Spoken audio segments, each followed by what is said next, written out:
Black Coffee, a novel adapted by Charles Osborne from the play by Agatha Christie. Read by John Moffat. Hercule Poirot sat at breakfast in his small but agreeably cosy flat in Whitehall Mansions. He had enjoyed his brioche and his cup of hot chocolate. Unusually, for he was a creature of habit and rarely varied his breakfast routine, he had asked his valet George to make him a second cup of chocolate. While awaiting it, he glanced again at the morning's post, which lay on his breakfast table.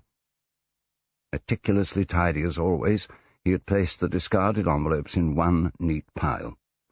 They had been opened very carefully, with the paper knife in the form of a miniature sword which his old friend Hastings had given him for a birthday many years ago. A second pile contained those communications he found of no interest, circulars mostly, which in a moment he would ask George to dispose of. The third pile consisted of those letters which would require an answer of some kind, or at least an acknowledgment. These would be dealt with after breakfast, and in any case not before 10 o'clock. Poirot thought it not quite professional to begin a routine working day before 10. When he was on a case, well, of course, that was different. He remembered that once he and Hastings had set out well before dawn in order to... But no. Poirot did not want his thoughts to dwell on the past, the happy past. Their last case, involving an international crime organization known as the Big Four, had been brought to a satisfactory conclusion, and Hastings had returned to the Argentine, his wife, and his ranch.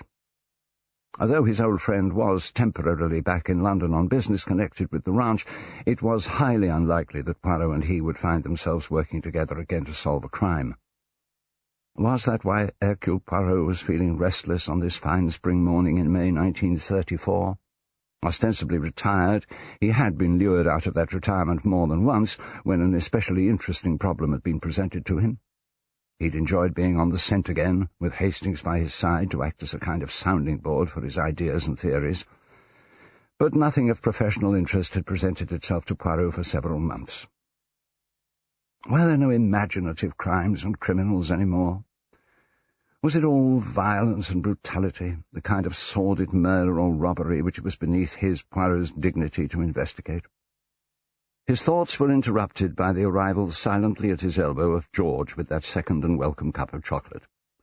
Welcome not only because Poirot would enjoy the rich, sweet taste, but also because it would enable him to postpone for a few more minutes the realization that the day, a fine sunny morning, stretched before him, with nothing more exciting in prospect than a constitutional in the park and a walk through Mayfair to his favourite restaurant in Soho, where he would lunch alone on...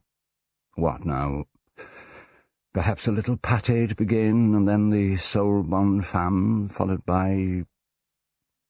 He became aware that George, having placed the chocolate on the table, was addressing him.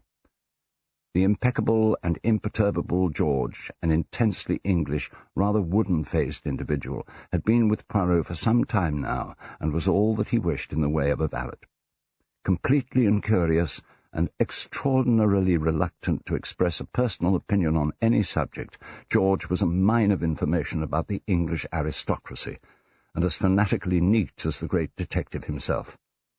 Poirot had more than once said to him, "You press admirably the trousers, George, but the imagination, you possess it not." Imagination, however, Hercule Poirot possessed in abundance.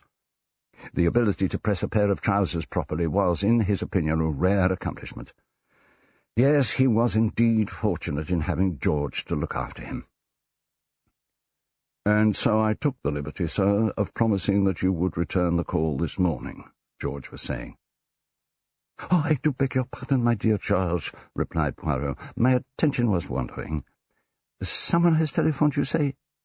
Yes, sir. It was last night, sir, while you were out at the theatre with Mrs. Oliver.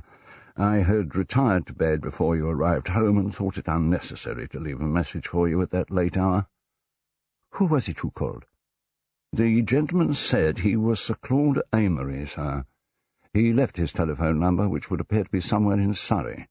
The matter, he said, was a somewhat delicate one, and when you rang you were not to give your name to anyone else, but were to insist on speaking to Sir Claud himself."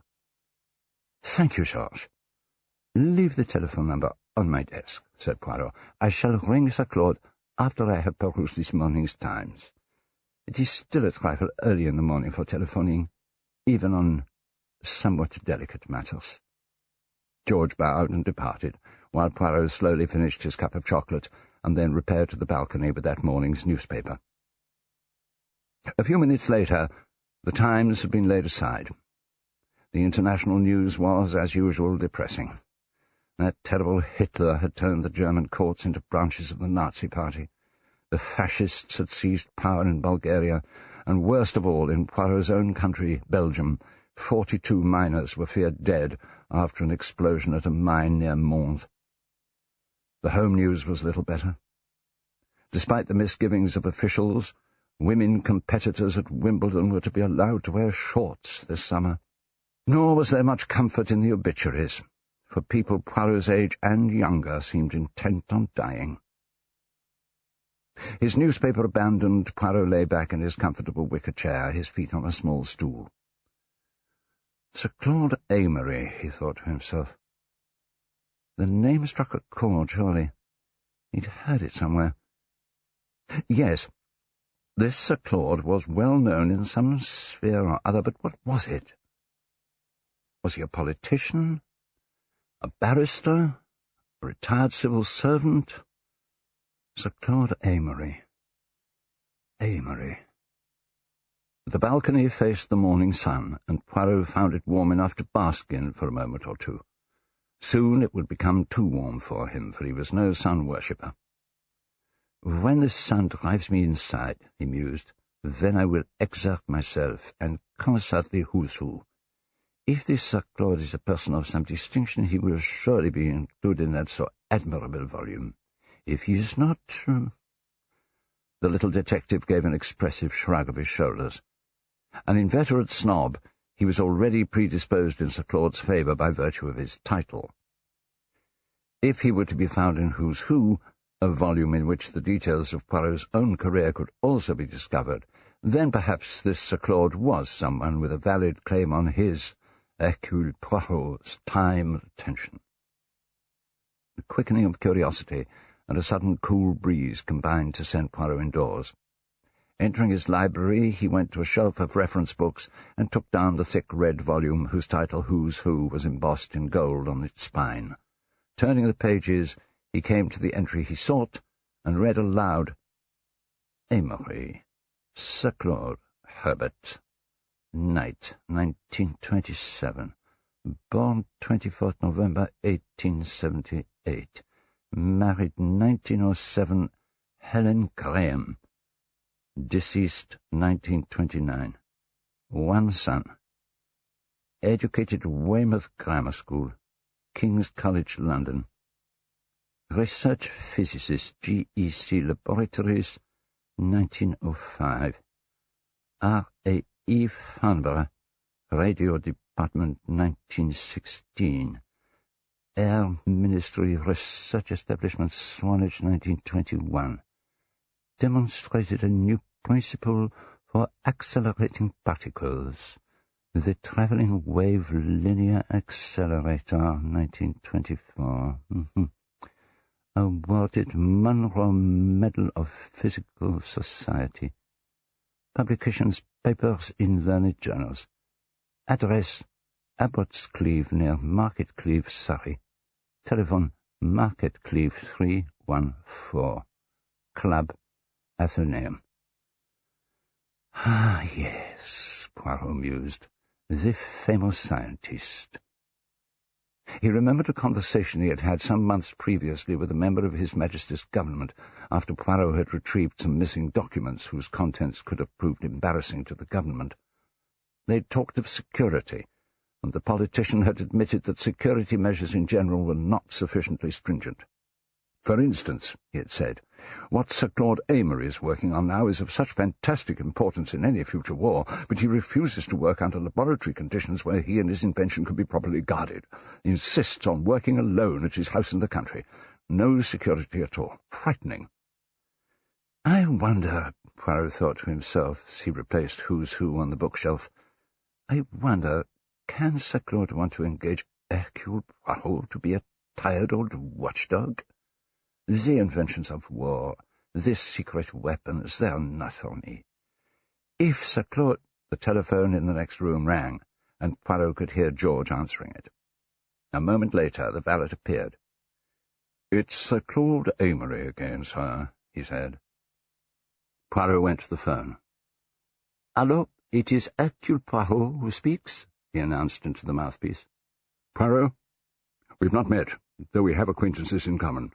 My name is Amory, Claud Amory."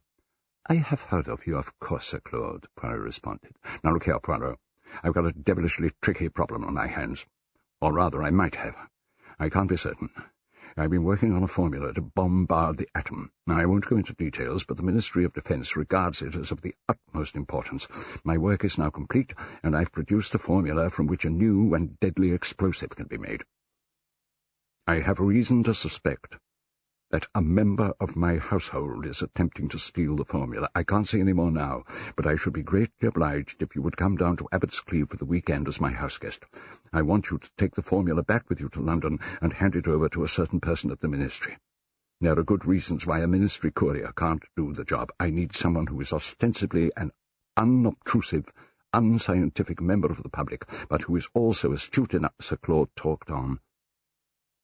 Hercule Poirot, glancing across at the reflection in the mirror of his bald, egg-shaped head and his elaborately waxed moustache, told himself that he had never before, in a long career, been considered unobtrusive. Nor did he so consider himself. But a weekend in the country and a chance to meet the distinguished scientist could be agreeable, as no doubt could the suitably expressed thanks of a grateful government, and merely for carrying in his pocket from Surrey to Whitehall an obscure, if deadly, scientific formula. "I shall be delighted to oblige you, my dear Sir Claude," he interrupted. "I shall arrange to arrive on Saturday afternoon, if that is convenient to you, and return to London with whatever you wish me to take with me on Monday morning. I look forward greatly to making your acquaintance." Curious, he thought, as he replaced the receiver. Foreign agents might well be interested in Sir Claude's formula, but could it really be the case that someone in the scientist's own household? Ah, well, doubtless more would be revealed during the course of the weekend. "George," he called, "please take my heavy tweed suit and my dinner jacket and trousers to the cleaners. I must have them back by Friday, as I am going to the country for the weekend." He made it sound like the steppes of Central Asia, and for a lifetime. Then, turning to the phone, he dialed a number and waited for a few moments before speaking. "My dear Hastings," he began, "would you not like to have a few days away from your business concerns in London? Surrey is very pleasant at this time of the year."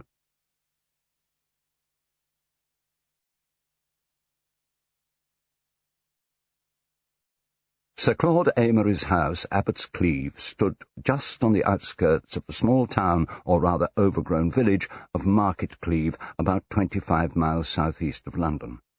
The house itself, a large but architecturally nondescript Victorian mansion, was set amid an attractive few acres of gently undulating countryside, here and there heavily wooded. The gravel drive from the gatehouse up to the front door of Abbots Cleeve twisted its way through trees and dense shrubbery.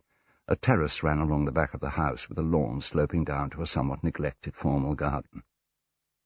On the Friday evening, 2 days after his telephone conversation with Hercule Poirot, Sir Claude sat in his study, a small but comfortably furnished room on the ground floor of the house on the east side. Outside, the light was beginning to fade.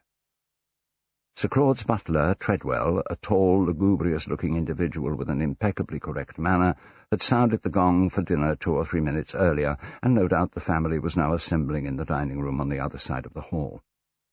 Sir Claude drummed on the desk with his fingers, his habit when forcing himself to a quick decision.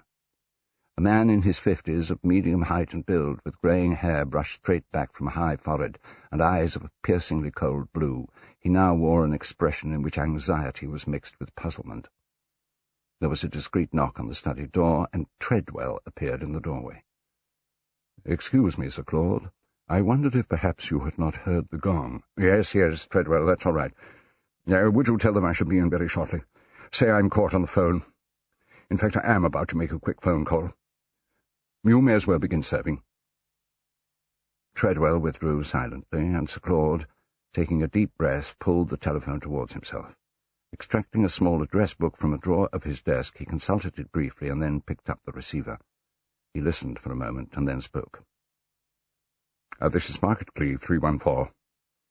I want you to get me a London number. He gave the number, then sat back waiting. The fingers of his right hand began to drum nervously on the desk. Several minutes later, Sir Claud Amory joined the dinner party, taking his place at the head of the table around which the 6 others were already seated. On Sir Claude's right sat his niece, Barbara Amory, with Richard, her cousin, and the only son of Sir Claude next to her.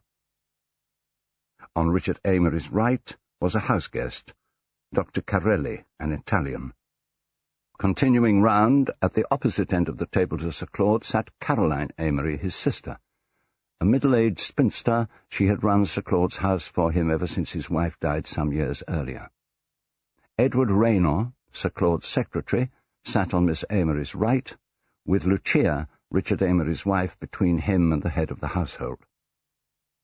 Dinner on this occasion was not at all festive. Caroline Amory made several attempts at small talk with Dr. Carelli, who answered her politely enough without offering much in the way of conversation himself. When she turned to address a remark to Edward Raynor, that normally polite and socially suave young man gave a nervous start, mumbled an apology, and looked embarrassed. Sir Claude was as taciturn as he normally was at mealtimes, or perhaps even more so. Richard Amory cast an occasional anxious glance across the table at his wife Lucia. Barbara Amory alone seemed in good spirits, and made spasmodic light conversation with her Aunt Caroline. It was while Treadwell was serving the dessert course that Sir Claude suddenly addressed the butler, speaking loudly enough for all at the dinner table to hear his words. "Treadwell," he said, "would you ring Jackson's garage in Market Cleeve and ask them to send a car and driver to the station to meet the 8:50 from London? A gentleman who is visiting us after dinner will be coming by that train." "Very well, Sir Claude," replied Treadwell as he left. He was barely out of the room when Lucia, with a murmured apology, got up abruptly from the table and hurried out, almost colliding with the butler as he was about to close the door behind him. Crossing the hall, she hurried along the corridor and proceeded to the large room at the back of the house. The library, as it was generally called, served normally as a drawing-room as well. It was a comfortable room rather than an elegant one. French windows opened from it onto the terrace, and another door led to Sir Claude's study. On the mantelpiece, above a large open fireplace, stood an old-fashioned clock and some ornaments, as well as a vase of spills for use in lighting the fire. The library furniture consisted of a tall bookcase with a tin box on the top of it, a desk with a telephone on it, a stool, a small table with a gramophone and records, a settee, a coffee table, an occasional table with bookends and books on it, 2 upright chairs, an armchair, and another table on which stood a plant in a brass pot. The furniture in general was old-fashioned, but not sufficiently old or distinguished to be admired as antique. Lucia, a beautiful young woman of 25, had luxuriant dark hair which flowed to her shoulders, and brown eyes which could flash excitingly, but were now smouldering with a suppressed emotion not easy to define. She hesitated in the middle of the room, then crossed to the French windows, and parting the curtains slightly, looked out at the night. Uttering a barely audible sigh, she pressed her brow to the cool glass of the window, and stood lost in thought. Miss Amory's voice could be heard outside in the hall, calling, "Lucia, Lucia, where are you?" A moment later, Miss Amory, a somewhat fussy elderly lady a few years older than her brother, entered the room. Going across to Lucia, she took the younger woman by the arm and propelled her towards the settee. "There, my dear, you sit down here," she said, pointing to a corner of the settee. "You'll be all right in a minute or two." As she sat, Lucia gave a wan smile of gratitude to Caroline Amory. "Yes, of course," she agreed. "It's passing already, in fact." Though she spoke English impeccably, perhaps too impeccably, an occasional inflection betrayed that English was not her native tongue. "I just came over all faint, that's all," she continued. "How ridiculous of me. I've never done such a thing before. I can't imagine why it should have happened. Please go back, Aunt Caroline. I shall be quite all right here."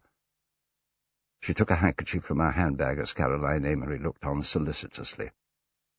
Dabbing at her eyes with it, she then returned the handkerchief to her bag and smiled again. "I shall be quite all right," she repeated. "Really I shall." Miss Amory looked unconvinced. "You've really not looked well, dear, all the evening, you know," she remarked, anxiously studying Lucia.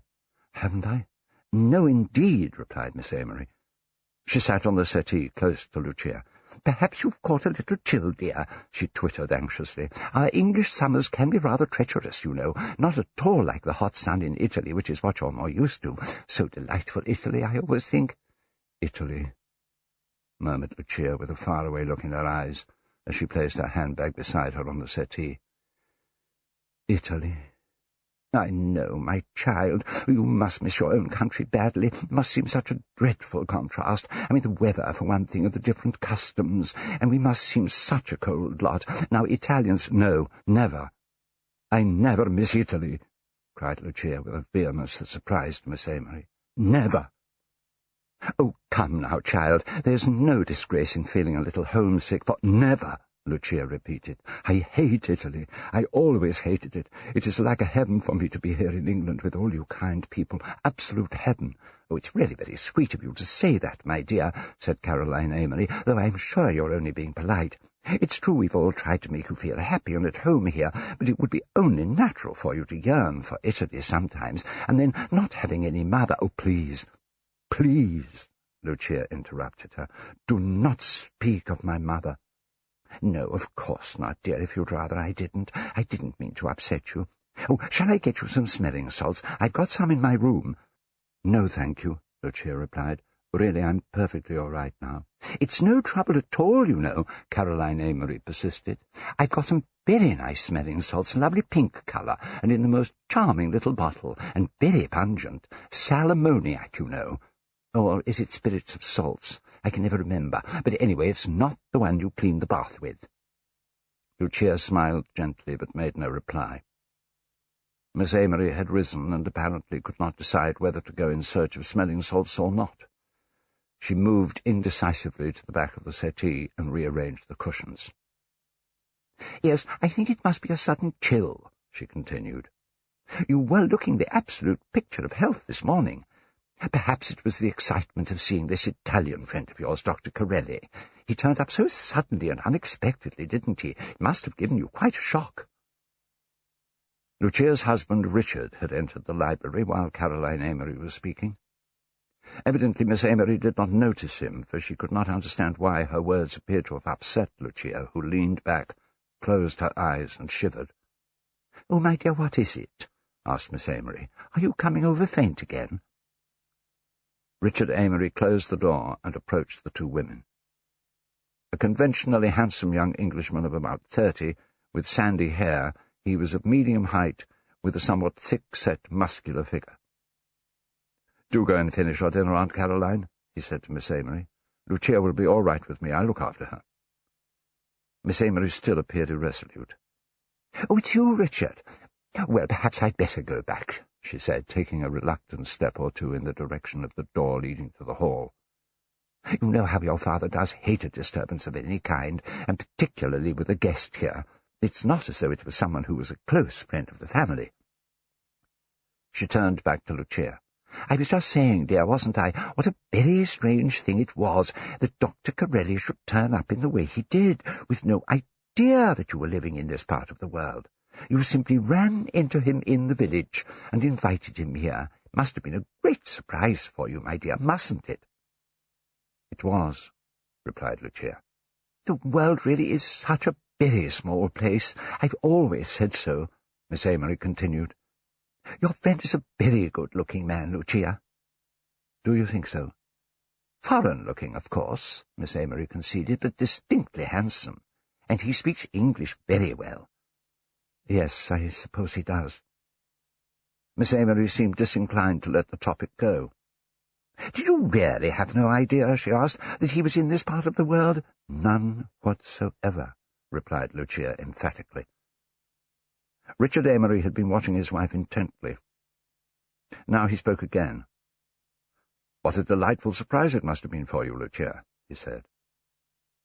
His wife looked up at him quickly, but made no reply. Miss Amory beamed. Yes, indeed, she continued. Did you know him well in Italy, my dear? Was he a great friend of yours? I suppose he must have been. There was a sudden bitterness in Lucia's voice. He was never a friend, she said. I see, merely an acquaintance. But he accepted your generous invitation to stay. I often think foreigners are inclined to be a little pushy. Oh, I don't mean you, of course, dear. Miss Amory had the grace to pause and blush.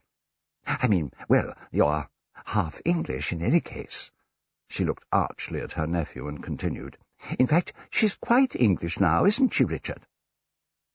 Richard Amory did not respond to his aunt's archness, but moved towards the door and opened it, as though in invitation to Miss Amory to return to the others.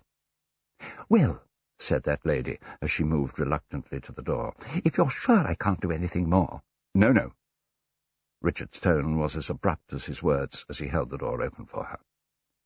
With an uncertain gesture and a last nervous smile at Lucia, Miss Amory left. Emitting a sigh of relief, Richard shut the door after her and came back to his wife. Natter, natter, natter, he complained. Thought she'd never go. She was only trying to be kind, Richard. No, I dare say she was. She tries a damn sight too hard. I think she's fond of me, murmured Lucia. What? Oh, of course. Richard Amory's tone was abstracted. He stood observing his wife closely. For a few moments there was a constrained silence. Then, moving nearer to her, Richard looked down at Lucia. You're sure there's nothing I can get you? Lucia looked up at him, forcing a smile. Nothing, really, thank you, Richard. Do go back to the dining room. I really am perfectly all right now. No, replied her husband. I'll stay with you. But I'd rather be alone. There was a pause.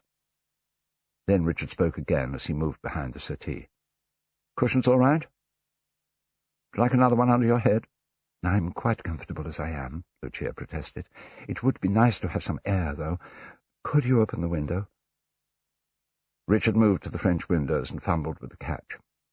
Oh, damn, he exclaimed. The old boy's locked it with one of those patent catches of his. Can't open it without the key. Lucia shrugged her shoulders.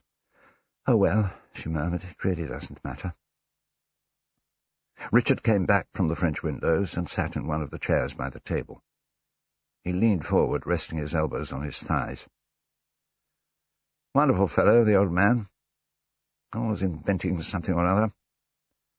Yes, replied Lucia. He must have made a lot of money out of his inventions. Pots of it, said Richard gloomily. But it isn't the money that appeals to him. They're all the same, these scientists. Always on the track of something utterly impracticable that can be of no earthly interest to anyone other than themselves. Bombarding the atom, for heaven's sake. But all the same, he is a great man, your father. Oh, I suppose he's one of the leading scientists of the day, said Richard grudgingly. He can't see any point of view except his own. He spoke with increasing irritation. He's treated me damned badly. I know, Lucia agreed. He keeps you here, chained to this house, almost as though you were a prisoner. Why did he make you give up the army and come to live here? I suppose, said Richard, that he thought I could help him in his work. He ought to have known that I should be of no earthly use to him in that way. Simply haven't got the brains for it. He moved his chair a little closer to Lucia and leaned forward again. My God, Lucia, it makes me feel pretty desperate sometimes. I mean, there he is, rolling in money, and he spends every penny on those damned experiments of his. I think he'd let me have something of what will be mine some day in any case, and allow me to get free of this place. Lucia sat upright. Money, she exclaimed bitterly. Everything comes round to that. Money. "And like a fly caught in a spider's web," Richard continued, "helpless, absolutely helpless." Lucia looked at him with an imploring eagerness. "Oh, Richard," she exclaimed, "so am I." Her husband looked at her with alarm. He was about to speak when Lucia continued, "So am I, helpless, and I want to get out." She rose suddenly and moved towards him, speaking excitedly. "Richard, for God's sake, before it's too late, take me away." "Away?" Richard's voice was empty and despairing. "Away where?" "Anywhere," replied Lucia with growing excitement. "Anywhere in the world, but away from this house. That's the important thing, away from this house. I am afraid, Richard, I tell you I am afraid. There are shadows." She looked over her shoulder as though she could see them. "Shadows everywhere." Richard remained seated. "How can we go away without money?" he asked. He looked up at Lucia and continued bitterly, "A man's not much good to a woman without money, is he, Lucia? Is he?" She backed away from him. "Why do you say that?" she asked. "What do you mean?" Richard continued to look at her in silence, his face tense yet curiously expressionless. "What's the matter with you tonight, Richard?" Lucia asked him. "You're different somehow." Richard rose from his chair. "Am I?" "Yes." "What is it?" "Well," Richard began and then stopped. "Oh, nothing, it's nothing." He started to turn away from her, but Lucia pulled him back and placed her hands on his shoulders. "Richard, my dear," she began. He took her hands from his shoulders. "Richard," she said again. Putting his hands behind his back, Richard looked down at her. "Do you think I'm a complete fool?" he asked. "Do you think I didn't see this old friend of yours slip a note into your hand tonight?" "Do you mean you thought that—" He interrupted her fiercely. "Why did you come out from dinner? You weren't feeling faint? That was all a pretence. You wanted to be alone to read your precious note. You couldn't wait. Were nearly mad with impatience because you wouldn't get rid of us. First Aunt Caroline, then me." His eyes were cold with hurt and anger as he looked at her. "Richard," said Lucia, "you're mad. Oh, it's absurd. You can't think I care for Corelli, can you? Can you really? Oh, my dear Richard, my dear, it's you. It's nobody but you. You must know that." Richard kept his eyes fixed on her. "What's in that note?" he asked quietly.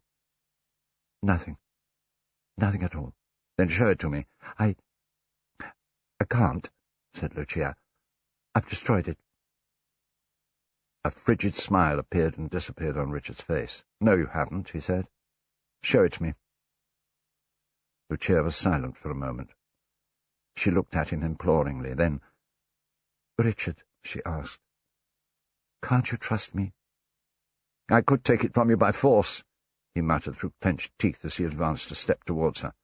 "I've half a mind—" Lucia backed away with a faint cry, her eyes still on Richard's face, as though willing him to believe her.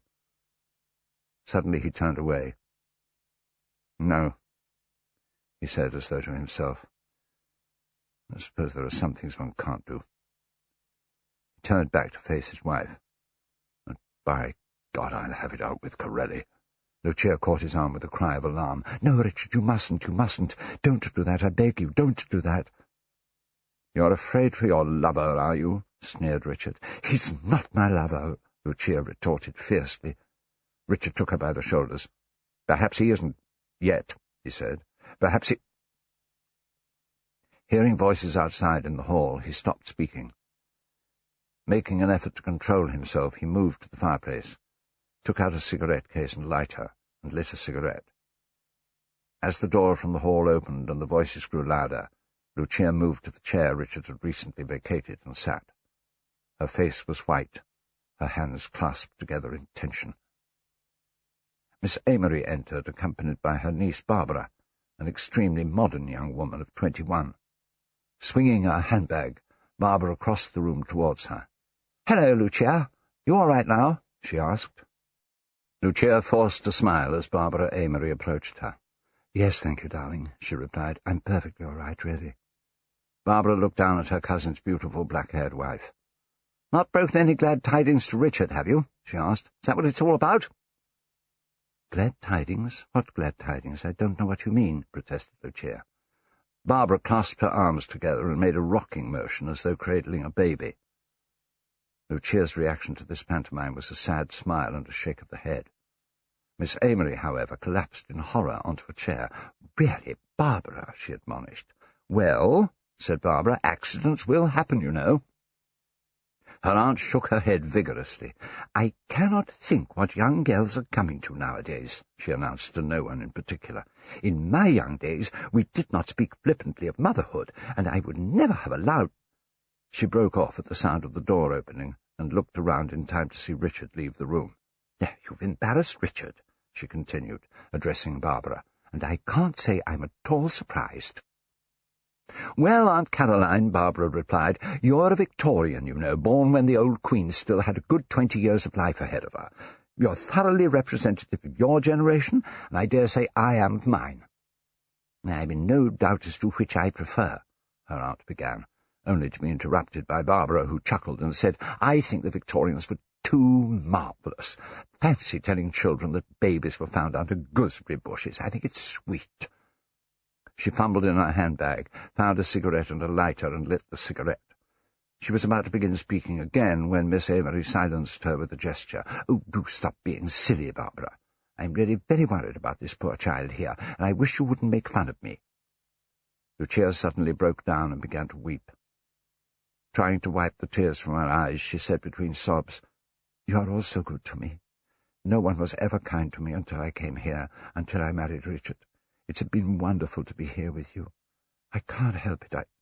There, murmured Miss Amory, rising and going to Lucia. She patted her on the shoulder. There, my dear. I know what you mean, living abroad all your life, most unsuitable for a young girl. Not a proper kind of upbringing at all. And, of course, the Continentals have some very peculiar ideas about education. There. Lucia stood up and looked about her uncertainly.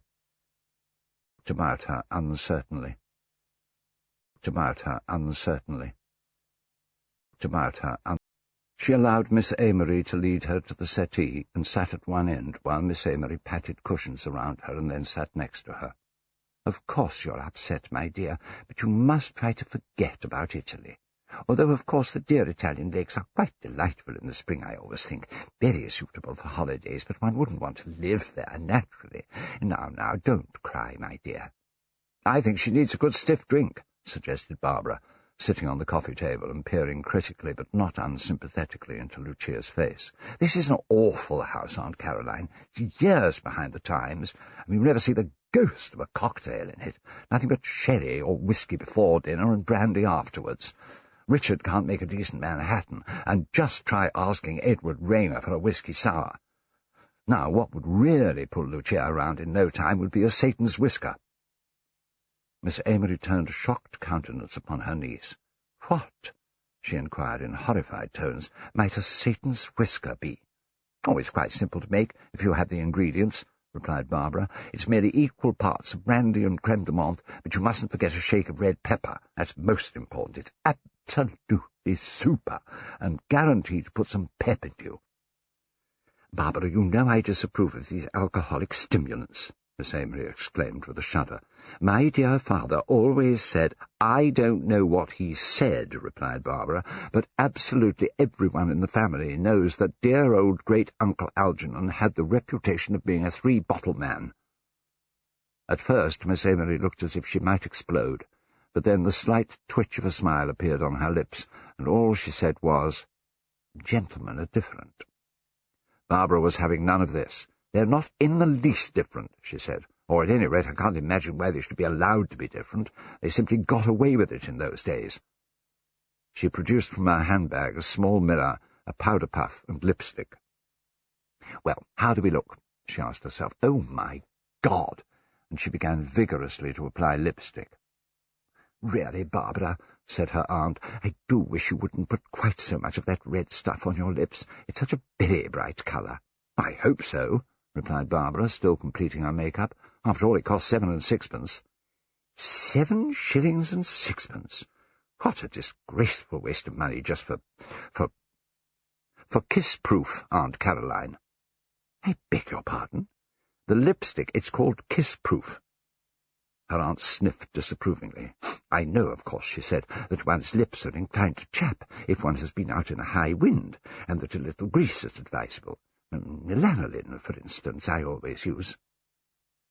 Barbara interrupted her. My dear Aunt Caroline, take it from me, a girl simply can't have too much lipstick on. After all, she never knows how much of it she's going to lose in the taxi coming home. As she spoke, she replaced the mirror, powder puff and lipstick in her handbag. Miss Amory looked puzzled. What do you mean, in the taxi coming home? She asked. I don't understand. Barbara rose and, moving behind the settee, leaned over to Lucia. Never mind, Lucia understands, don't you, my love? She asked, giving Lucia's chin a little tickle.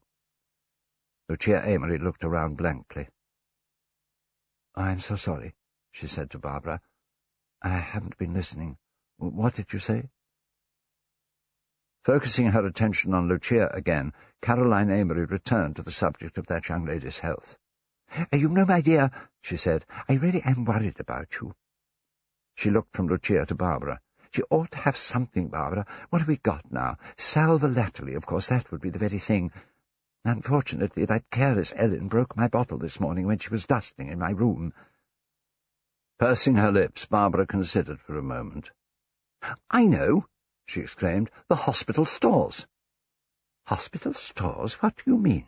What hospital stores? Miss Amory asked. Barbara came and sat in a chair close to her aunt. You remember, she reminded her, all of Edna's things. Miss Amory's face brightened. Ah, yes, of course. Turning to Lucia, she said, I wish you had met Edna, my elder niece, Barbara's sister. She went to India with her husband, it must have been about 3 months before you came here with Richard. Such a capable girl Edna was. Most capable, Barbara confirmed. She's just had twins. As there are no gooseberry bushes in India, I think she must have found them under a double mango tree. Miss Amory allowed herself a smile. Hush, Barbara, she said.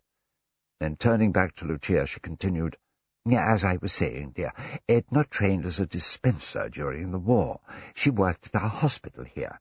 We turned the town hall into a hospital, you know, during the war, and then, for some years after the war, until she was married, Edna continued to work in the dispensary at the county hospital. She was very knowledgeable about drugs and pills and that sort of thing. I dare say she still is. That knowledge must be invaluable to her in India. But what was I saying? Oh, yes, when she left. Now, what did we do with all those bottles of hers? I remember perfectly well, said Barbara. A lot of old things of Edna's from the dispensary were bundled into a box. They were supposed to be sorted out and sent to hospitals, but everyone forgot, or at least no one did anything about it. They were put away in the attic, and they only came to light again when Edna was packing to go to India. They're up there. She gestured towards the bookcase, and they still haven't been looked through and sorted out. She rose, and taking her chair across to the bookcase, stood on it, and reaching up, lifted the black tin box down from the top. Ignoring Lucia's murmured, Please don't bother, darling, I really don't need anything, Barbara carried the box over to the table and put it down. Well, she said, at least we might as well have a look at the things now that I've got them down. She opened the box. Oh, dear, it's a motley collection, she said, taking out various bottles as she spoke.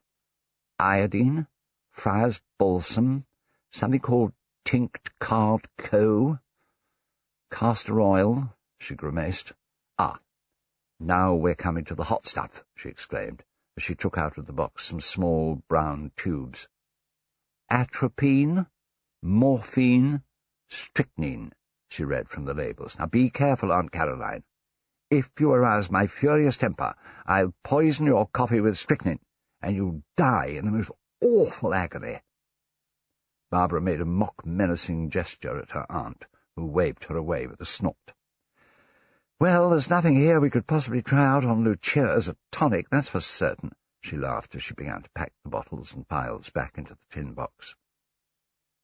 She was holding a tube of morphine aloft in her right hand as the door to the hall opened and Treadwell ushered in Edward Rayner, Dr. Carelli, and Sir Claud Amory. Sir Claud's secretary, Edward Rayner, entered first, an unremarkable-looking young man in his late 20s. He moved across to Barbara and stood looking at the box. "Hello, Mr. Rayner. Interested in poisons?" she asked him as she continued to pack up the bottles. Dr. Carelli, too, approached the table. A very dark, swarthy individual of about 40, Carelli wore perfectly fitting evening clothes. His manner was suave, and when he spoke, it was with the slightest Italian accent. "What have we here, my dear Miss Amory?" he queried. Sir Claud paused at the door to speak to Treadwell. "You understand my instructions?" he asked, and was satisfied by the reply. "Perfectly, Sir Claud."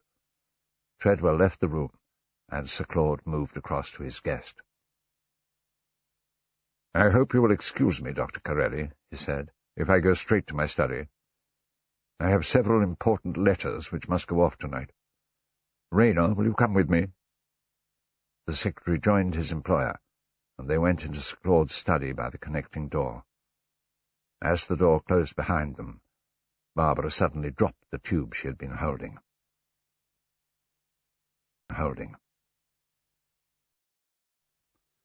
Dr. Carelli stepped forward quickly and picked up the tube Barbara had dropped. Glancing at it before handing it back to her with a polite bow, he exclaimed, "Hello, what's this? Morphine." He picked up another one from the table. "And strychnine. "May I ask, my dear young lady, where you got hold of these lethal little tubes?" He began to examine the contents of the tin box. Barbara looked at the suave Italian with distaste. "The spoils of war," she replied shortly, with a tight little smile. Rising anxiously, Caroline Amory approached Dr. Carelli. "They're not really poison, are they, Doctor? I mean, they couldn't harm anyone, could they?" she asked.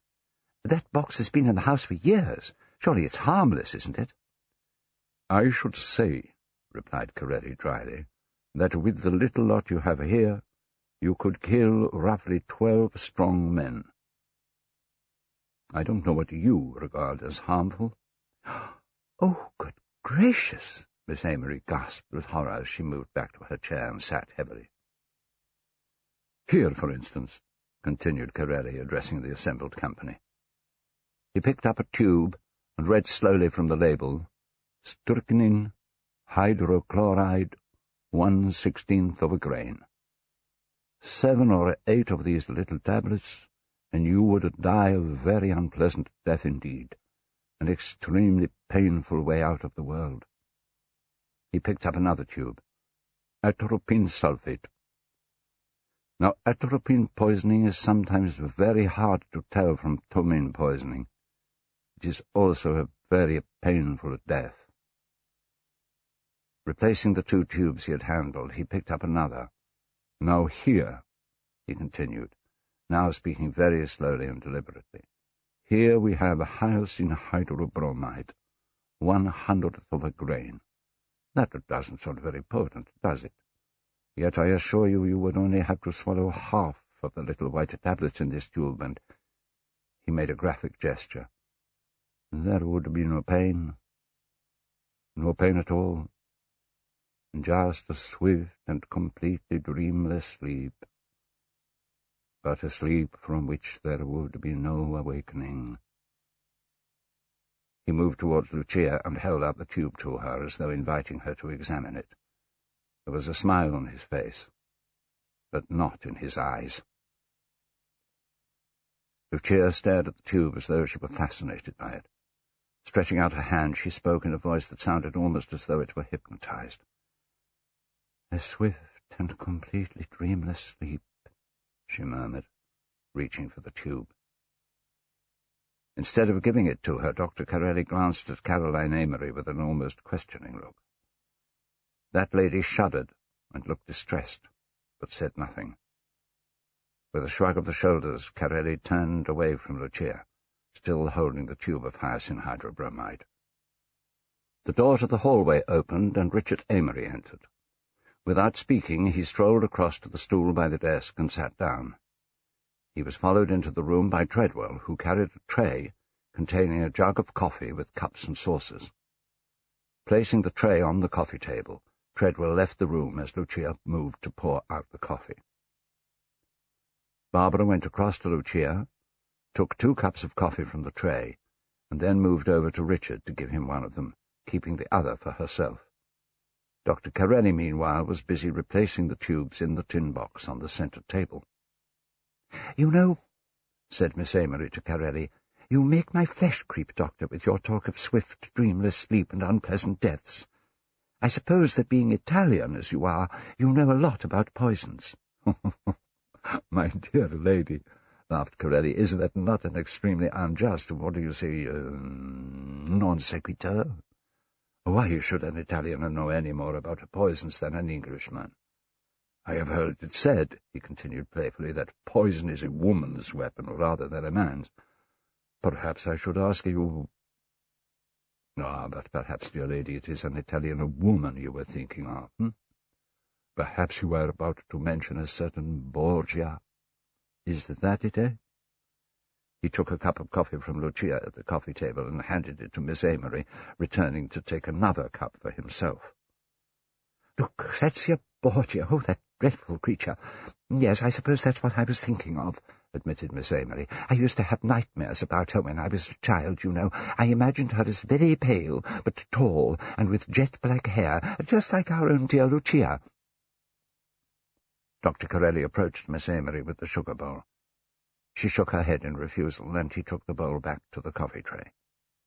Richard Amory put his coffee down, took a magazine from the desk, and began to browse through it as his aunt developed her Borgia theme. "Yes, dreadful nightmares I used to have," Miss Amory was saying. "I would be the only child in a room full of adults, all of them drinking out of very elaborate goblets, and then this glamorous woman, and now I come to think of it, dear, she did look remarkably like you, Lucia, dear, would approach me and force a goblet upon me. I could tell by the way she smiled somehow that I ought not to drink, but I knew I wasn't going to be able to refuse, and somehow she hypnotized me into drinking, and then I would begin to feel a dreadful burning sensation in my throat, and I would find myself fighting for breath, and then, of course, I woke up." Dr. Corelli had moved close to Lucia. Standing in front of her, he gave an ironic bow. "My dear Lucrezia Borgia," he implored, "have a mercy on us all." Lucia did not react to Corelli's joke. She appeared not to have heard him. There was a pause. Smiling to himself, Dr. Corelli turned away from Lucia, drank his coffee, and placed his cup on the centre table. Finishing her coffee rapidly, Barbara seemed to realize that a change of mood was called for. "What about a little tune?" she suggested, moving across to the gramophone. "Now, what shall we have? There's a marvellous record here that I bought up in town the other day." She began to sing, accompanying her words with a jazzy little dance. "Ikey, oh crikey, what have you got on?" Or what else is there? "Oh, Barbara, dear, not that vulgar song," implored Miss Amory, moving across to her and helping to look through the gramophone records. "There are some much nicer records here. If we must have popular music, there are some lovely songs by John McCormack here somewhere. Or what about the Holy City? I can't remember the soprano's name. Or why not that nice Melba record? Yes, here's Handel's Largo." "Oh, come on, Aunt Caroline, we're not likely to be cheered up by Handel's Largo," Barbara protested. "There's some Italian opera here, if we must have classical music. Now, come on, Dr. Corelli, this ought to be your province. Come and help us choose." Corelli joined Barbara and Miss Amory around the gramophone, and all 3 of them began to sort through the pile of records. Richard now seemed engrossed in his magazine. Lucia rose, moved slowly and apparently aimlessly across to the centre table, and glanced at the tin box. Then, taking care to establish that the others were not observing her, she took a tube from the box and read the label, Hyoscine Hydrobromide. Opening the tube, Lucia poured nearly all of the tablets into the palm of her hand. As she did so, the door to Sir Claud's study opened, and Sir Claud's secretary, Edward Raynor, appeared in the doorway. Unknown to Lucia, Rayner watched her as she put the tube back into the tin box before moving over to the coffee table. At that moment, Sir Claude's voice was heard to call from the study. His words were indistinct, but Rayner, turning to answer him, said, "Yes, of course, Sir Claude. I'll bring you your coffee now." The secretary was about to enter the library when Sir Claude's voice arrested him. "And what about that letter to Marshall's?" "It went off by the afternoon post, Sir Claude," replied the secretary. "But, Rayner, I told you—" "Oh, come back here, man," Sir Claude boomed from his study. "I'm sorry, sir," Rayner was heard to say as he retreated from the doorway to rejoin Sir Claud Amory in his study. Lucia, who had turned to watch the secretary at the sound of his voice, seemed not to realize that he had been observing her movements. Turning, so that her back was to Richard, she dropped the tablet she had been holding into one of the coffee cups on the coffee table and moved to the front of the settee. The gramophone suddenly burst into life with a quick foxtrot. Richard Amory put down the magazine he had been reading, finished his coffee quickly, placed the cup on the centre table, and moved across to his wife. "I'll take you at your word. I've decided. We'll go away together." Lucia looked up at him in surprise. "Richard," she said faintly, "do you really mean it? We can get away from here? But I thought you said, what about... where will the money come from?" "There are always ways of acquiring money," said Richard grimly. There was alarm in Lucia's voice as she asked, "What do you mean?" "I mean," said her husband, "that when a man cares about a woman as much as I care about you, he'll do anything. Anything." "It does not flatter me to hear you say that," Lucia responded. "It only tells me that you still do not trust me, that you think you must buy my love with—" She broke off and looked around as the door to the study opened and Edward Rayner returned. Rayner walked over to the coffee table and picked up a cup of coffee as Lucia changed her position on the settee, moving down to one end of it. Richard had wandered moodily across to the fireplace and was staring into the unlit fire. Barbara, beginning a tentative foxtrot alone, looked at her cousin Richard as though considering whether to invite him to dance, but apparently put off by his stony countenance, she turned to Rayner. "Care to dance, Mr. Rayner?" she asked. "I'd love to, Miss Amory," the secretary replied. "Just a moment, while I take Sir Claude's coffee." Lucia suddenly rose from the settee. "Mr. Rayner," she said hurriedly, "that isn't Sir Claude's coffee. You've taken the wrong cup." "Have I?" said Rayner. "I'm so sorry." Lucia picked up another cup from the coffee table and held it out to Rayner. They exchanged cups. "That," said Lucia as she handed her cup to Rayner, "is Sir Claude's coffee." She smiled enigmatically to herself, placed the cup Rayner had given her on the coffee table, and returned to the settee. Turning his back to Lucia, the secretary took some tablets from his pocket and dropped them into the cup he was holding. As he was walking with it towards the study door, Barbara intercepted him. "Do come and dance with me, Mr. Rayner," she pleaded with one of her most engaging smiles. "I'd force Dr. Curate to, except that I can tell he's simply dying to dance with Lucia." As Rayner hovered indecisively, Richard Amory approached. "You may as well give in to her, Rayner," he advised. "Everyone does, eventually. Here, give the coffee to me. I'll take it to my father." Reluctantly, Rayner allowed the coffee cup to be taken from him. Turning away, Richard paused momentarily, and then went through into Sir Claude's study. Barbara and Edward Rayner, having first turned over the gramophone record on the machine, were now slowly waltzing in each other's arms. Carelli watched them for a moment or two with an indulgent smile before approaching Lucia, who, wearing a look of utter dejection, was still seated on the settee. Carelli addressed her. "It was most kind of Miss Amory to allow me to join you for the weekend," he said. Lucia looked up at him. For a few seconds she did not speak, but then said finally, "She is the kindest of people. "And this is such a charming house," continued Corelli, moving behind the settee. "You must show me over it sometime. I am extremely interested in the domestic architecture of this period." While he was speaking, Richard Amory had returned from the study. Ignoring his wife and Corelli, he went across to the box of drugs on the centre table and began to tidy its contents. "Miss Amory can tell you much more about this house than I can," Lucia told Dr. Corelli. "I know very little of these things."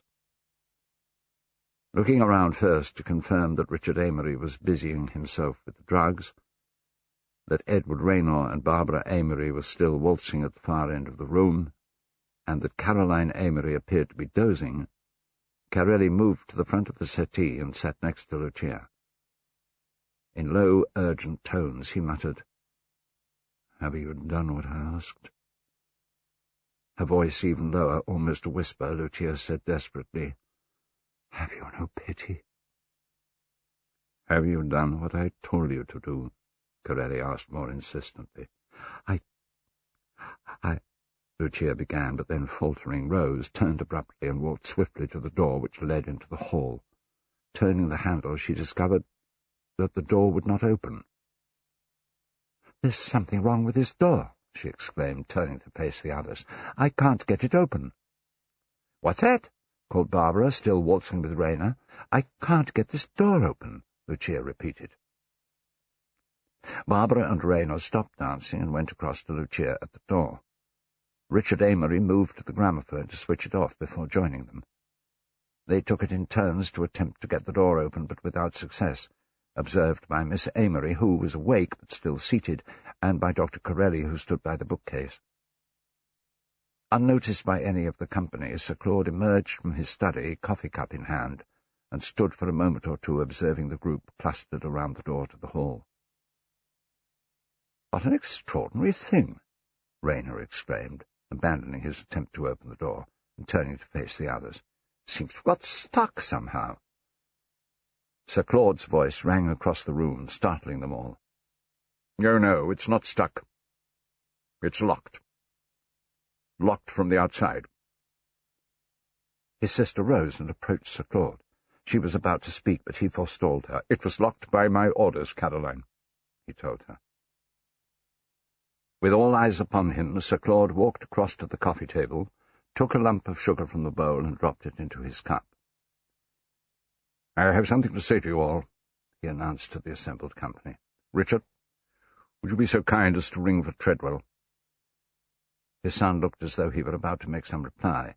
However, after a pause, he went to the fireplace and pressed a bell in the wall nearby. "I suggest that you all sit down," Sir Claude continued, with a gesture towards the chairs. Dr. Corelli, with raised eyebrows, crossed the room to sit on the stool. Edward Raynor and Lucia Amory found chairs for themselves, while Richard Amory chose to stand in front of the fireplace, looking puzzled. Caroline Amory and her niece Barbara occupied the settee. When all were comfortably seated, Sir Claude moved the armchair to a position where he could most easily observe all the others. He sat. The door on the left opened, and Treadwell entered. "You rang, Sir Claude?" "Yes, Treadwell." "Did you call the number I gave you?" "Yes, sir." "Was the answer satisfactory?" "Perfectly satisfactory, sir." "And a car has gone to the station?" "Yes, sir. The car has been ordered to meet the train." "Very well, Treadwell," said Sir Claude. "You may lock up now." "Yes, sir," replied Treadwell as he withdrew. After the butler had closed the door behind him, the sound of a key turning in the lock could be heard. "Claude," Miss Amory exclaimed, "what on earth does Treadwell think—" "Treadwell is acting on my instructions, Caroline," Sir Claude interrupted sharply. Richard Amory addressed his father. "May we ask the meaning of all this?" he inquired coldly. "I am about to explain," replied Sir Claude. "Please listen to me calmly, all of you. To begin with, as you now realize, those two doors," he gestured towards the two doors on the hall side of the library, "are locked on the outside. From my study next door there is no way out except through this room. The French windows in this room are locked. Swivelling around in his seat to Carelli, he explained, as though in parenthesis, "Locked, in fact, by a patent device of my own, which my family knows of, but which they do not know how to immobilize."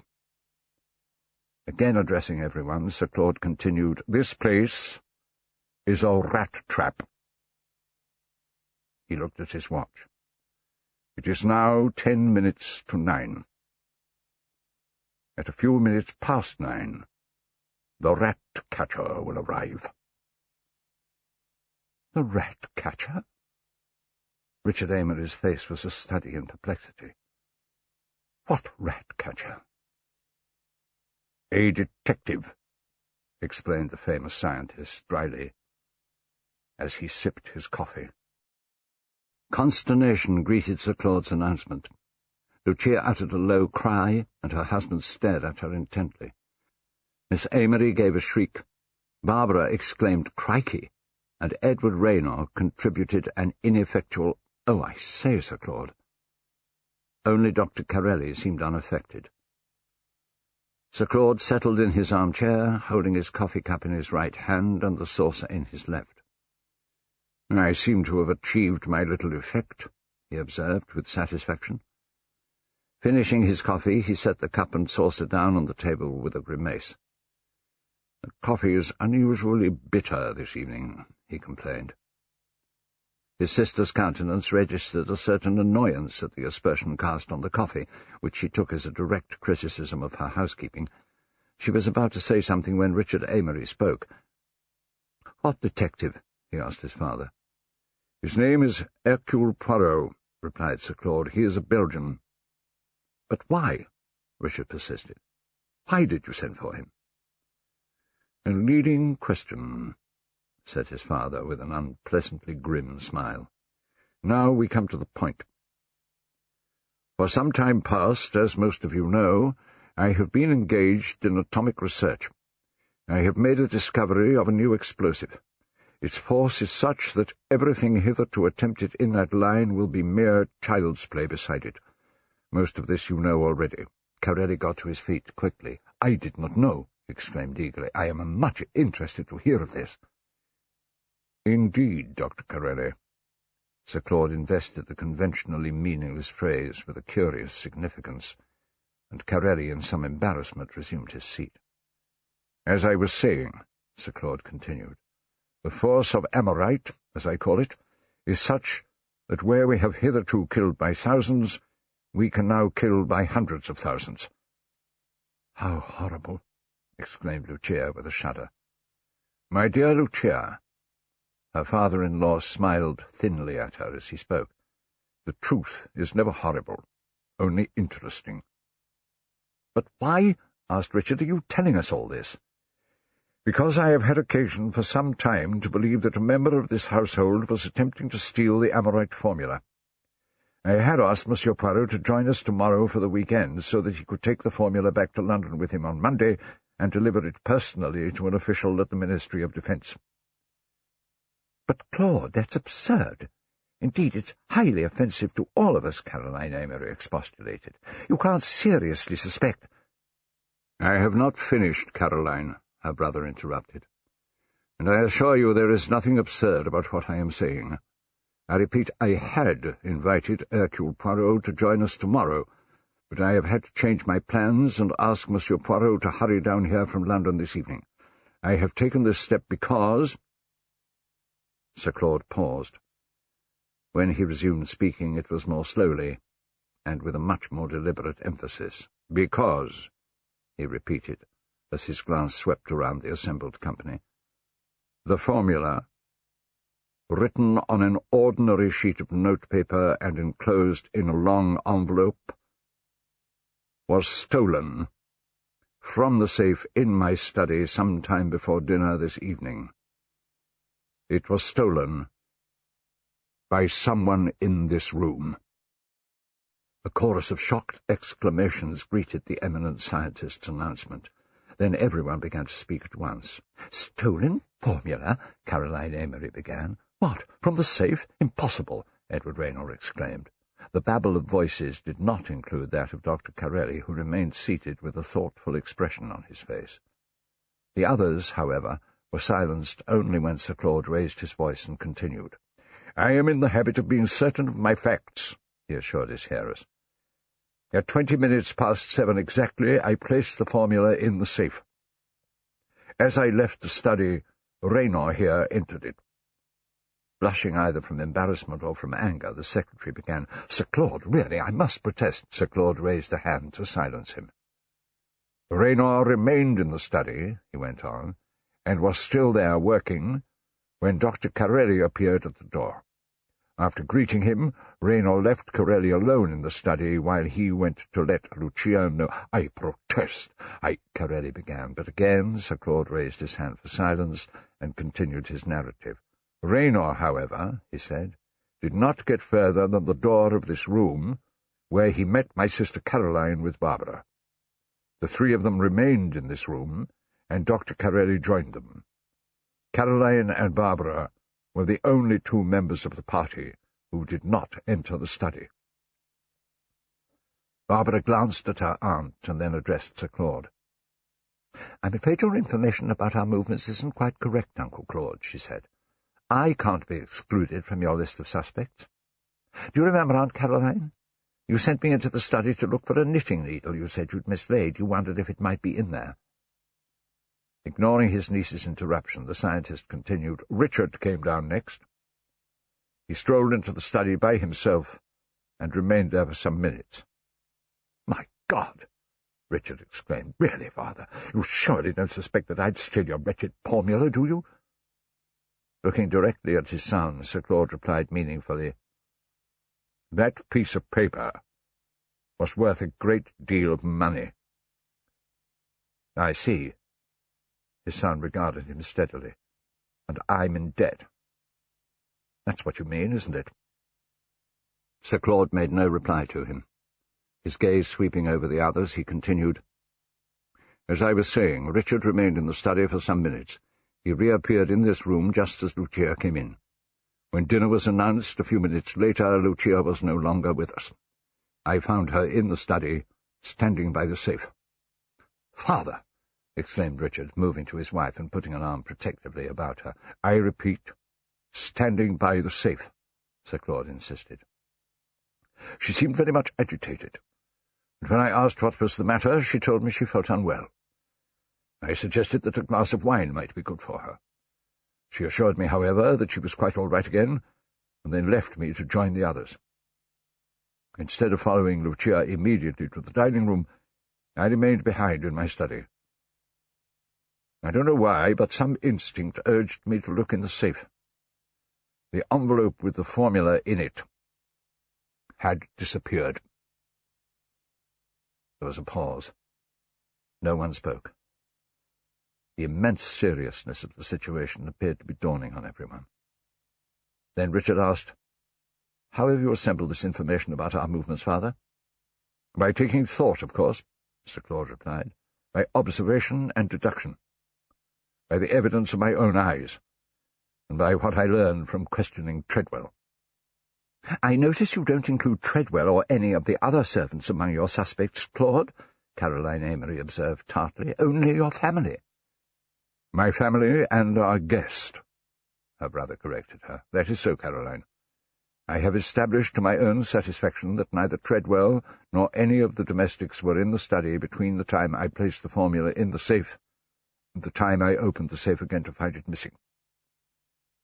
He looked at each of them in turn before adding, "I hope the position is clear to you all. Whoever took the formula must still have it. Since we returned here from dinner, the dining room has been thoroughly searched. Treadwell would have informed me if the piece of paper had been found hidden there, and as you now realize, I have seen to it that no one has had the opportunity to leave this room. Leave this room. Leave this room. Leave this room." For some moments there was a tense silence, broken only when Dr. Corelli asked politely, "Is it your suggestion, then, Sir Claude, that we should all be searched?" "That is not my suggestion," replied Sir Claude, consulting his watch. "It is now 9:02. Hercule Poirot will have arrived at Market Cleeve, where he is being met. At 9 o'clock precisely, Treadwell has orders to switch off the lights from the main switch in the basement. We shall be in complete darkness in this room for 1 minute, and 1 minute only. When the lights go on again, matters will be out of my hands. Hercule Poirot will be here shortly, and he will be in charge of the case. But if, under cover of darkness, the formula is placed here—" and Sir Claude slapped his hand down on the table, "then I shall inform Monsieur Poirot that I have made a mistake, and that I have no need of his services." "That's an outrageous suggestion," Richard declared heatedly. He looked around at the others. "I say we should all be searched. I'm certainly willing." "So am I, of course," Edward Rayner made haste to announce. Richard Amory looked pointedly at Corelli. The Italian smiled and shrugged his shoulders. "And I?" Richard's glance moved to his aunt. "Oh, very well, if we must, we must," Miss Amory grumbled. "Lucia?" Richard asked, turning to his wife. No, Richard," Lucia replied breathily. "Your father's plan is best." Richard looked at her in silence for a moment. "Well, Richard?" queried Sir Claude. A heavy sigh was at first his only reply, and then, "Very well, I agree." He looked at his cousin Barbara, who gave a gesture of assent. Sir Claude leaned back in his chair wearily and spoke in a slow, dragging voice. "The taste of that coffee is still in my mouth," he said, and then yawned. The clock on the mantelpiece began to strike, and there was complete silence as all turned to listen. Sir Claude turned slowly in his chair and looked steadily at his son Richard. On the last stroke of 9, the lights suddenly went out, and the room was plunged into darkness. There were a few gasps, and some stifled exclamations from the women, and then Miss Amory's voice rang out clearly. "I don't care for this at all." "Do be quiet, Aunt Caroline," Barbara ordered her. "I'm trying to listen." For a few seconds there was absolute silence, followed by the sounds of heavy breathing, and then a rustling of paper. Silence again, before they all heard a kind of metallic clink, the sound of something tearing, and a loud bang, which must surely have been a chair being knocked over. Suddenly Lucia screamed, Sir Claude, I can't bear it. I must have light. Somebody, please." The room remained in darkness. There was a sharp intake of breath, and then a loud knock at the door leading to the hall. Lucia screamed again. As though in response, the light suddenly came on again. Richard was now standing by the door, apparently unable to decide whether or not to attempt to open it. Edward Rayner was on his feet by his chair, which had overturned. Lucia lay back in her chair as though about to faint. Sir Claude sat absolutely still in his armchair with his eyes closed. His secretary suddenly pointed to the table beside his employer. "Look!" he exclaimed. "The formula!" On the table beside Sir Claude was a long envelope of the type he had earlier described. "Thank God!" cried Lucia. "Thank God!" There was another knock at the door, which now opened slowly. Everyone's attention was fixed on the doorway as Treadwell ushered in a stranger, and then withdrew. The assembled company stared at the stranger. What they saw was an extraordinary-looking little man, hardly more than 5 feet 4 inches in height, who carried himself with great dignity. His head was exactly the shape of an egg, and he carried it at a slight angle like an inquiring terrier. His moustache was distinctly stiff and military. He was very neatly dressed. "Hercule Poirot, at your service," said the stranger, and bowed. Richard Amory held out a hand. "Monsieur Poirot," he said, as they shook hands. "Sir Claude?" asked Poirot. "Ah, no. You are too young, of course. You are his son, perhaps?" He moved past Richard into the centre of the room. Behind him, another man, tall, middle-aged, and of military bearing, had unobtrusively entered. As he moved to Poirot's side, the detective announced, "My colleague, Captain Hastings." "What a delightful room," Hastings observed as he shook hands with Richard Amory. Richard turned back to Poirot. "I'm sorry, Monsieur Poirot," he said, "but I fear we brought you down here under a misapprehension. The need for your services has passed." "Indeed," replied Poirot. "Yes, I'm sorry," Richard continued. "It's too bad, dragging you all the way down here from London. Of course your fee and expenses, they'll be all right, of course." "I comprehend perfectly," said Poirot, "but for the moment it is neither my fee nor my expenses which interest me." "No? Then what, What does interest me, Mr. Amory? I will tell you. It is just a little point of no consequence, of course, but it was your father who sent for me to come. Why is it not he who tells me to go?" "Oh, of course, I'm sorry," said Richard, turning towards Sir Claude. "Father, would you please tell Monsieur Poirot that we no longer have any need of his services?" Sir Claude did not answer. "Father!" Richard exclaimed, moving quickly to Sir Claude's armchair. He bent over his father and then turned around wildly. "Dr. Corelli!" he called. Miss Amory rose, white-faced. Corelli swiftly crossed to Sir Claude and felt his pulse. Frowning, he placed his hand over Sir Claude's heart, and then shook his head. Poirot moved slowly to the armchair and stood looking down at the motionless body of the scientist. "Yes, I fear," he murmured as though to himself. "I very much fear." "What do you fear?" asked Barbara, moving towards him. Poirot looked at her. "I fear that Sir Claude has sent for me too late, mademoiselle." Stunned silence followed Hercule Poirot's statement. Dr. Corelli continued his examination of Sir Claude for a few moments before straightening himself and turning to the others. Addressing Richard Amory, "I am afraid your father is dead," he confirmed. Richard stared at him in disbelief, as though he were unable to take in the Italian doctor's words. Then, "My God, what was it? Heart failure?" he asked. "I suppose so," replied Corelli somewhat doubtfully. Barbara moved to her aunt to comfort her, for Miss Amory seemed about to faint. Edward Raynor joined them, helping to support Miss Amory and whispering to Barbara as he did so, "I suppose that fellow is a real doctor?" "Yes, but only an Italian one," Barbara murmured in reply, as between them they settled Miss Amory into a chair. Overhearing Barbara's remark, Poirot shook his head energetically. Then, stroking his luxuriant moustache with exquisite care, he smiled as he commented softly, "Me, I am a detective, but only a Belgian one. Nevertheless, mademoiselle, we foreigners do arrive at the correct answer occasionally." Barbara had the grace to look at least a trifle embarrassed. She and Raynor remained in conversation for a few moments, but then Lucia approached Poirot, taking his arm and drawing him aside from the others. "Monsieur Poirot," she urged him breathlessly, "you must stay. You must not let them send you away."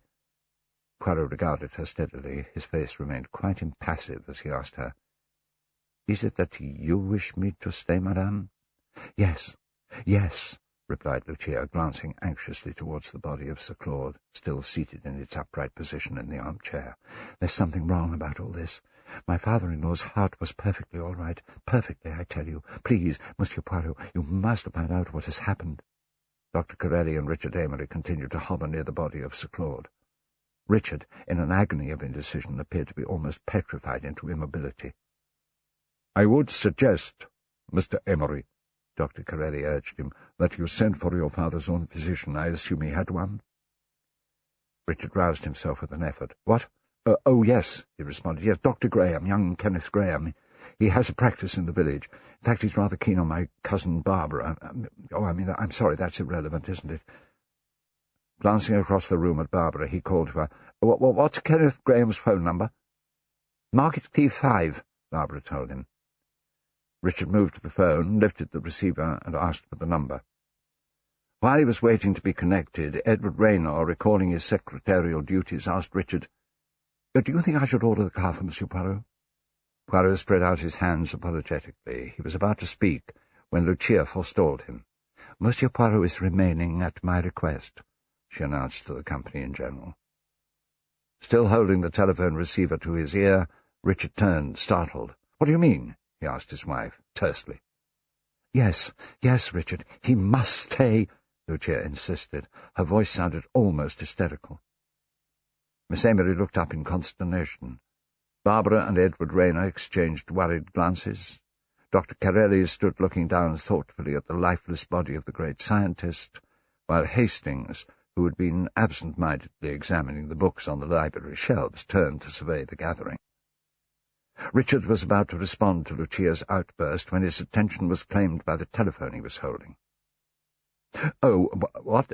Oh, is that Dr. Graham?" he asked. "Kenneth, it's Richard Amory speaking. My father has had a heart attack. Can you come up at once?"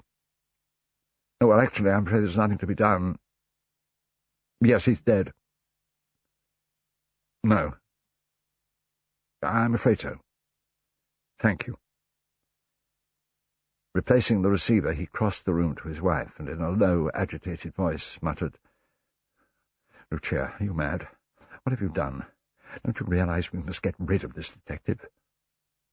Astonished, Lucia rose from her chair. "What do you mean?" she asked Richard. Their exchange continued quietly but urgently. "Didn't you hear what Father said?" His tone fraught with meaning, he murmured, "The coffee is very bitter." At first Lucia seemed not to understand. "The coffee is very bitter?" she repeated. She looked at Richard uncomprehendingly for a moment, and then suddenly uttered a cry of horror, which she quickly stifled. "You see, do you understand now?" Richard asked. Lowering his voice to a whisper, he added, "He's been poisoned, and obviously by a member of the family. You don't want a ghastly scandal, do you?" "Oh, my God!" murmured Lucia, staring straight in front of her. "Oh, merciful God!" Turning away from her, Richard approached Poirot. "Monsieur Poirot," he began, and then hesitated. "Monsieur?" Poirot queried politely. Summoning up his determination, Richard continued, "Monsieur Poirot, I'm afraid I do not quite understand what it is that my wife has asked you to investigate." Poirot considered for a moment before replying. Then, smiling pleasantly, he answered, "Shall we say the theft of a document? That, mademoiselle tells me," he continued, gesturing towards Barbara, "is what I was called down for." Casting a glance of reproach at Barbara, Richard told Poirot, "The document in question has been returned." "Has it?" asked Poirot, his smile becoming rather enigmatic. The little detective suddenly had the attention of everyone present, as he moved to the table in the centre of the room and looked at the envelope still lying on it, which had been generally forgotten in the excitement and commotion caused by the discovery of Sir Claud's death. "What do you mean?" Richard Amory asked Hercule Poirot. Poirot gave a flamboyant twist to his moustache, and carefully brushed an imaginary speck of dust from his sleeve. Then, "It is just no doubt, a foolish idea of mine," the little detective finally replied. "You see, someone told me the other day a most amusing story. This story of the empty bottle. There was nothing in it." "I'm sorry, I don't understand you," Richard Amory declared. Picking up the envelope from the table, Poirot murmured, "I just wondered." He glanced at Richard, who took the envelope from him and looked inside. "It's empty," Richard exclaimed. Screwing up the envelope, he threw it on the table and looked searchingly at Lucia, who moved away from him. "Then," he continued uncertainly, "I suppose we must be searched.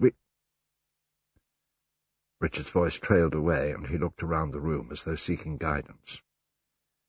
He was met with looks of confusion from Barbara and her aunt, indignation from Edward Rayner, and blandness from Dr. Carelli. Lucia continued to avoid his eye. "Why do you not take my advice, monsieur?" Poirot suggested. Do nothing until the doctor comes. Tell me, he asked, pointing towards the study. That doorway. Where does he go? Oh, that's my father's study in there, Richard told him. Poirot crossed the room to the door, put his head around it to look into the study, and then turned back into the library, nodding as though satisfied.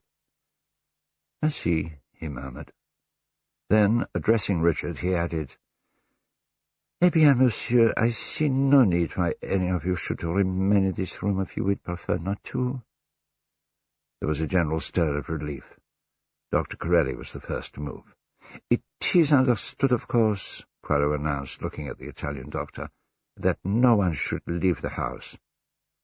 I will hold myself responsible for that, Richard declared, as Barbara and Rayner left together, followed by Corelli. Caroline Amory lingered by her brother's chair.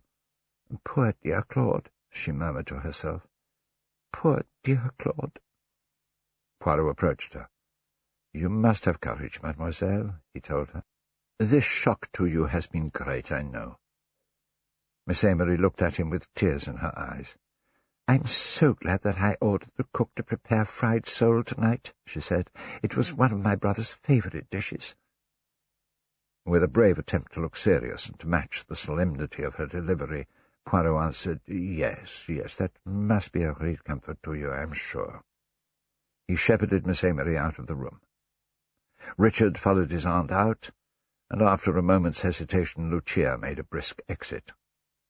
Poirot and Hastings were left alone in the room with the body of Sir Claude.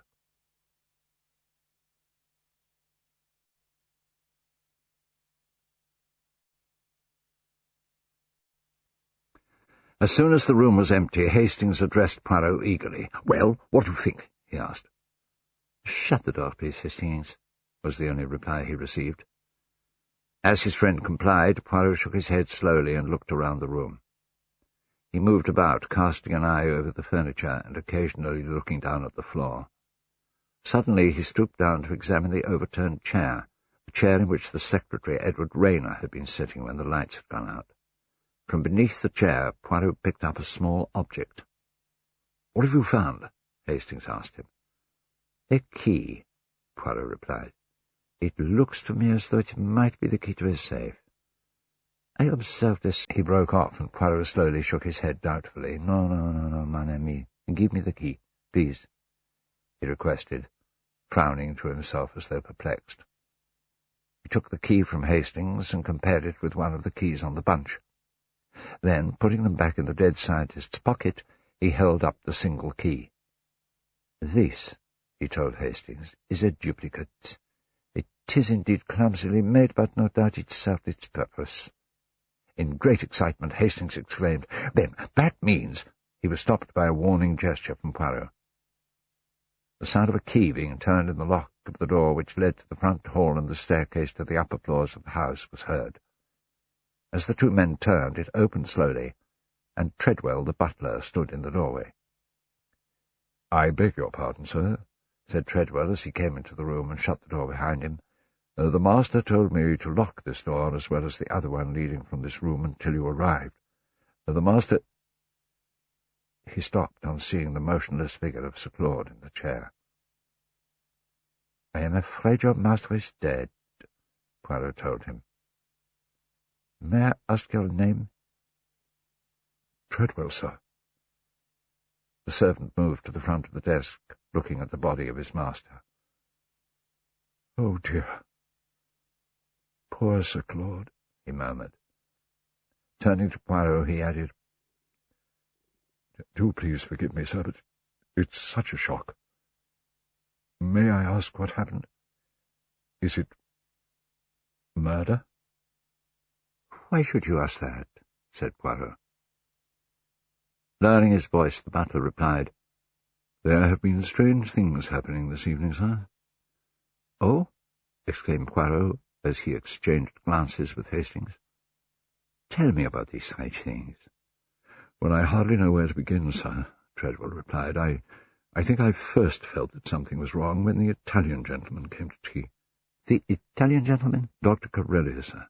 "He came to tea unexpectedly?" asked Poirot. "Yes, sir, and Miss Amory asked him to stay, seeing as how he was a friend of Mrs. Richards, but if you ask me, sir—" He stopped, and Poirot gently prompted him. "Yes?" "I hope you will understand, sir," said Treadwell, "that it is not my custom to gossip about the family, but seeing that the master is dead—" He paused again, and Poirot murmured sympathetically, Yes, I understand. I am sure you are very attached to your master." Treadwell nodded, and Poirot continued, "Sir Claude sent for me in order to tell me something. You must tell me all you can." "Well, then," Treadwell responded, "in my opinion, sir, Mrs. Richard Amory did not want the Italian gentleman asked to dinner. I observed her face when Miss Amory gave the invitation." "What is your own impression of Dr. Carelli?" asked Poirot. "Dr. Carelli, sir," replied the butler rather haughtily, "is not one of us." Not quite understanding Treadwell's remark, Poirot looked inquiringly at Hastings, who turned away to hide a smile. Throwing his colleague a glance of mild reproof, Poirot turned again to Treadwell. The butler's countenance remained perfectly serious. "Did you feel," Poirot queried, "that there was something odd about Dr. Carelli's coming to the house in the way that he did?" "Precisely, sir.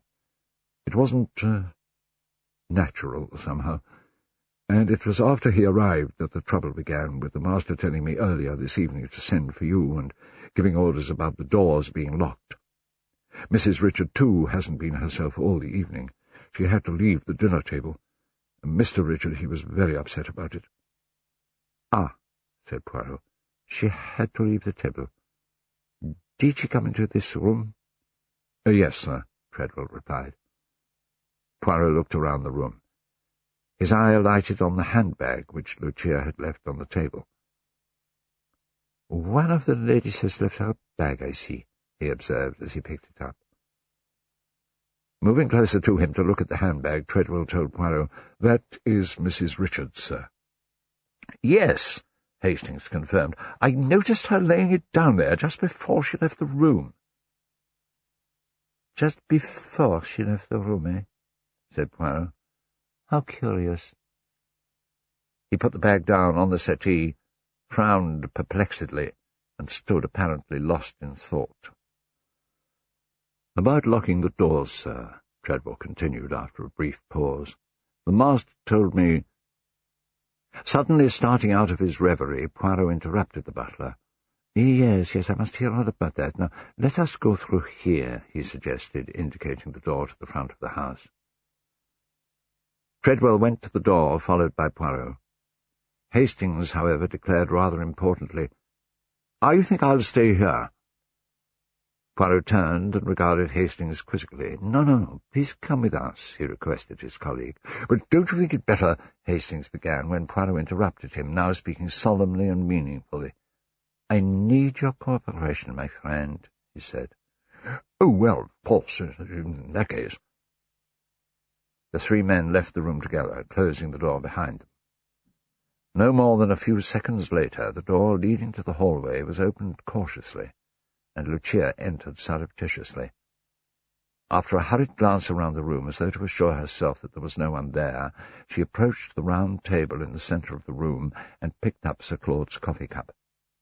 A shrewd, hard look came into her eyes, which belied their customary innocent appearance, and she suddenly looked a good deal older. Lucia was still standing with the cup in her hand, as though undecided what to do, when the other door leading to the front of the house opened, and Poirot entered the library alone. "Permit me, madame," said Poirot, causing Lucia to start violently. He moved across to her, and took the cup from her hand with the air of one indulging in a gesture of simple politeness.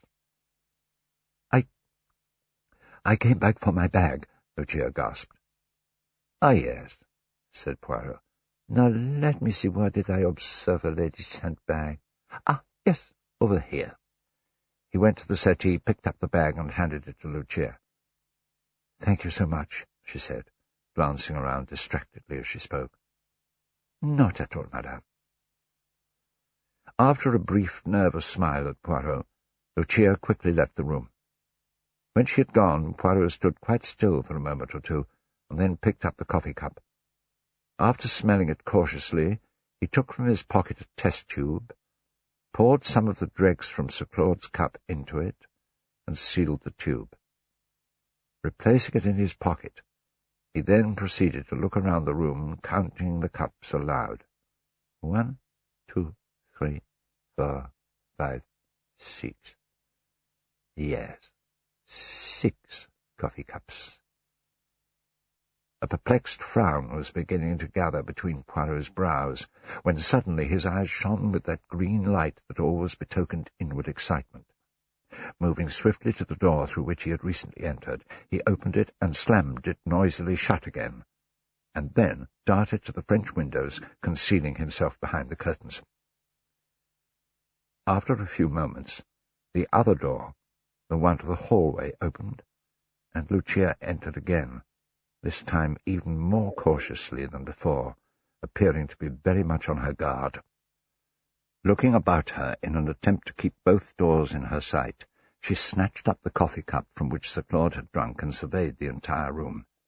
Her eye alighted on the small table near the door to the hall, on which there stood a large bowl containing a house-plant. Moving to the table, Lucia thrust the coffee cup upside down into the bowl. Then, still watching the door, she took one of the other coffee cups and placed it near Sir Claude's body. She then moved quickly to the door, but as she reached it the door opened, and her husband Richard entered with a very tall, sandy-haired man in his early 30s, whose countenance, though amiable, had an air of authority about it.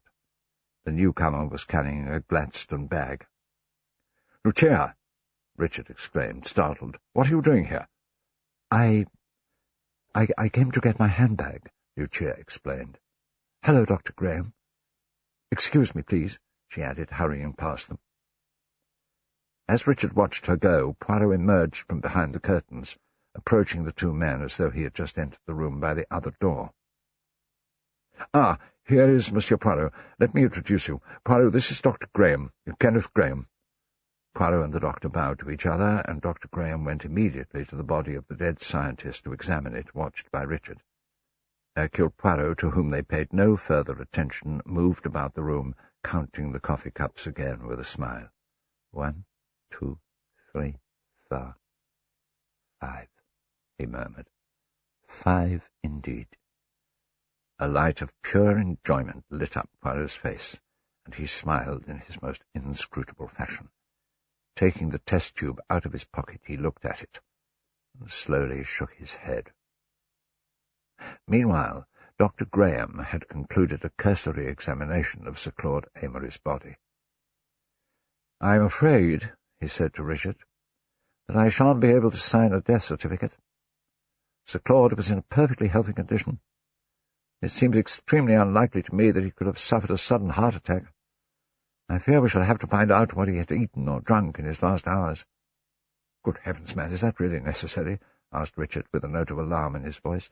"He hadn't eaten or drunk anything that the rest of us didn't. It's absurd to suggest—" "I'm not suggesting anything," Dr. Graham interrupted, speaking firmly and with authority. "I'm telling you that there will have to be an inquest, by law, that the coroner will certainly want to know the cause of death. At present I simply do not know what caused Sir Claude's death. I'll have his body removed, and I'll arrange for an autopsy to be done first thing tomorrow morning as a matter of urgency. I should be able to get back to you later tomorrow with some hard facts." He left the room swiftly, followed by a still expostulating Richard. Poirot looked after them, and then assumed a puzzled expression as he turned to look again at the body of the man who had called him away from London with such urgency in his voice. "What was it you wanted to tell me, my friend? I wonder, what did you fear? Was it simply the theft of your formula, or did you fear for your life as well? You relied on Hercule Poirot for help. You called for help too late. But I shall try to discover the truth." Shaking his head thoughtfully, Poirot was about to leave the room when Treadwell entered. "I've shown the other gentleman to his room, sir," he told Poirot. May I take you to yours, which is the adjoining one at the top of the stairs? I've also taken the liberty of providing a little cold supper for you both after your journey. On the way upstairs I'll show you where the dining-room is." Poirot inclined his head in polite acceptance. "Thank you very much, Treadwell," he said. "Incidentally, I am going to advise Mr. Amory most strongly that this room should be kept locked until tomorrow, when we should have further information about this evening's distressing occurrence. Would you be so kind as to make it secure after we leave it now?" "Most certainly, sir, if that is your wish," replied Treadwell, as Poirot preceded him out of the library.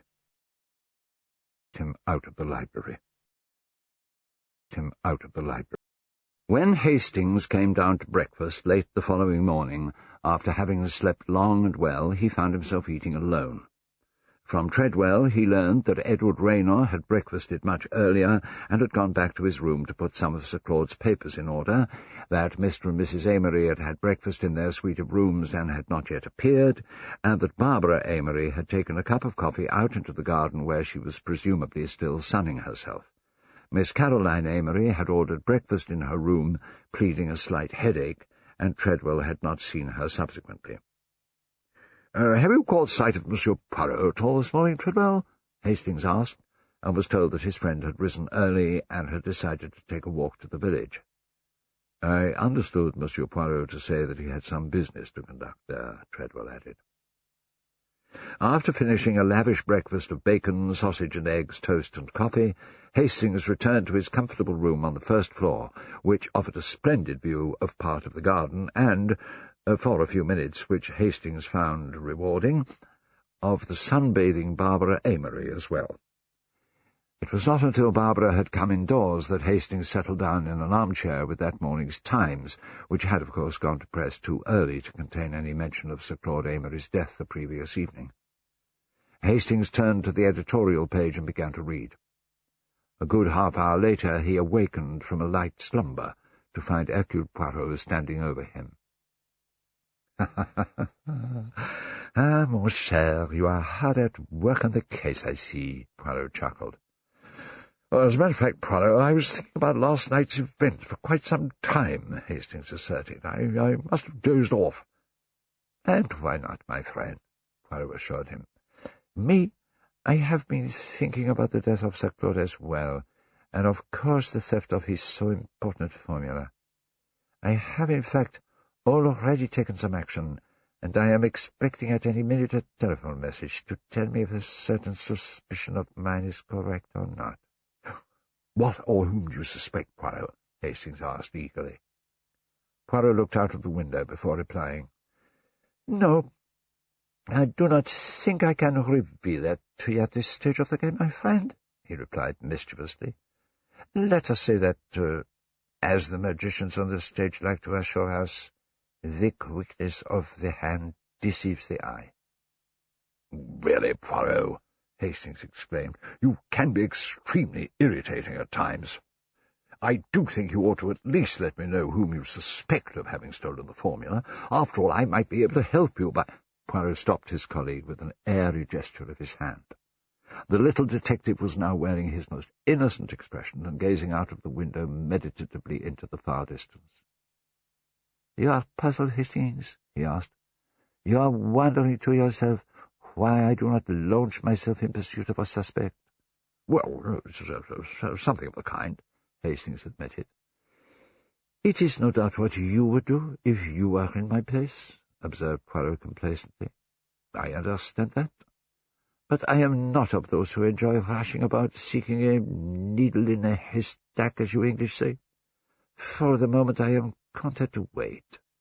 As to why I wait, eh bien, to the intelligence of Hercule Poirot, things are sometimes perfectly clear, which are not at all clear to those who are not so greatly gifted." "Good Lord, Poirot!"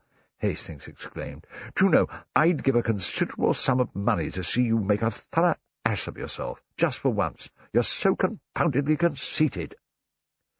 "Do not enrage yourself, my dear Hastings," Poirot replied soothingly. "In verity, I observe that there are times when you seem almost to detest me. Alas, I suffer the penalties of greatness." The little man puffed out his chest and sighed so comically that Hastings was forced to laugh. "Poirot, you really have the best opinion of yourself of anyone I've ever known," he declared. "What will you? When one is unique, one knows it. But now to serious matters, my dear Hastings. Let me tell you that I have asked Sir Claud's son, Mr. Richard Amory, to meet us in the library at noon.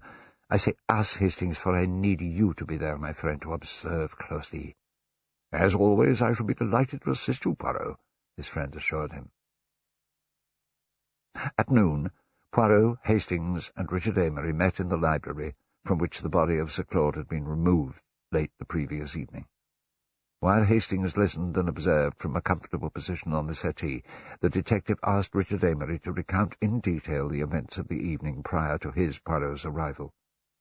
When he had concluded his recital of events, Richard, sitting in the chair which his father had occupied the previous evening, added, "Well, that's about everything, I think. I hope I've made myself clear." "But perfectly, Monsieur Amory, perfectly," Poirot replied, leaning against an arm of the only armchair in the room. "I now have a clear tableau." Shutting his eyes, he attempted to conjure up the scene. There is Sir Claud in his chair, dominating the situation. Then the darkness, the knocking on the door. Yes, indeed, a dramatic little scene. "Well," said Richard, making as if to rise, "if that's all—" "Just one little minute," said Poirot, with a gesture as though to detain him. Lowering himself to his chair again with an air of reluctance, Richard asked, "Yes?" "What about earlier in the evening, Monsieur Amory?" "Earlier in the evening?" "Yes," Poirot reminded him. "After dinner." "Oh, that," said Richard. "Oh, there's really nothing more to tell. My father and his secretary Rayner, Edward Rayner, went straight into my father's study. The rest of us were in here." Poirot beamed at Richard encouragingly. "And you did—" "What?" "Oh, we just talked. We had the gramophone on for most of the time." Poirot thought for a moment, then, "Nothing took place that strikes you as worth recalling?" he asked. "Nothing whatever," Richard affirmed very quickly. Watching him closely, Poirot pressed on. "When was the coffee served?" "Immediately after dinner," was Richard's reply. Poirot made a circular motion with his hand. "Did the butler hand it round, or did he leave it here to be poured out?" "I really can't remember," said Richard. Poirot gave a slight sigh. He thought for a moment, and then asked, "Did you all take coffee?" "Yes, I think so. All except Rayner, that is. He doesn't drink coffee." "And Sir Claud's coffee was taken to him in the study?" "I suppose so," replied Richard, with some irritation beginning to show in his voice. "Are all these details really necessary?" Poirot lifted his arms in a gesture of apology. "I am so sorry," he said. "It is just that I am very anxious to get the whole picture straight in my mind's eye. And after all, we do want to get this precious formula back, do we not?" "I suppose so," was again Richard's rather sullen rejoinder, at which Poirot's eyebrows shot up exaggeratedly, and he uttered an exclamation of surprise. No, of course we do," Richard hastened to add. Poirot, looking away from Richard Amory, asked, "Now, when did Sir Claud come from the study into this room?" "Oh, just as they were trying to get that door open," Amory told him. "They?" queried Poirot, rounding on him. "Yes, Rayner and the others." "May I ask who wanted it opened?" "My wife, Lucia," said Richard. "She hadn't been feeling very well all the evening." Poirot's tone was sympathetic as he replied, La pauvre dame. I hope she finds herself better this morning. There are one or two things I urgently desire to ask her." "Oh, I'm afraid that's quite impossible," said Richard. "She's not up to seeing anyone or answering any questions. In any case, there's nothing she could tell you that I couldn't." Quite so," Poirot assured him. "But women, Monsieur Amory, have a great capacity for observing things in detail. Still, doubtless your Aunt Miss Amory will do as well. She's in bed, said Richard hastily. My father's death was a great shock to her. Yes, I see, murmured Poirot thoughtfully. And there was a pause. Richard, looking distinctly uncomfortable, rose and turned to the French windows. "Let's have some air," he announced. "It's very hot in here." "Ah, you are like all the English," Poirot declared, smiling. "The good open air, you will not leave it in the open. No, it must be brought inside the house." "Well, you don't mind, I hope?" Richard asked. "Me?" said Poirot. "No, of course not. I have adopted all the English habits. Everywhere I am taken for an Englishman." On the settee, Hastings could not help but smile to himself. "But pardon me, Monsieur Amory, is not that window locked by some ingenious device?" "Yes, it is," replied Richard, "but the key to it's on my father's bunch of keys, which I have here." Taking a bunch of keys from his pocket, he moved to the French windows and undid the catch, flinging the windows open wide. Moving away from him, Poirot sat on the stool, well away from the French windows and the fresh air, and shivered, while Richard took a deep breath of air and then stood for a moment, looking out at the garden before coming back to Poirot with the air of someone who has arrived at a decision. "Monsieur Poirot," Richard Amory declared, "I won't beat about the bush. I know my wife begged you last night to remain, but she was upset and hysterical and hardly knew what she was doing. I'm the person concerned, and I tell you frankly that I don't care a damn about the formula. My father was a rich man. This discovery of his was worth a great deal of money, but I don't need more than I've got, and I can't pretend to share his enthusiasm in the matter. There are explosives enough in the world already." "I see," murmured Poirot thoughtfully. "What I say," continued Richard, "is that we should let the whole thing drop." Poirot's eyebrows shot up as he made his familiar gesture of surprise. "You prefer that I should depart?" he asked. "That I should make no further investigations?" "Well, yes, that's it." Richard Amory sounded uncomfortable as he half turned away from Poirot. "But," the detective persisted, "whoever stole the formula would not do so in order to make no use of it." "No," Richard admitted. He turned back to Poirot, "but still—" Slowly and meaningfully, Poirot continued. "Then you do not object to the— how shall I put it, the stigma?" "Stigma?" exclaimed Richard sharply. 5 people, Poirot explained to him. 5 people had the opportunity of stealing the formula. Until one is proved guilty, the other 4 cannot be proved innocent. Treadwell had entered the room while Poirot was speaking. As Richard began to stammer irresolutely, the butler interrupted him. "I beg your pardon, sir," he said to his employer, "but Dr. Graham is here and would like to see you." Clearly glad of the opportunity to escape further questioning from Poirot, Richard replied, "Well, I'll come at once," moving to the door as he spoke. Turning to Poirot, he asked formally, "Would you excuse me, please?" as he left with Treadwell. When the 2 men had departed, Hastings rose from the settee and approached Poirot, bursting with suppressed excitement. "I say," he exclaimed, "poison, eh?" "What, my dear Hastings?" asked Poirot.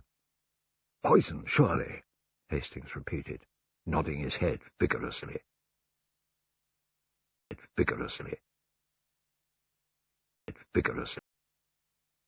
Poirot surveyed his friend with an amused twinkle in his eye. "How dramatic you are, my dear Hastings," he exclaimed.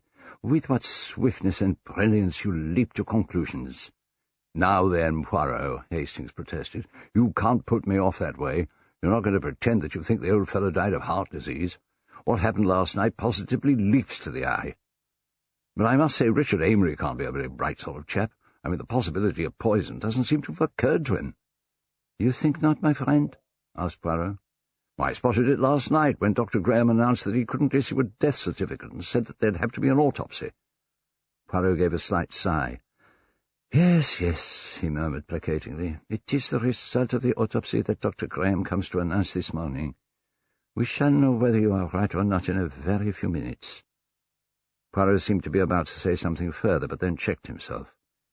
He moved to the mantelpiece and began to adjust the vase containing the spills used for lighting the fire.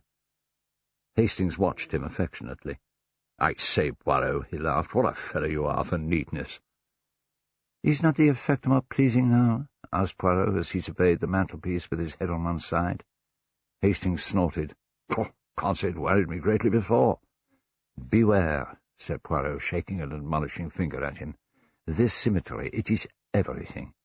Everywhere there should be neatness and order, especially in the little grey cells of the brain." He tapped his head as he spoke. "Oh, come on, don't leap onto your hobby-horse," Hastings begged him. "Just tell me what your precious little grey cells make of this business." Poirot moved to the settee and sat before replying. He regarded Hastings steadily, his eyes narrowing like a cat's until they showed only a gleam of green. "If you would use your grey cells and attempt to see the whole case clearly, as I attempt to do, you would perhaps perceive the truth, my friend," he announced smugly.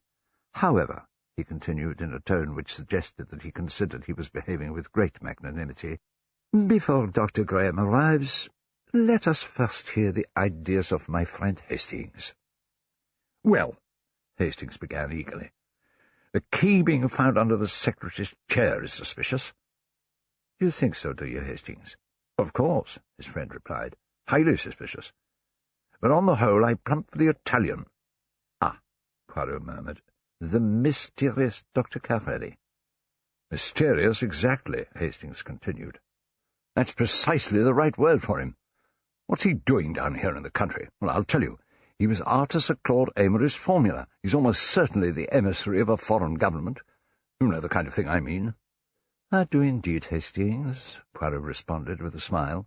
"After all, I do occasionally go to the cinema, you know."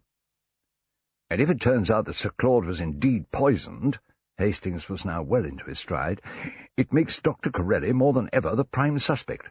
Remember the Borgias? Poison is a very Italian sort of crime. But what I'm afraid of is that Corelli will get away with the formula in his possession." "He will not do that, my friend," said Poirot, shaking his head. "Well, how on earth can you be so sure?" Hastings inquired. Poirot leaned back in his chair and brought the tips of his fingers together in his familiar manner. "I do not exactly know, Hastings," he admitted. "I cannot be sure, of course, but I have a little idea." "What do you mean?" "Where do you think that formula is now, my clever collaborator?" Poirot asked. "Well, how should I know?" Poirot looked at Hastings for a moment, as though giving his friend a chance to consider the question. Then, "Think, my friend," he said encouragingly. "Arrange your ideas. Be methodical. Be orderly. That is the secret of success." When Hastings merely shook his head with a perplexed air, the detective attempted to give his colleague a clue. "There is only one place where it can be," Poirot told him. "And where's that, for heaven's sake?" Hastings asked, with a distinct note of irritation in his voice. "In this room, of course," Poirot announced, a triumphant Cheshire cat-like grin appearing on his face. "What on earth do you mean?" "But yes, Hastings, just consider the facts. We know from the good Treadwell that Sir Claude took certain precautions to prevent the formula from being removed from this room.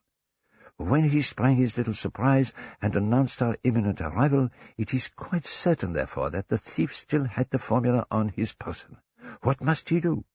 He dare not risk having it found on him when I arrived. He can do only two things.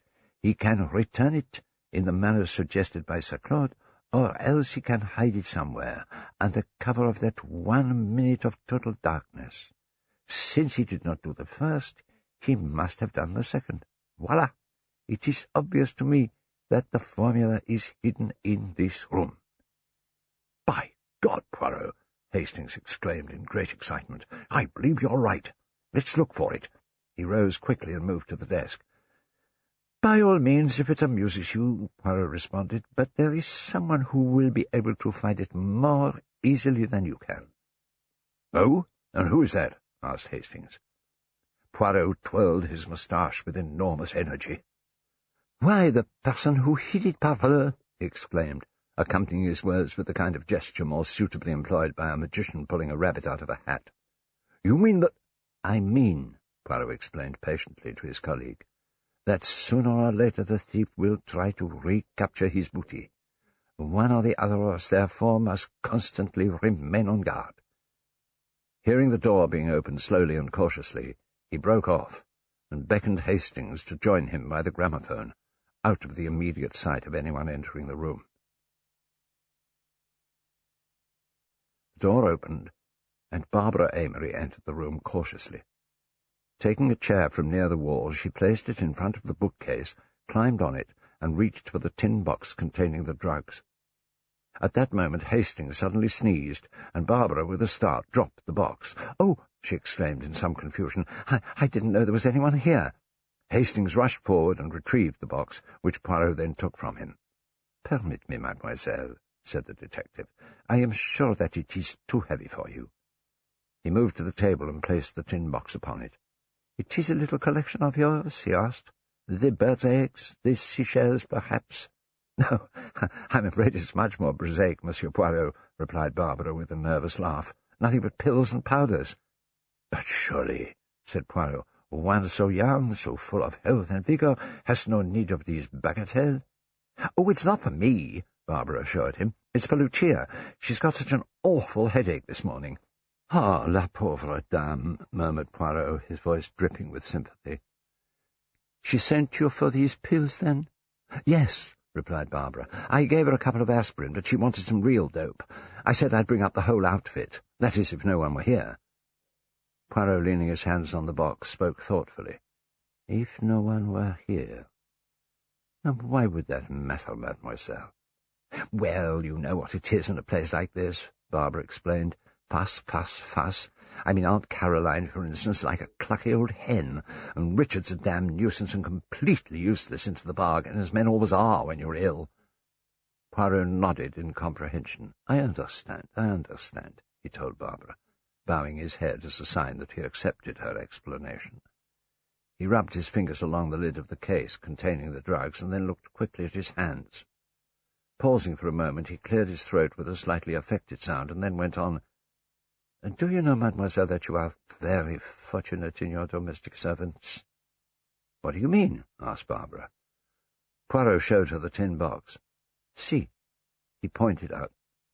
"On this box there is no speck of dust. To mount on a chair and bother to dust so high up there, not all domestics would be so conscientious." "Yes," Barbara agreed. "I thought it odd last night that it wasn't dusty." "You had this case of drugs down last night?" Poirot asked her. "Yes, after dinner. It's full of old hospital stuff, you know." "Let us have a look at these hospital drugs," suggested Poirot as he opened the box. Taking out some phials and holding them up, he raised his eyebrows exaggeratedly. "Strychnine, atropine. Very pretty little collection. Here is a tube of hyoscine, nearly empty." "What?" exclaimed Barbara. "Why, they were all full last night, I'm sure they were. Voila." Poirot held out a tube to her, and then replaced it in the box. "This is very curious. You say that all these little, what do you call them, phials were full? Where exactly was this case of drugs last night, mademoiselle?" "Well, when we took it down, we placed it on this table," Barbara informed him, "and Dr. Corelli was looking through the drugs, commenting on them, and—" She broke off as Lucia entered the room. Richard Amory's wife looked surprised to see the two men. Her pale, proud face seemed careworn in the daylight, and there was something wistful in the curve of her mouth. Barbara hastened to her. "Oh, darling, you shouldn't have got up," she told Lucia. "I was just coming up to you." "My headache is much better, Barbara, dear," Lucia replied, her eyes fixed on Poirot. "I came down because I wanted to speak to Monsieur Poirot." "Oh, but my pet, don't you think you should—" "Please, Barbara." "Oh, very well, you know best," said Barbara as she moved to the door, which Hastings rushed to open for her. When she'd gone, Lucia moved to a chair and sat down. "Monsieur Poirot," she began. "I am at your service, madame," Poirot responded politely. Lucia spoke hesitantly, and her voice trembled a little. "Monsieur Poirot," she began again, "last night I made a request to you. I asked you to stay on here. I begged you to do so. This morning I see that I made a mistake. "Are you sure, madame?" Poirot asked her quietly. "Quite sure. I was nervous last night and overwrought. I am most grateful to you for doing what I asked, but now it is better that you should go." "Ah, c'est comme ça," Poirot murmured beneath his breath. Aloud, his response was merely a non-committal, "I see, madame." Rising, Lucia glanced at him nervously as she asked, "That is settled, then?" "Not quite, madame," replied Poirot, taking a step towards her. "If you remember, you expressed the doubt that your father-in-law had died in natural death." "I was hysterical last night," Lucia insisted. "I did not know what I was saying." "Then you are now convinced," Poirot persisted, "that his death was, after all, natural?" "Absolutely," Lucia declared. Poirot's eyebrows rose a trifle. He looked at her in silence. "Why do you look at me like that?" Lucia asked with alarm in her voice. "Because, madame, it is sometimes difficult to set a dog on the scent. But once he has found it, nothing on earth will make him leave it, not if he is a good dog. And I, madame, I, Hercule Poirot, am a very good dog." In great agitation, Lucia declared, "Oh, but you really must go. I beg you, I implore you. You don't know what harm you may do by remaining." "Harm?" asked Poirot. "To you, madame?" "To all of us, Monsieur Poirot. I can't explain further, but I beg you to accept my word that it is so. From the first moment I saw you, I trusted you. Please." She broke off as the door opened, and Richard, looking shocked, entered with Dr. Graham. "Lucia!" her husband exclaimed as he caught sight of her. "Richard, what is it?" asked Lucia anxiously as she rushed to his side. "What has happened? Something new has happened. I can see it in your face. What is it?" "Nothing, my dear," replied Richard with an attempt at reassurance in his tone. Do you mind leaving us for a moment?" Lucia's eyes searched his face. "Can't I—" she began, but hesitated as Richard moved to the door and opened it. "Please," he repeated. With a final backward glance in which there was a distinct element of fear, Lucia left the room.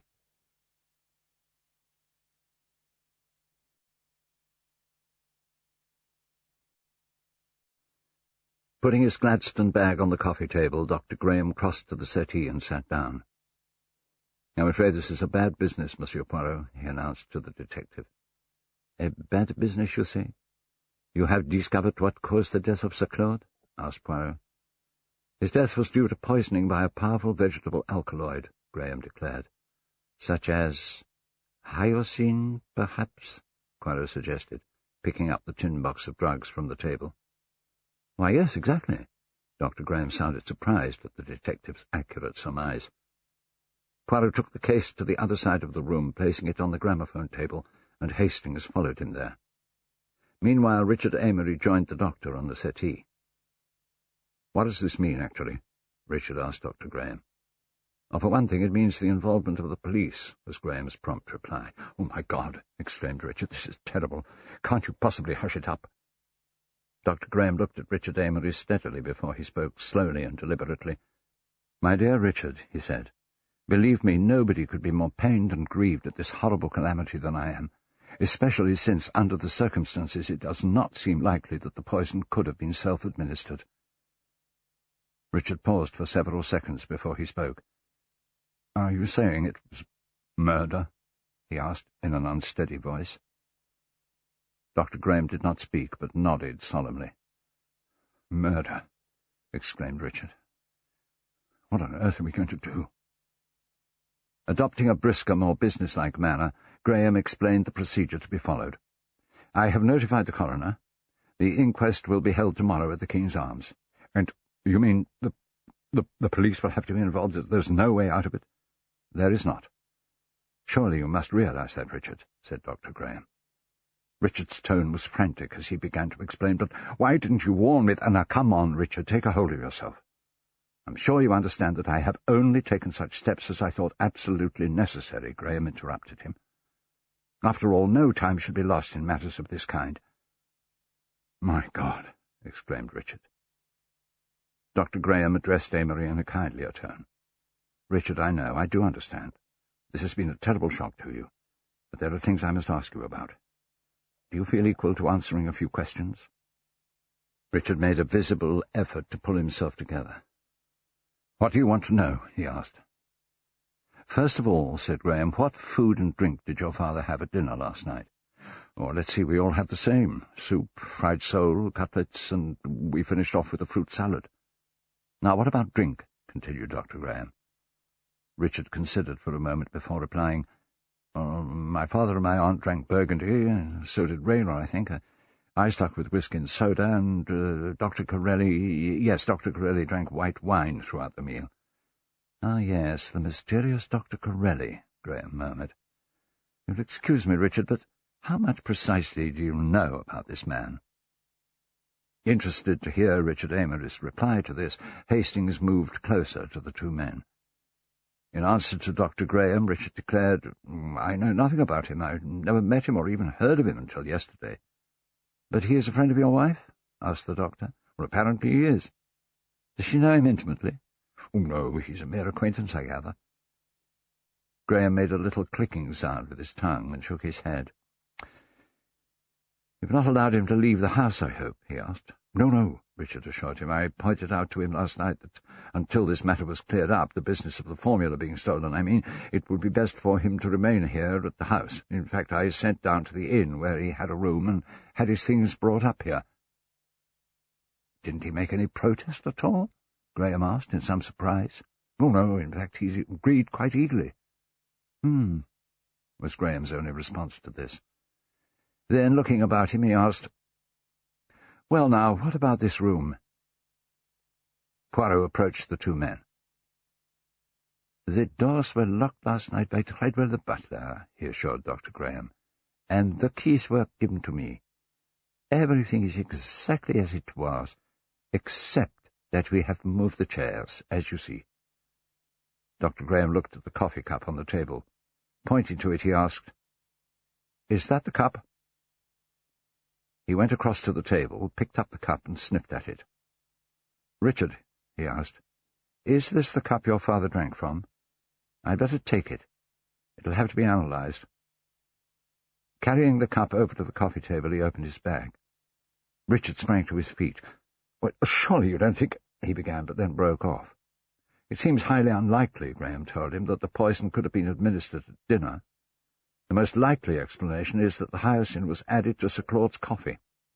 I— Richard tried to utter as he rose and took a step towards the doctor, but then broke off with a despairing gesture and left the room abruptly through the French windows into the garden.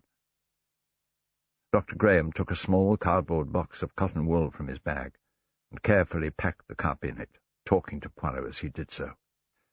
"A nasty business," he confided. "I'm not at all surprised that Richard Amory is upset. The newspapers will make the most of this Italian doctor's friendship with his wife, and mud tends to stick, Monsieur Poirot, mud tends to stick. Poor lady. She was probably wholly innocent. The man obviously made her acquaintance in some plausible way. They're astonishingly clever, these foreigners. Of course, I suppose I shouldn't be talking this way as though the thing were a foregone conclusion, but what else is one to imagine?" "You think it leaps to the eye, yes?" Poirot asked him, exchanging glances with Hastings. "Well, after all," Dr. Graham explained, "Sir Claude's invention was valuable. This foreigner comes along, of whom nobody knows anything, an Italian. Sir Claude is mysteriously poisoned." "Ah, yes, the butchers," exclaimed Poirot. "I beg your pardon?" asked the doctor. Nothing. Dr. Graham picked up his bag and prepared to leave, holding out his hand to Poirot. "Well, I'd best be off." "Goodbye for the present, Monsieur le Docteur," said Poirot as they shook hands. At the door, Graham paused and looked back. "Goodbye, Monsieur Poirot. You will see that nobody disturbs anything in this room until the police arrive, won't you? That's extremely important." "Most certainly. I shall make myself responsible for it," Poirot assured him. As Graham left, closing the door behind him, Hastings observed dryly, "You know, Poirot, I shouldn't like to be ill in this house. For one thing, there appears to be a poisoner at loose in the place, and for another, I'm not at all sure I'd trust that young doctor." Poirot gave Hastings a quizzical look. "Let us hope that we will not be in this house long enough to become ill," he said, moving to the fireplace and pressing the bell. "And now, my dear Hastings, to work," he announced, as he rejoined his colleague, who was contemplating the coffee table with a puzzled expression. "What are you going to do?" Hastings asked. "You and I, my friend," replied Poirot with a twinkle in his eye, "are going to interview Cesare Borgia." Treadwell entered in response to Poirot's call. "You rang, sir?" the butler asked. "Yes, Treadwell. Will you please ask the Italian gentleman, Dr. Carelli, if he would be kind enough to come here?" "Certainly, sir," Treadwell replied. He left the room, and Poirot went to the table to pick up the case of drugs. "It would be well, I think," he confided to Hastings, "if we were to put this box of so very dangerous drugs back in its proper place. Let us, above all things, be neat and orderly." Handing the tin box to Hastings, Poirot took a chair to the bookcase and climbed onto it. "The old cry for neatness and symmetry, eh?" Hastings exclaimed. "But there's more to it than that, I imagine." "What do you mean, my friend?" asked Poirot. "I know what it is. You don't want to scare Corelli. After all, who handled those drugs last night? Amongst others, he did. If he saw them down on the table, it might put him on his guard, eh, Poirot?" Poirot tapped Hastings on the head. "How astute is my friend Hastings," he declared, taking the case from him. "I know you too well," Hastings insisted. "You can't throw dust in my eyes." As Hastings spoke, Poirot drew a finger along the top of the bookshelf, sweeping dust down into his friend's upturned face. "It seems to me, my dear Hastings, that is precisely what I have done," Poirot exclaimed as he gingerly drew a finger along the shelf again, making a grimace as he did so. "It appears that I have praised the domestics too soon. This shelf is thick with dust. I wish I had a good wet duster in my hand to clean it up." "My dear Poirot," Hastings laughed, "you're not a housemaid." "Alas, no," observed Poirot sadly. "I am only a detective." "Well, there's nothing to detect up there," Hastings declared, "so get down." "As you say, there is nothing," Poirot began, and then stopped dead, standing quite still on the chair as though turned to stone. "What is it?" Hastings asked him impatiently, adding, "Do get down, Poirot. Dr. Corelli will be here at any minute. You don't want him to find you up there, do you?" "You are right, my friend," Poirot agreed as he got down slowly from the chair. His face wore a solemn expression. "What on earth's the matter?" asked Hastings. "It is that I am thinking of something," Poirot replied with a faraway look in his eyes. "What are you thinking of?" "Dust, Hastings." "Dust," said Poirot in an odd voice. The door opened, and Dr. Carelli entered the room. He and Poirot greeted each other with the greatest of ceremony, each politely speaking the other's native tongue. "Ah, Monsieur Poirot," Carelli began, "vous voulez me questionner?" "Si, signor dottore, si lei permette," Poirot replied. "Ah, lei parla italiano?" "Si, ma preferisco parlarvi in francese." "Alors," said Carelli, "qu'est-ce que vous voulez me demander?" "I say," Hastings interjected, with a certain irritation in his voice, "what the devil is all this?" "Ah, the poor Hastings is not a linguist. I had forgotten," Poirot smiled. "We had better speak English." "I beg your pardon, of course," Corelli agreed. He addressed Poirot with an air of great frankness. "I am glad that you have sent for me, Monsieur Poirot," he declared. "Had you not done so, I should myself have requested an interview." "Indeed," remarked Poirot, indicating a chair by the table. Carelli sat, while Poirot seated himself in the armchair, and Hastings made himself comfortable on the settee. "Yes," the Italian doctor continued. "As it happens, I have business in London of an urgent nature." "Pray continue," Poirot encouraged him. "Yes. Of course, I quite appreciated the position last night. A valuable document has been stolen. I was the only stranger present. Naturally, I was only too willing to remain, to permit myself to be searched, in fact, to insist on being searched. As a man of honor, I could do nothing else."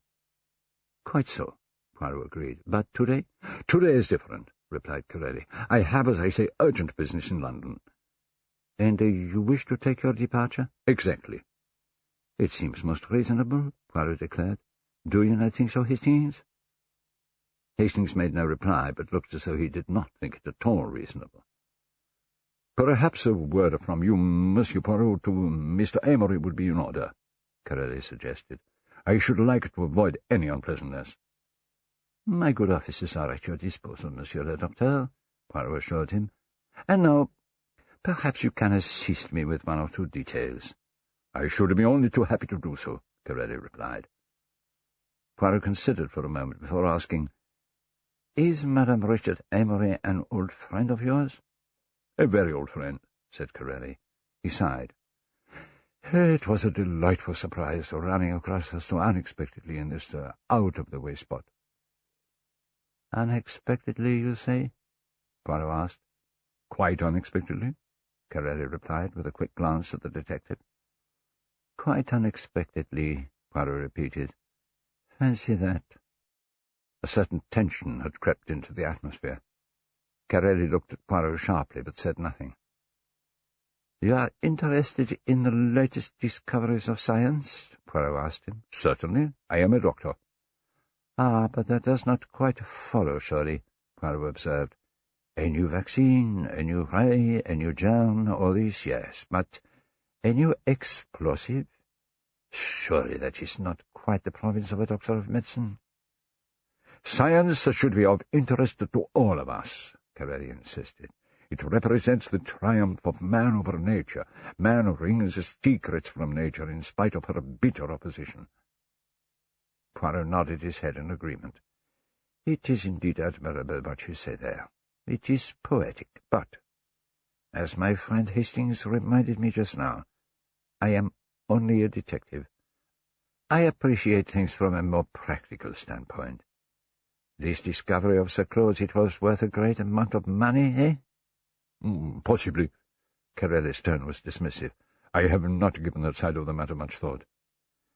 "You are evidently a man of lofty principles," observed Poirot, "and also, no doubt, a man of means. Travelling, for instance, is an expensive hobby." "One should see the world one lives in," said Curate dryly. "Indeed," Poirot agreed, "and the people who live in it. Curious people, some of them. The thief, for instance. What a curious mentality he must have." "As you say," Curate agreed, "most curious." "And the blackmailer," Poirot continued. "What do you mean?" Curate asked sharply. "I said the blackmailer," Poirot repeated. There was an awkward pause before he continued. "But we are wandering from our subject. The death of Sir Claud Amory." "The death of Sir Claud Amory? Why is that our subject?" "Ah, of course," Poirot recalled. "You do not yet know. I am afraid that Sir Claud did not die as the result of a heart attack. He was poisoned." He watched the Italian closely for his reaction. "Ah," murmured Curate with a nod of the head. "That does not surprise you?" asked Poirot. "Frankly, no," Curate replied. "I suspected as much last night." "You see, then," Poirot continued, "that the matter has become much more serious." His tone changed. "You will not be able to leave the house today, Dr. Carelli?" Leaning forward to Poirot, Carelli asked, "Do you connect Sir Claud's death with the stealing of the formula?" "Certainly," Poirot replied. "Do not you?" Carelli spoke quickly and urgently. "Is there no one in this house, no member of his family, who desired the death of Sir Claud, quite apart from any questions of the formula? What does his death mean to most of the people in this house? I will tell you. It means freedom, Monsieur Poirot. Freedom. And what you mentioned just now, money. That old man was a tyrant, and apart from his beloved work, he was a miser." "Did you observe all this last night, Monsieur le Docteur?" asked Poirot innocently. "What have I did?" replied Curate. "I have eyes. I can see. At least 3 of the people in this house wanted Sir Claud out of the way." He rose and looked at the clock on the mantelpiece. "But that does not concern me now." Hastings leaned forward, looking very interested, as Curate continued, "I am vexed that I cannot keep my appointment in London." "I am desolated, Monsieur le Docteur," said Poirot, "but what can I do?" "Well, then, you have no further need of me?" asked Corelli. "For the moment, no," Poirot told him. Dr. Corelli moved to the door. "I will tell you one thing more, Monsieur Poirot," he announced, opening the door and turning back to face the detective. "There are some women whom it is dangerous to drive too far." Poirot bowed to him politely, and Corelli returned his bow somewhat more ironically before making his exit.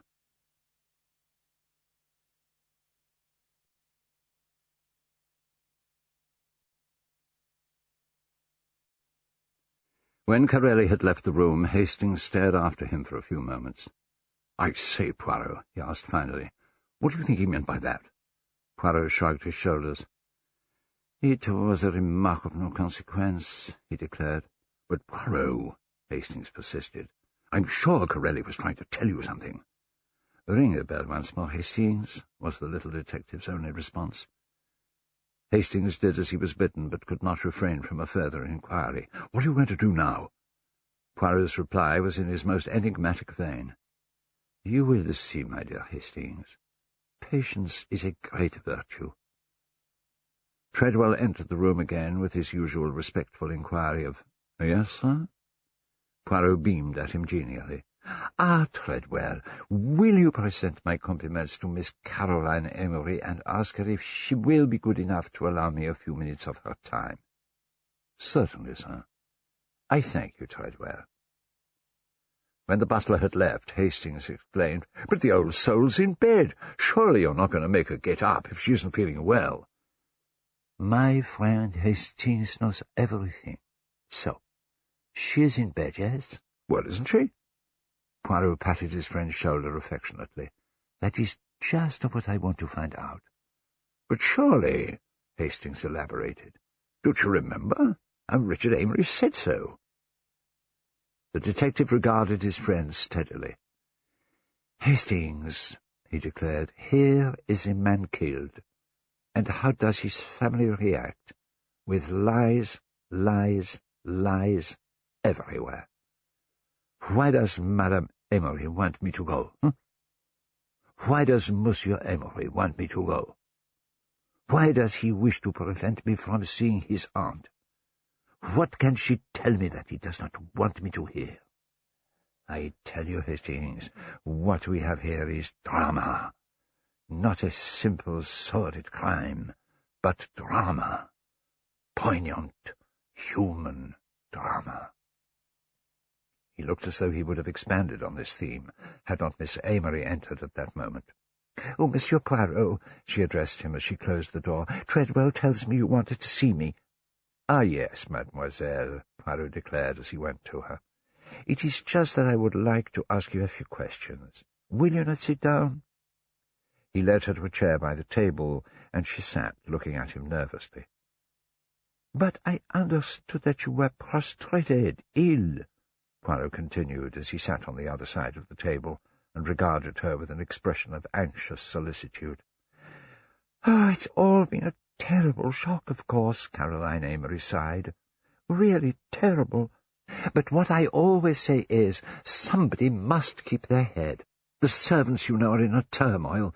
Well," she continued, speaking more quickly, "you know what servants are, Monsieur Poirot. They positively delight in funerals. They prefer a death to a wedding, I do believe. Now, dear Dr. Graham, he is so kind, such a comfort, a really clever doctor, and of course he's so fond of Barbara. I think it's a pity that Richard doesn't seem to care for him, but...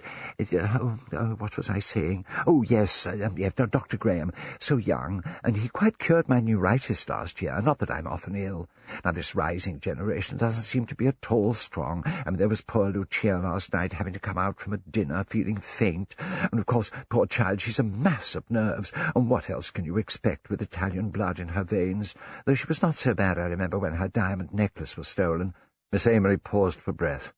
Poirot, while she was speaking, had taken out his cigarette case and was about to light a cigarette, but he paused and took the opportunity to ask her, "Madame Amory's diamond necklace was stolen? When was this, mademoiselle?" Miss Amory assumed a thoughtful expression.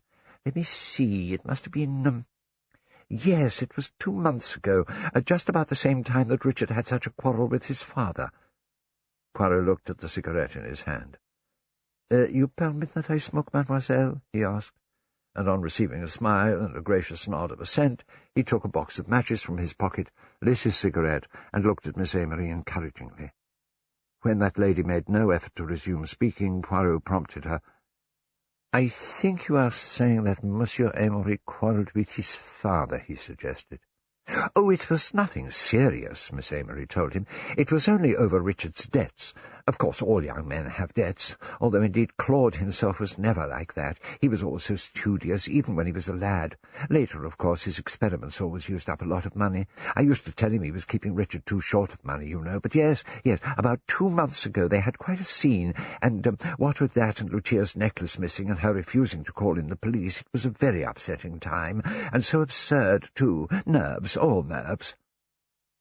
"You are sure that my smoke is not deranging you, mademoiselle?" asked Poirot, holding up his cigarette. "Oh, no, not at all," Miss Amory assured him. "I think gentlemen ought to smoke." Only now noticing that his cigarette had failed to light properly, Poirot retrieved his box of matches from the table in front of him. "Surely it is a very unusual thing for a young and beautiful woman to take the loss of her jewels so calmly?" he asked, as he lit his cigarette again, carefully replacing 2 dead matches in the box, which he then returned to his pocket. "Yes, it is odd. That's what I call it," Miss Amory agreed. "Distinctly odd. But there, she didn't seem to care a bit. Oh, dear, here I am gossiping on about things which can't possibly interest you, Monsieur Poirot." "But you interest me enormously, mademoiselle," Poirot assured her. "Tell me, when Madame Amory came out from dinner last night feeling faint, did she go upstairs?" "Oh, no," replied Caroline Amory. "No, she came into this room. I settled her here on the sofa, and then I went back to the dining room, leaving Richard with her. Young husbands and wives, you know, Monsieur Poirot. Not that young men are nearly so romantic as they used to be when I was a girl. Oh, dear. I remember a young fellow called Aloysius Jones. We used to play croquet together. Foolish fellow, foolish fellow." "Oh, but there, I'm wandering from the point again. No, we were talking about Richard and Lucia, a very handsome couple they make. Don't you think so, Monsieur Poirot? He met her in Italy, you know, on the Italian lakes last November. It was love at first sight. They were married within a week. She was an orphan, alone in the world. Very sad, although I sometimes wonder whether it wasn't a blessing in disguise. If she'd had a lot of foreign relations, that would be a bit trying, don't you think? After all, you know what foreigners are. They— Oh!" She suddenly broke off, turning in her chair to look at Poirot in embarrassed dismay. "Oh, I do beg your pardon." Not at all," murmured Poirot, with an amused glance at Hastings. "So stupid of me," Miss Amory apologized, highly flustered. "I didn't mean— of course it's so different in your case. Les braves Belges, as we used to say during the war." "Please do not concern yourself," Poirot assured her. After a pause, he continued, as though her mention of the war had reminded him. "I believe, that is, I understand that the box of drugs above the bookcase is a relic of the war. You were all examining it last night, were you not?" "Yes, that's right, so we were." "Now, how did that come about?" inquired Poirot. Miss Amory considered for a moment before replying. "Now, how did it happen? Ah, yes, I remember. I said I wished I had some sal volatile, and Barbara got the box down to look through it, and then the gentleman came in, and Dr. Corelli frightened me to death with the things he said." Hastings began to show great interest in the turn being taken by the discussion, and Poirot prompted Miss Amory to continue. "You mean the things Dr. Corelli said about the drugs? He looked through them and examined them thoroughly, I suppose?" "Yes," Miss Amory confirmed, "and he held one glass tube up, something with the most innocent name, bromide, I think, which I've often taken for seasickness, and he said it would kill 12 strong men." "Hyoscine hydrobromide?" asked Poirot. "I beg your pardon? Was it hyoscine hydrobromide that Dr. Corelli was referring to?" Yes, that was it," Miss Amory exclaimed. "How clever of you! And then Lucia took it from him and repeated something he had said about a dreamless sleep. I detest this modern neurotic poetry. I always say that ever since dear Lord Tennyson died, no one has written poetry of any—" "Oh, dear," muttered Poirot. "I beg your pardon?" asked Miss Amory. "I was just thinking of the dear Lord Tennyson. But please go on. What happened next?" "Next? You were telling us about last night, here in this room." "Ah, yes. Yeah, well, Barbara wanted to put on an extremely vulgar song. On the gramophone, I mean. Fortunately, I stopped her." "I see," murmured Poirot. "And this little tube that the doctor held up, was it full?" "Oh, yes," Miss Amory replied without hesitation. "Because when the doctor made his quotation about dreamless sleep, he said that half the tablets in the tube would be sufficient." Miss Amory got up from her chair and moved away from the table. "You know, Monsieur Poirot," she continued as Poirot rose to join her, "I've said all along that I didn't like that man, that Dr. Carelli. There's something about him not sincere, and so oily in manner. Of course, I couldn't say anything in front of Lucia, since he is supposed to be a friend of hers, but I did not like him. You see, Lucia is so trusting. I'm certain that the man must have wormed his way into her confidence with a view to getting asked to the house and stealing the formula." Poirot regarded Miss Amory quizzically before he asked, "You have no doubt, then, that it was Dr. Carelli who stole Sir Claude's formula?" Miss Amory looked at the detective in surprise. "Oh, dear Monsieur Poirot," she exclaimed, "who else could have done so? He was the only stranger present. Well, naturally, my brother would not have liked to accuse a guest, so he made an opportunity for the document to be returned. I thought it was very delicately done, very delicately indeed." "Quite so," Poirot agreed tactfully, putting a friendly arm around Miss Amory's shoulder, to that lady's evident displeasure. "Now, mademoiselle, I am going to try a little experiment in which I would like your cooperation." He removed his arm from her. "Where were you sitting last night when the lights went out?" "There," Miss Amory declared, indicating the settee. "Then would you be so good as to sit there once again?" Miss Amory moved to the settee and sat. "Now, mademoiselle," announced Poirot, "I want you to make a strong effort of the imagination. Shut your eyes, if you please." Miss Amory did as she was asked. "That is right," Poirot continued. "Now, imagine that you are back again where you were last night. It is dark. You can see nothing, but you can hear. Throw yourself back." Interpreting his words literally, Miss Amory flung herself backwards on the settee. No, said Poirot. "I mean, throw your mind back. What can you hear? That is right, cast your mind back. Now, tell me what you hear in the darkness." Impressed by the detective's evident earnestness, Miss Amory made an effort to do as he requested. Pausing for a moment, she then began to speak slowly and in jerks. "Gasps," she said. "A lot of little gasps, and then the noise of a chair falling, and a metallic kind of clink." "Was it like this?" asked Poirot, taking a key from his pocket and throwing it down on the floor. It made no sound, and Miss Amory, after waiting for a few seconds, declared that she could hear nothing. "Well, like this, perhaps." Poirot tried again, retrieving the key from the floor and hitting it sharply against the coffee table. "Why, that's exactly the sound I heard last night," Miss Amory exclaimed. "How curious!" "Continue, I pray, mademoiselle," Poirot encouraged her.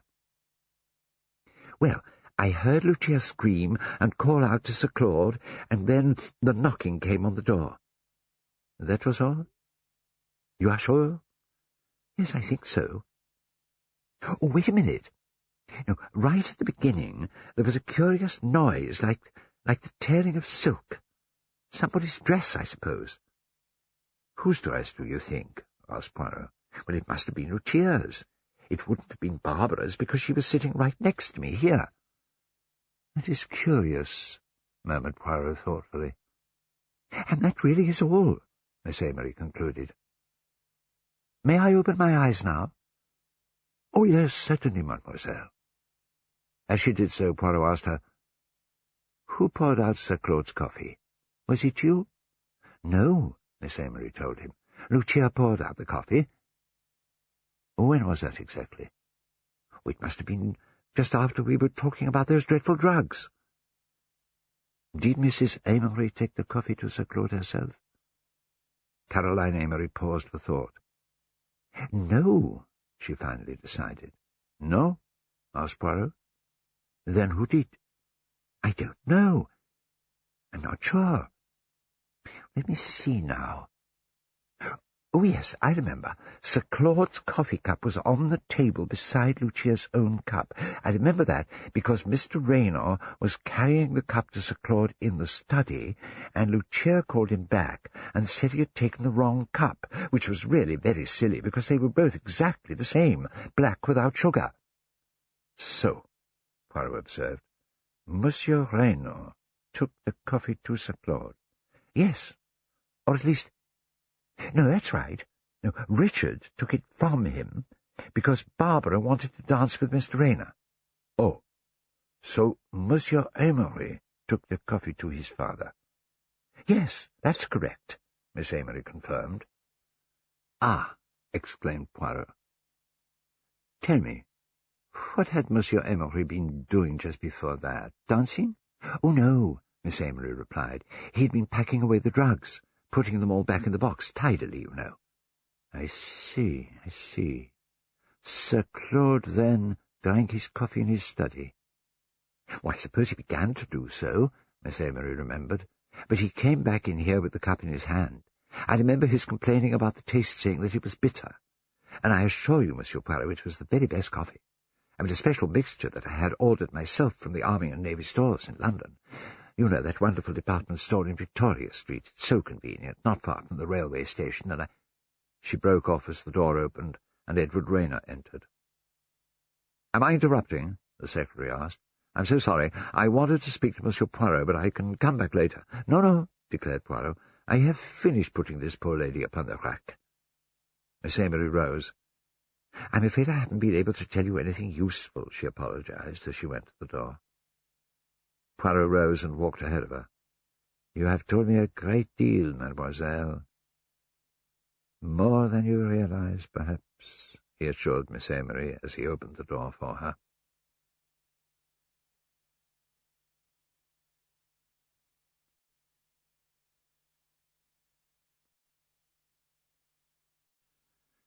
After seeing Miss Amory out, Poirot turned his attention to Edward Raynor.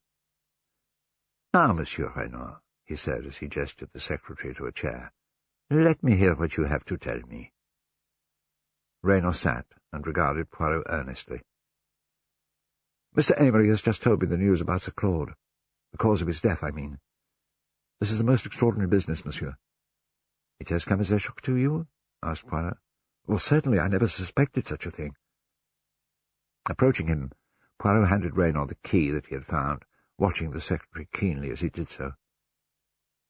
"Have you ever seen this key before, Monsieur Raynor?" he asked.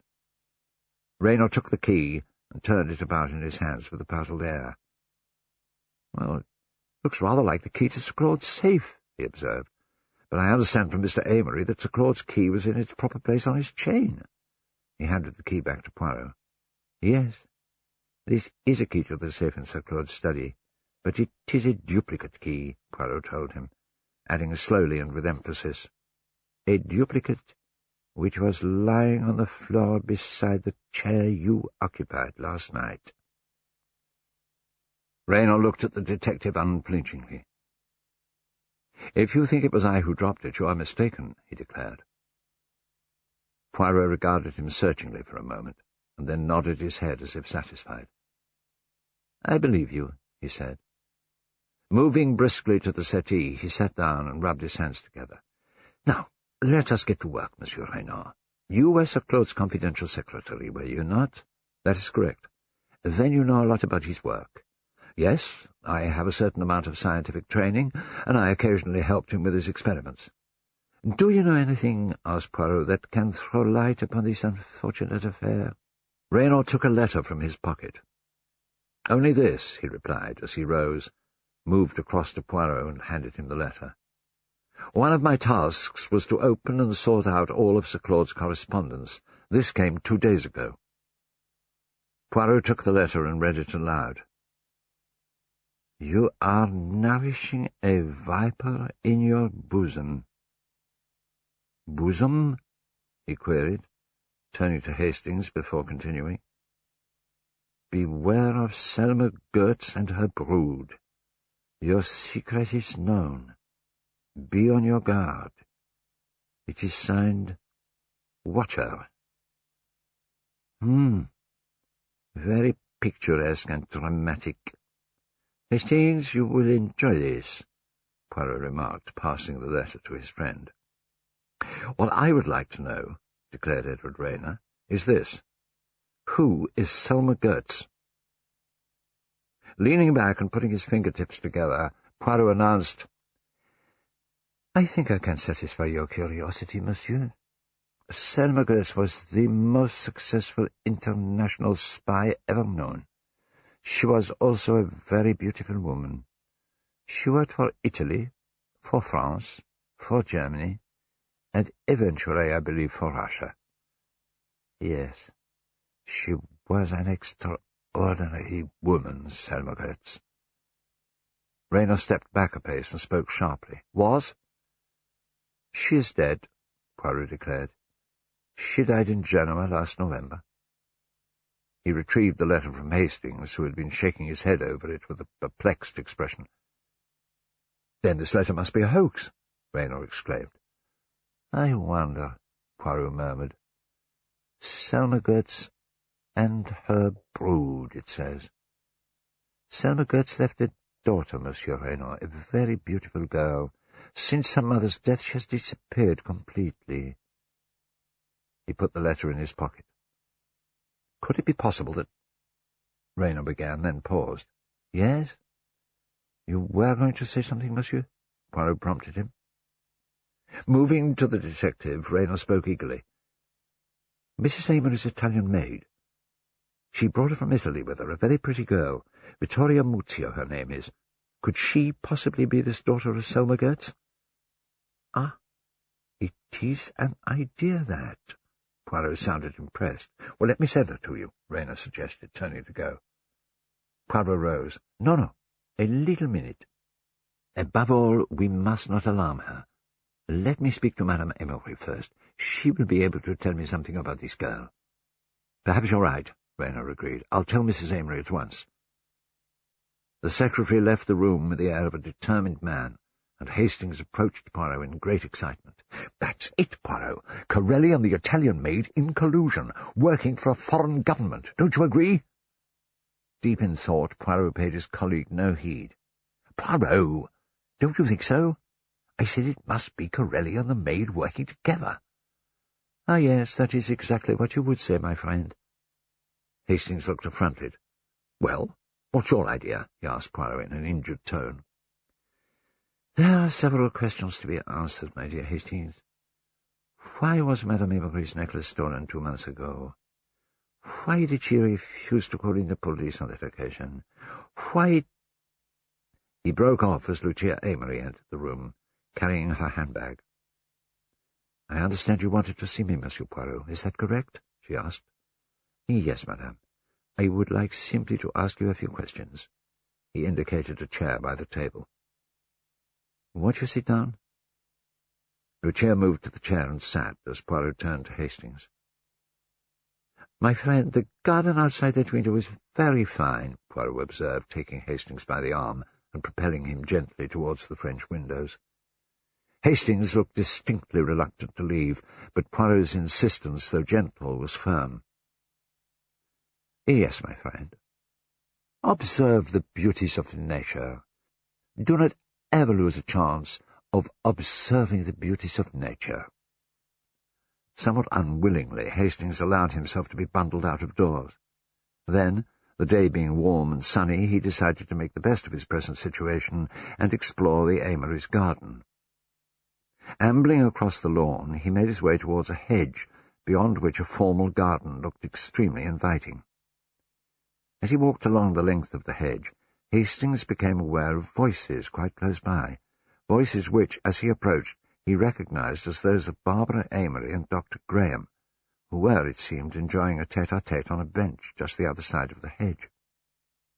In the hope that he might overhear something relevant to Sir Claud Amory's death, or the disappearance of the formula that it would be useful for Poirot to know, Hastings stopped to listen. "You're perfectly clear that he thinks his beautiful young cousin can do better for herself than a country doctor. That seems to be the basis of his lack of enthusiasm for our seeing each other," Kenneth Graham was saying. "Oh, I know Richard can be an old stick-in-the-mud at times, and carry on like someone twice his age," Barbara's voice replied, "but I don't think you ought to allow yourself to be affected by it, Kenny. I certainly don't take any notice of him." "Well, I shan't either," said Dr. Graham. "But look here, Barbara, I asked you to meet me out here because I wanted to talk to you privately, without being seen or heard by the family. Now, first of all, I ought to tell you that there can be no doubt about it. Your uncle was poisoned last night." "Oh, yes." Barbara sounded bored. "You don't seem at all surprised to hear that." "Oh, I suppose I'm surprised. After all, members of one's family don't get poisoned every day, do they? And I have to admit that I'm not particularly upset that he's dead. In fact, I think I'm glad." "Barbara!" "Now, don't you start pretending you're surprised to hear that, Kenny. You've listened to me going on about the mean old so-and-so on countless occasions. He didn't really care for any of us. He was only interested in his mouldy old experiments.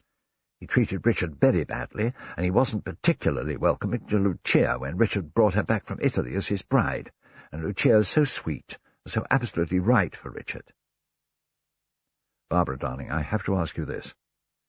Now, I promise that anything you say to me will go no further. I'll protect you if necessary.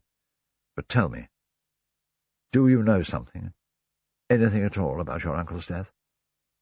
Have you any reason to suspect that Richard, for example, might have felt so desperate about his financial situation that he would think of killing his father in order to get his hands now on what would eventually be his inheritance?" "I don't want to continue this conversation, Kenny. I thought you asked me out here to whisper sweet nothings to me, not to accuse my cousin of murder. Now, darling, I'm not accusing Richard of anything, but you must admit there's something wrong here. Richard doesn't seem to want a police investigation into his uncle's death. It's almost as though he were afraid of what it might reveal. There's no way he can stop the police from taking over, of course, but he's made it perfectly clear that he's furious with me for having instigated an official investigation. I was only doing my duty as a doctor, after all. How could I possibly have signed a death certificate stating that Sir Claud had died of a heart attack? But for heaven's sake, there was absolutely nothing wrong with his heart when I last gave him a regular check-up only a few weeks ago. Kenny, I don't want to hear any more. I'm going indoors. You'll make your own way out through the garden, won't you? I'll see you another time. Oh, Barbara, I only want—" But she had already gone. Dr. Graham emitted a deep sigh that was almost a groan. At that moment Hastings thought it expedient to retrace his steps quickly back to the house, without being seen by either of them. Back in the library, it was only after Hastings, propelled by Hercule Poirot, had made his unwilling exit into the garden, that the little detective turned his attention again to Lucia Amory, first taking care to close the French windows. Lucia looked at Poirot anxiously. "You want to ask me about my maid, I understand, Monsieur Poirot. That is what Mr. Reynolds told me. But she is a very good girl. I am sure there is nothing wrong with her." "Madame," Poirot replied, "it is not about your maid that I wish to speak to you." Lucia sounded startled as she began. "But Mr. Reynolds said—" Poirot interrupted her. "I am afraid I allowed Mr. Reynolds to think so for reasons of my own." "Well, what is it, then?" Lucia's voice was guarded now. "Madame," Poirot observed, "you paid me a very pretty compliment yesterday.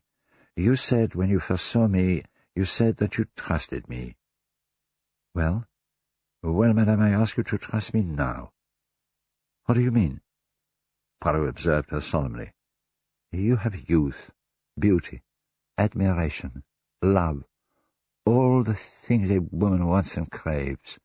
But there is one thing, madame, that you lack. A father confessor. Let Papa Poirot offer himself for the post." Lucia was about to speak when Poirot interrupted her. "No, Think well before you refuse, madame. It was at your request that I remained here. I stayed to serve you. I still wish to serve you. With a sudden flash of temperament, Lucia replied, "You can serve me best now by going, monsieur."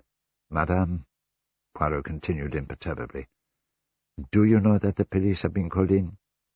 "The police?" "Yes. But by whom? And why?" "Dr. Graham and the other doctors, his colleagues," Poirot told her, "have discovered that Sir Claud Amory was poisoned." "Oh, no. No. Oh, not that." Lucia sounded more horrified than surprised. "Yes. So you see, madame, there is very little time for you to decide on the most prudent course of action. At present I serve you. Later I may have to serve justice."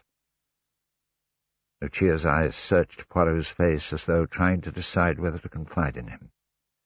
At last, "What do you want me to do?" she asked falteringly. Poirot sat and faced her. "What will you?" he murmured to himself, and then, addressing Lucia, he suggested gently, "Why not simply tell me the truth, madame?" Lucia paused. Stretching out her hand towards him, she began, I... She paused again irresolutely, and then her expression hardened. "Really, Monsieur Poirot, I am at a loss to understand you." Poirot eyed her keenly. "Ah, it is to be like that, is it? I am very sorry." Her composure somewhat regained, Lucia spoke coldly. "If you will tell me what you want with me, I will answer any questions you wish to ask." "So," the little detective exclaimed, "you pit your wits against Hercule Poirot, do you? Very well, then. Be assured, however, madame, that we shall get at the truth just the same." He tapped the table. "But by a less pleasant process." "I have nothing to conceal," Lucia told him defiantly. Taking from his pocket the letter Edward Raynor had given him, Poirot handed it to Lucia. "A few days ago Sir Claude received this anonymous letter," he revealed. Lucia glanced through the letter, apparently unmoved. "Well, what of it?" she commented as she handed it back to Poirot. "Have you heard the name Selma Goetz before?" "Never." "Who is she?" asked Lucia. "She died in Genoa last November," Poirot informed her. "Indeed?" "Perhaps you met her there," Poirot remarked, replacing the letter in his pocket. "In fact, I think you did." "I was never in Genoa in my life," Lucia insisted sharply. "Then if anyone were to say that they had seen you there, they would be mistaken." Poirot persisted. "But I understand, madame, that you first met your husband in Genoa." "Did Richard say that? How stupid of him. We met first in Milan." "Then the woman you were with in Genoa—" Lucia interrupted him angrily. "I tell you, I was never in Genoa." "Ah, pardon," exclaimed Poirot. "Of course. You said so just now. Yet it is odd." "What is odd?"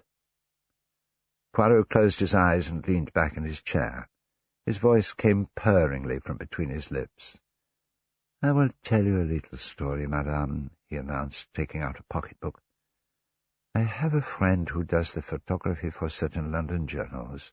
He takes, how do you say, the snapshots of countesses and other fashionable ladies who bathe themselves on the Lido, that sort of thing." Poirot searched in the pocket-book before continuing. "Last November, this friend of mine, he finds himself in Genoa, and he recognizes a very notorious lady. The Baronne de Gières, she calls herself at this time, and she is the chère amie of a very noted French diplomat. The world talks, but that does not matter to the lady, because the diplomat, he talks also, and that is what she wants. He is more amorous than discreet, you understand." Poirot broke off with an innocent air. "I do not bore you, I hope, madame." "Not at all, but I hardly see the point of this story." Looking through the contents of his pocket-book, Poirot continued, "I am arriving at the point I assure you, madame. My friend, he shows me a snapshot he has taken. We agree with each other that the Baronne de Giers is une très belle femme, and we are not at all surprised at the behaviour of the diplomat." "Is that all?" "No, madame. You see, the lady was not alone. She was photographed walking with her daughter, and that daughter, madame, had a very beautiful face, and one, moreover, that it would not be at all easy to forget." Poirot rose, made his most gallant bow, and closed his pocket-book. "Of course, I recognized that face as soon as I arrived here." Lucia looked at Poirot and drew her breath in sharply. "Ah!" she exclaimed. After a moment she pulled herself together and laughed. "Oh, my dear Monsieur Poirot, what a curious mistake! Of course I see the point of all your questions now. I remember the Baronne de Giers perfectly, and her daughter as well. The daughter was rather a dull girl, but the mother fascinated me. I was quite romantic about her, and went out walking with her on several occasions. I think my devotion amused her. Oh, that was doubtless how the mistake arose.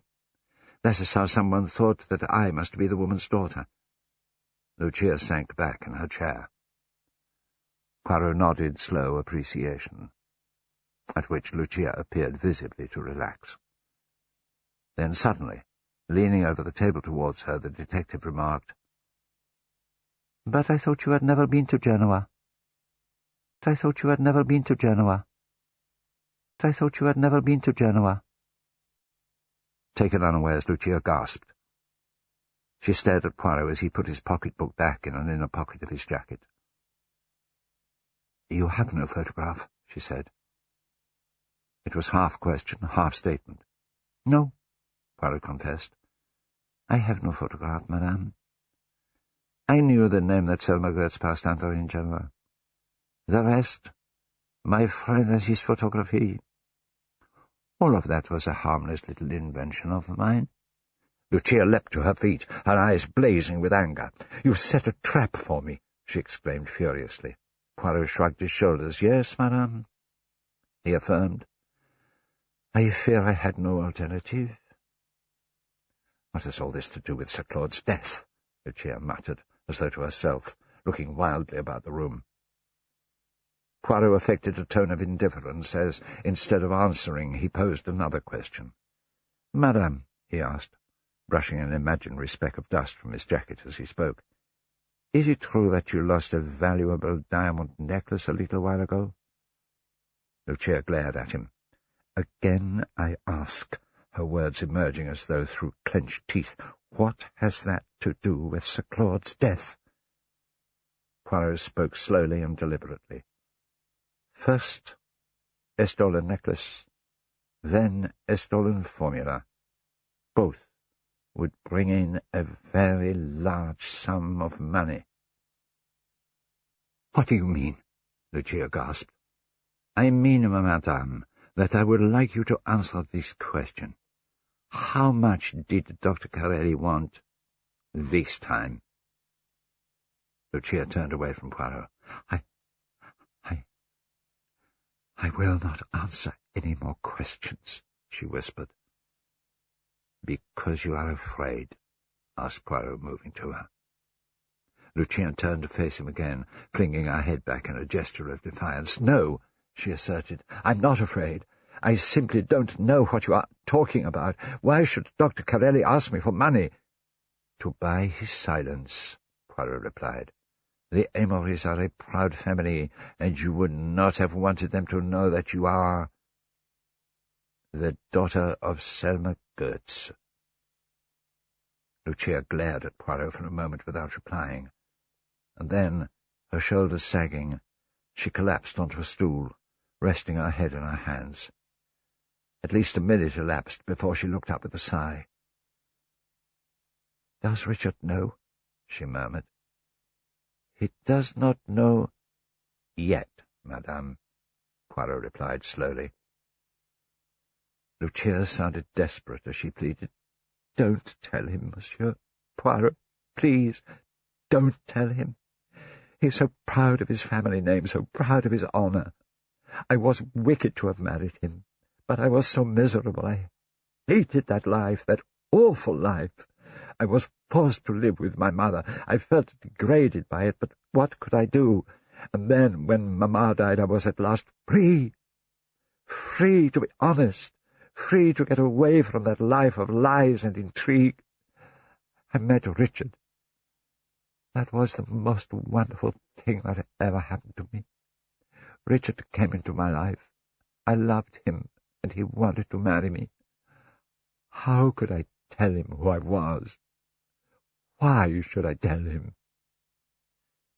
And then, Poirot prompted her gently, "Carelli recognized you somewhere with Monsieur Amory, and began to blackmail you?" "Yes, but I had no money of my own," Lucia gasped. "I sold the necklace and paid him. I thought that was the end of it all, but yesterday he turned up here. He had heard of this formula that Sir Claud had invented. He wanted you to steal it for him." "Yes." "And did you?" asked Poirot, moving closer to her. "You won't believe me now," murmured Lucia, shaking her head sorrowfully. Poirot contemplated the beautiful young woman with a look of sympathy. "Yes, yes, my child," he assured her. "I will still believe you. Have courage, and trust Papa Poirot, yes? Just tell me the truth. Did you take Sir Claude's secret formula?" "No, no, I didn't, Lucia declared vehemently. "But it's true that I meant to. Carelli made a key to Sir Claude's safe from an impression I took." Taking a key from his pocket and showing it to her, Poirot asked, "Is this it?" Lucia looked at the key. "Yes. It was all quite easy. Carelli gave me that key. I was in the study, just steeling myself to open the safe, when Sir Claude came in and found me. That's the truth, I swear it." "I believe you, madame," said Poirot. He returned the key to his pocket, moved to the armchair and sat, placing the tips of his fingers together and pondering for a moment. "And yet you acquiesced eagerly in Sir Claude's scheme of plunging the room into darkness." "I didn't want to be searched," Lucia explained. "Carelli had passed me a note at the same time as the key, and they were both in my dress." "What did you do with them?" Poirot asked her. "When the lights went out, I threw the key as far from me as I could, over there."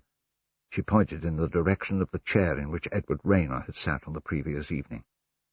"And the note that Carelli passed to you?" Poirot continued. "I didn't know what to do with the note." Lucia rose and went to the table, "so I slipped it between the leaves of a book." Taking a book from the table, she searched in it. "Yes, it is still here," she declared, as she removed a piece of paper from the book. "Do you wish to see it?" "No, madame, it is yours," Poirot assured her. Sitting in a chair by the table, Lucia tore the note into small pieces, which she put in her handbag. Poirot watched her, but paused before asking, "One little thing more, madame. Did you by any chance tear your dress last night?" "I? No." Lucia sounded surprised. "During those moments of darkness," asked Poirot, "did you hear this sound of a dress tearing?" Lucia considered for a few seconds, then, "Yes, now that you mention it," she said, "I believe I did, but it was not mine. It must have been Miss Amory's or Barbara's." "Well, we will not worry about that," remarked Poirot dismissively. "Now, let us pass on to something else. Who poured out Sir Claude's coffee last night?" "I did." "And you put it down on that table beside your own cup?" "Yes." Poirot rose, leaned forward over the table towards Lucia, and suddenly shot his next question at her. "Into which cup did you put the hyacinth?" Lucia looked at him wildly. "How did you know?" she gasped. "It is my business to know things." "Into which cup, madame?" Lucia sighed. "My own." "Why?" "Because I wanted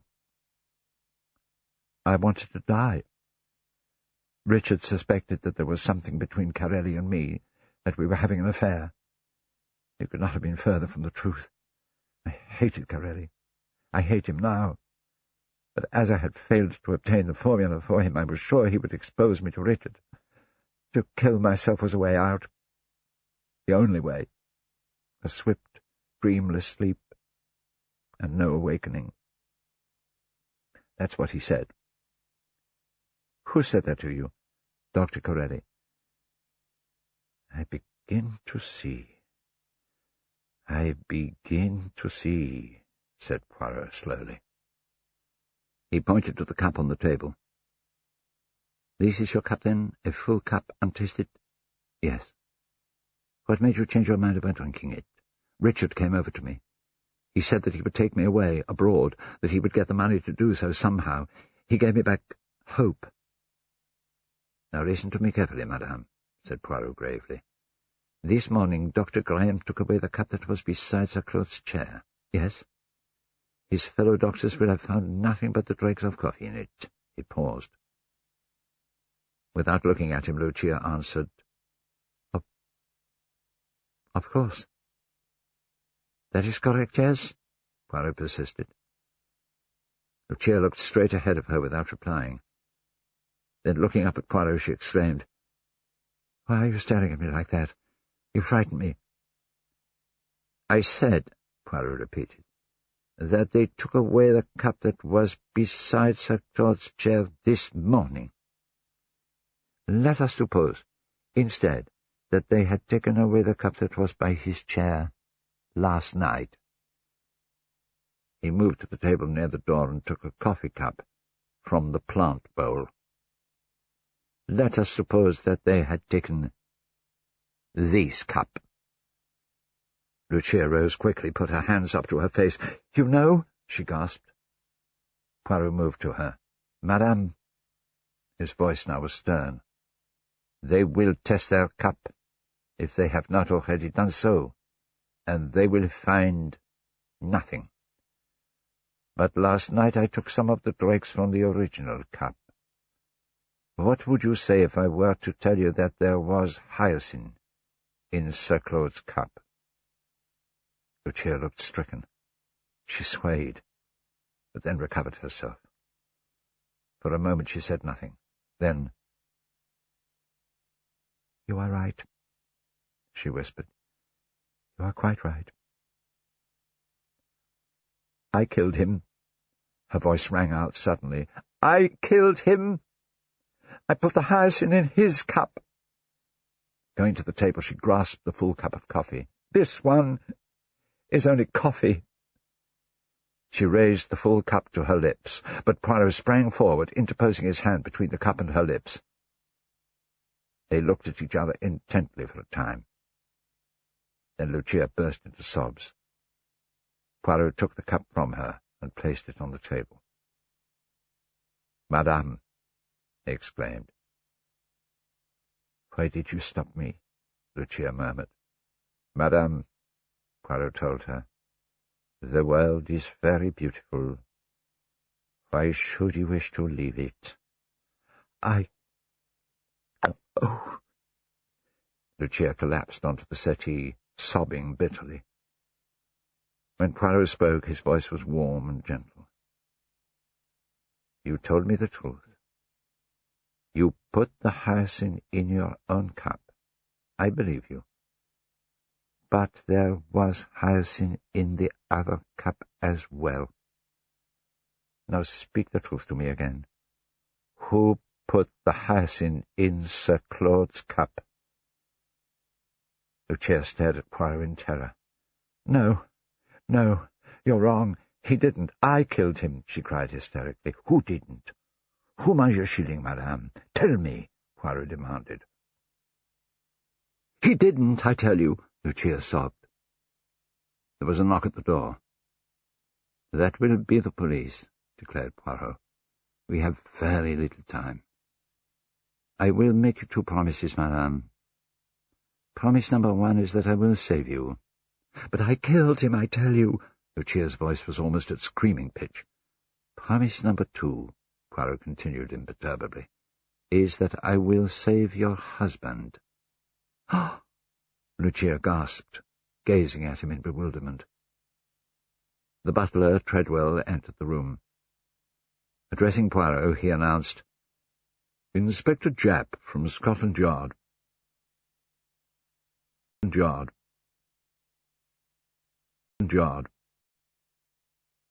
15 minutes later, Inspector Japp, accompanied by Johnson, a young constable, had finished his initial inspection of the library. Japp, a bluff, hearty, middle-aged man with a thick-set figure and a ruddy complexion, was reminiscing with Poirot and Hastings, who had returned from his exile in the garden.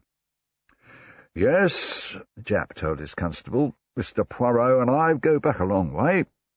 You've heard me speak often of him. He was still a member of the Belgian police force when we first worked together. It was the Abercrombie forgery case, wasn't it, Poirot? Yes, we ran him down in Brussels. Oh, those were great days. And do you remember Baron Altara? Oh, that was a pretty row for you.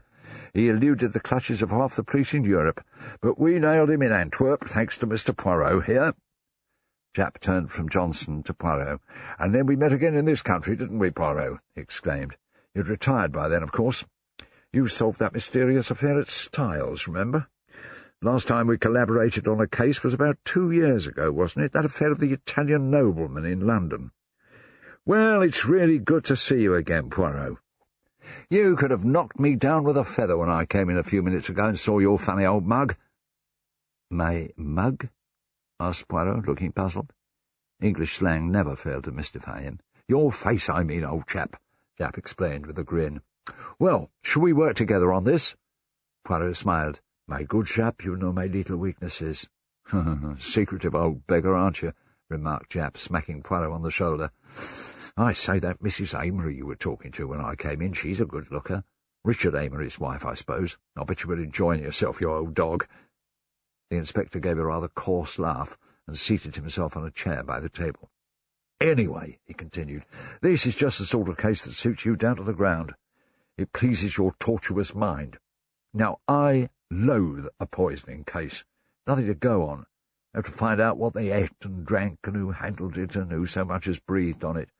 No, I admit Dr. Graham seems pretty clear on the case. He says the dope must have been in the coffee.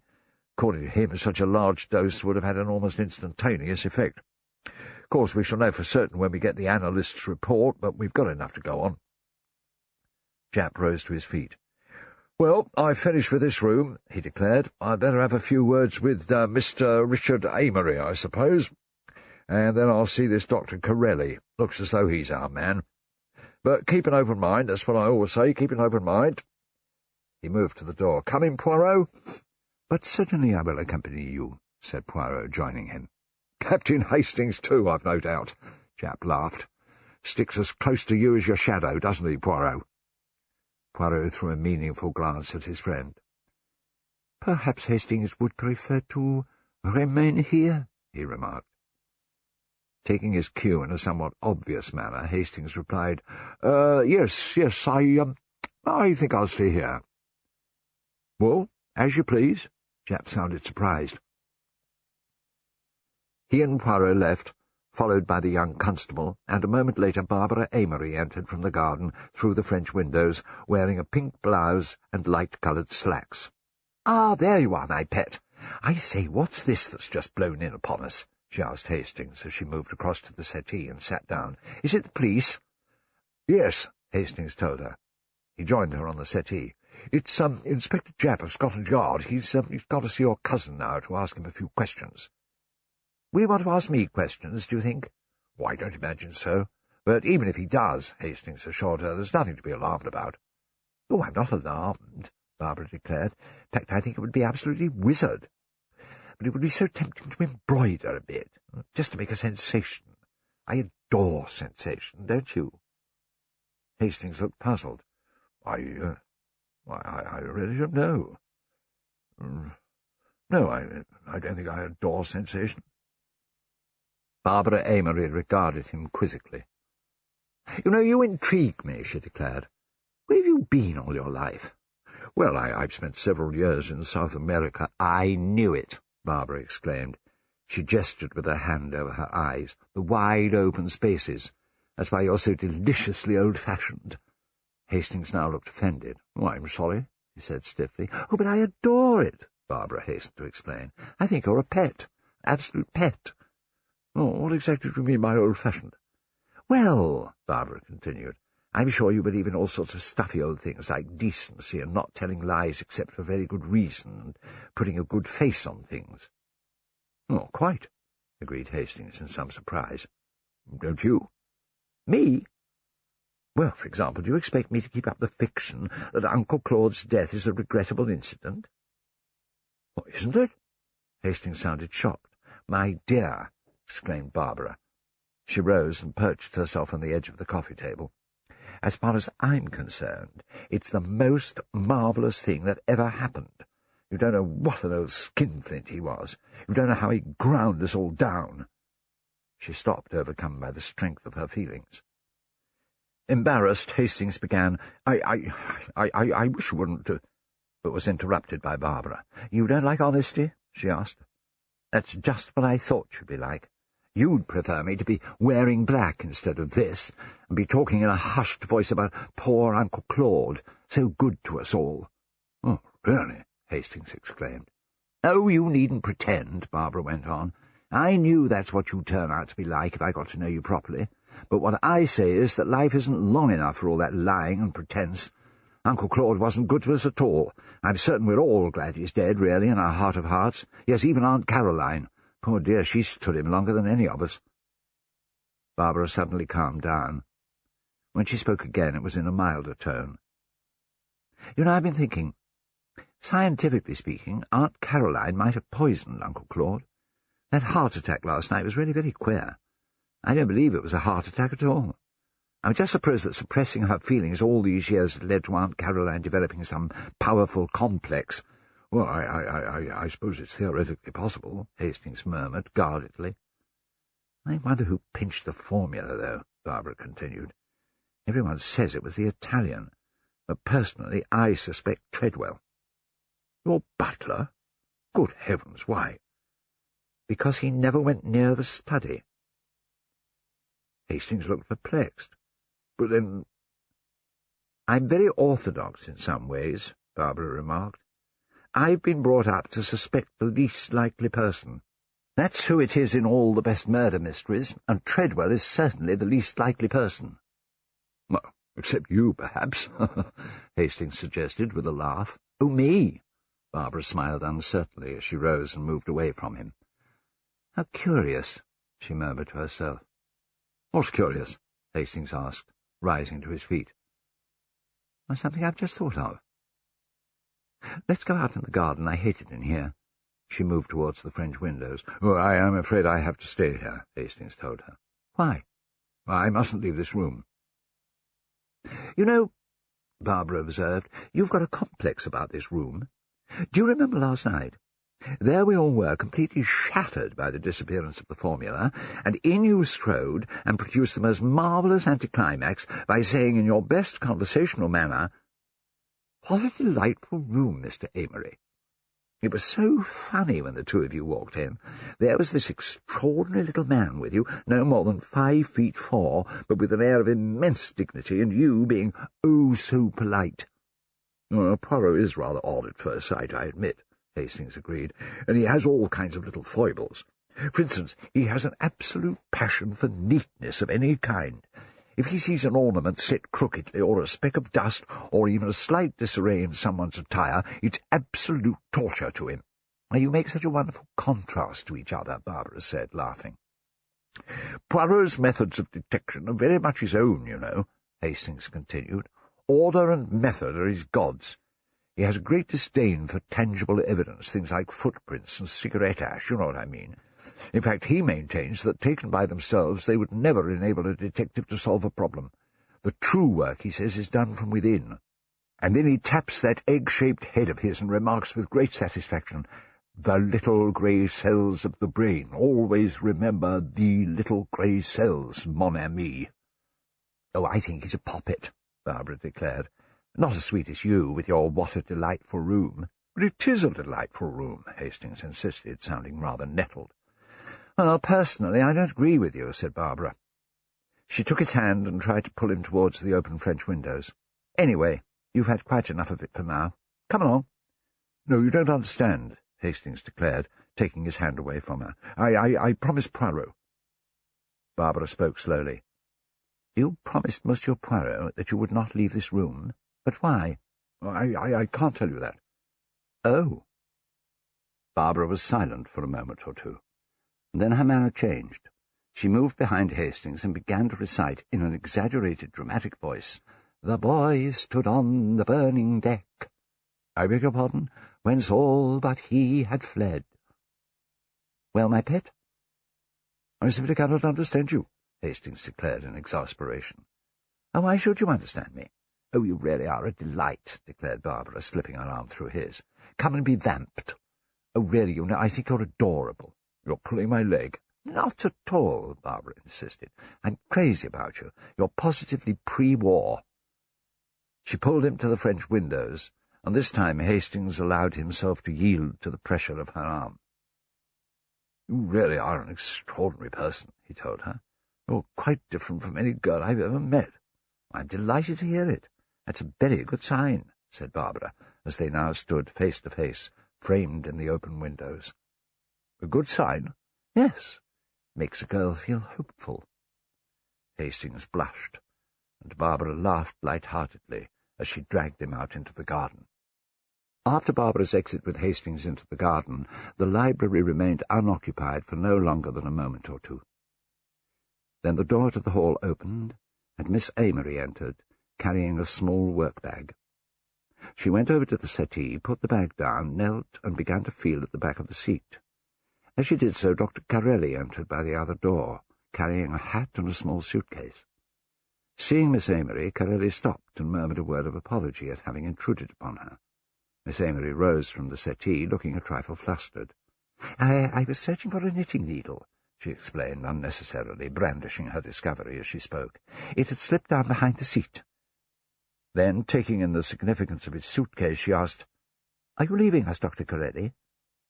Carelli put his hat and suitcase on a chair. "I feel I can no longer trespass on your hospitality," he announced. Obviously delighted, Miss Amory was polite enough to murmur, "Oh, well, of course, if you feel like that." Then, remembering the situation in which the occupants of the house currently found themselves, she added, But I thought there were some tiresome formalities." Her voice trailed off indecisively. "Oh, that is all arranged," Carelli assured her. "Oh, well, if you feel you must go." "I do indeed." "Then I will order the car," Miss Amory declared, briskly moving to the bell above the fireplace. No, Carelli insisted. "That, too, is all arranged." "But you even had to carry your suitcase down yourself. Really, the servants, they're all demoralized, completely demoralized." She returned to the settee and took her knitting from her bag. "They can't concentrate, Dr. Carelli. They cannot keep their heads. So curious, is it not?" Looking distinctly on edge, Carelli replied offhandedly, "Very curious." He glanced at the telephone. Miss Amory began to knit, keeping up a flow of aimless conversation as she did so. "I suppose you are catching the 12:15. You mustn't run it too fine. Oh, not that I want to fuss, of course. I always say that fussing about—" "Yes, indeed," Dr. Carelli interrupted her peremptorily. "There is plenty of time, I think. I wondered if I might use the telephone." Miss Amory looked up momentarily. "Oh, yes, of course," she said, as she continued to knit. It seemed not to have occurred to her that Dr. Carelli might have wanted to make his telephone call in private. "Thank you," murmured Carelli, moving to the desk and making a pretence of looking up a number in the telephone directory. He glanced across impatiently at Miss Amory. "I think your niece was looking for you," he remarked. Miss Amory's only reaction to this information was to talk about her niece while continuing with her knitting undisturbed. "Dear Barbara," she exclaimed, "such a sweet creature. You know she leads rather a sad life here, far too dull for a young girl. Oh, well, things will be different now, I dare say." She dwelt pleasurably on this thought for a moment before continuing. "Not that I hadn't done all I could, but what a girl needs is a little gaiety. All the beeswax in the world won't make up for that." Dr. Carelli's face was a study in incomprehension, mixed with more than a little irritation. "Beeswax?" he felt obliged to ask. Yes, beeswax. Or is it Bmax? Vitamins, you know, or at least that's what it says on the tin. A and B and C and D, all of them, except the one that keeps you from having beriberi. And I really think there's no need for that if one is living in England. It's not a disease one encounters here. It comes, I believe, from polishing the rice in native countries. So interesting. I made Mr. Raynor take it. Beeswax, I mean, after breakfast every day. He was looking pale, poor young fellow. I tried to make Lucia take it too, but she wouldn't. Miss Amory shook her head disapprovingly. And to think when I was a girl I was strictly forbidden to eat caramels because of the beeswax. No, I mean beeswax, Bmax. Times change, you know. Times do change. Though he attempted to disguise the fact, by now Dr. Corelli was positively fuming. "Yes, yes, Miss Amory," he replied as politely as he could manage. Moving towards her, he tried a somewhat more direct approach. "I think your niece is calling you." "Calling me?" "Yes, do you not hear?" Miss Amory listened. "No, no," she confessed. "How curious." She rolled up her knitting. "You must have keen ears, Dr. Corelli." "Not that my hearing is bad. Indeed, I've been told that—" She dropped her ball of wool, and Corelli picked it up for her. "Thank you so much," she said. "All the Amorys have keen hearing, you know." She rose from the settee. "My father kept his faculties in the most remarkable way. He could read without glasses when he was 80. She dropped the ball of wool again, and again Corelli stooped to retrieve it for her. "Thank you so much," Miss Amory continued. "A remarkable man, Dr. Corelli. My father, I mean, such a remarkable man. He always slept in a 4-post feather bed, and the windows of his bedroom were never opened. The night air, he used to say, was most injurious. Unfortunately, when he had an attack of gout, he was nursed by a young woman who insisted on the window being opened at the top, and my poor father died of it." She dropped the ball of wool yet again. This time, after picking it up, Corelli planted it firmly in her hand and led her to the door. Miss Amory moved slowly, talking all the time. "I do not care at all for hospital nurses, Dr. Corelli," she informed him. "They gossip about their cases, they drink far too much tea, and they always upset the servants." "Very true, dear lady, very true," Corelli agreed hastily, opening the door for her. "Thank you so much," Miss Amory said as he propelled her out of the room. Shutting the door after her, Corelli moved quickly to the desk and lifted the telephone receiver. After a pause, he spoke into it softly but urgently. "This is Margaret Cleeve, 314. I want London. Soho 8853. No, 53. That's all right. Eh? Will you call me?" "Right." He replaced the receiver and then stood, biting his nails impatiently. After a moment, he crossed to the door of the study, opened it, and entered the room. Hardly had he done so when Edward Raynor came into the library from the hall. Glancing around, Raynor strolled casually to the fireplace. He touched the vase of spills on the mantelpiece, and as he did so, Corelli came back into the room from the study. As Corelli closed the study door, Raynor turned and saw him. "I didn't know you were in here," said the secretary. "I'm waiting for a phone call," Corelli explained. "Oh." After a pause, Corelli spoke again. "When did the police inspector come?" "About 20 minutes ago, I believe. Have you seen him?" "Only in the distance," replied Corelli. "He's a Scotland Yard man," Raynor informed him. "Apparently he happened to be down in the neighbourhood clearing up some other case, so he was called in by the local police." "Oh, that was a piece of luck, eh?" observed Corelli. "Wasn't it?" The telephone rang, and Raynor moved towards it. Walking quickly ahead of him to the phone, Corelli said, "I think that will be my call." He looked at Raynor. "I wonder if you'd mind—" "Oh, certainly, my dear fellow," the secretary assured him. "I'll clear out." Raynor left the room, and Corelli lifted the receiver. He spoke quietly. "Hello? Is that Miguel?"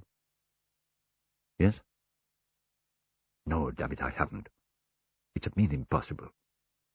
No, you don't understand. The old gentleman died last night. I'm leaving at once. Jap's here." "Jap? You know, this Scotland Yard man?" "No, I've not met him yet." "I hope so, too. At the usual place. 9:30 tonight. Right."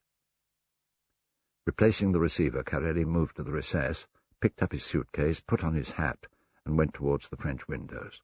At that moment, Hercule Poirot entered from the garden, and he and Curate collided. "I beg your pardon," said the Italian. "Not at all," replied Poirot politely, continuing to block the way out. "If you would allow me to pass." "Impossible," to Jap. "Why, bless me if it isn't Tonio." "Ah!" Poirot gave a little laugh as he moved away from them both. "I thought, my dear Jap, that you would probably be able to give a name to this gentleman." "Oh, I know all about him," Jap affirmed. "Tonio's quite a public character, aren't you, Tonio? I bet you were surprised at Monsieur Poirot's move just then. What do you call that stuff, Poirot? Jiu-jitsu or such like, isn't it? Poor old Tonio." As Poirot placed the Italian's suitcase on the table and opened it, Carelli growled at Jap. "You've got nothing against me. You can't hold me." "I wonder," said the inspector. "I'll bet we won't have far to look for the man who stole that formula and did in the old gentleman." Turning to Poirot, he added, "That formula is absolutely bang in Tonio's line, and since we've found him trying to make a getaway, I shouldn't be surprised if he's got the goods on him this minute." "I agree with you," declared Poirot. Jap ran his hands over Corelli while Poirot went through the suitcase. "Well?" Jap asked Poirot. "Nothing," the detective replied, closing the suitcase. "Nothing. I am disappointed."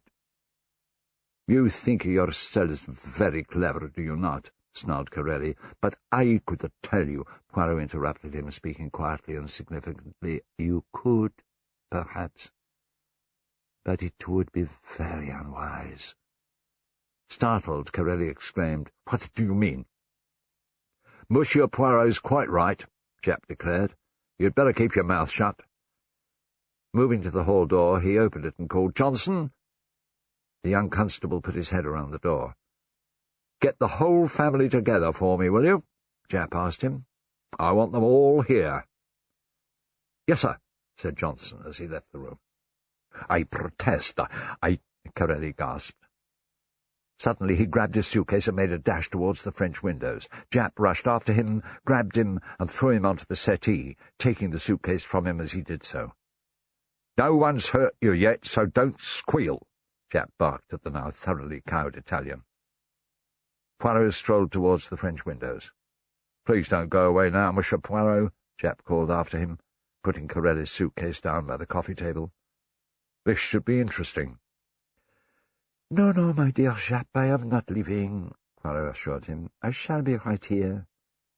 This family gathering, as you say, will be most interesting indeed."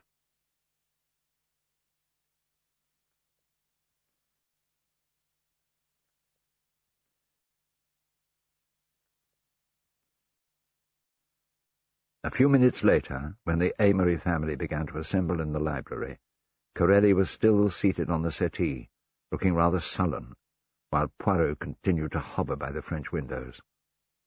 Barbara Amory, with Hastings in tow, returned from the garden through the French windows, and Barbara moved to share the settee with Corelli, while Hastings went to stand by Poirot's side.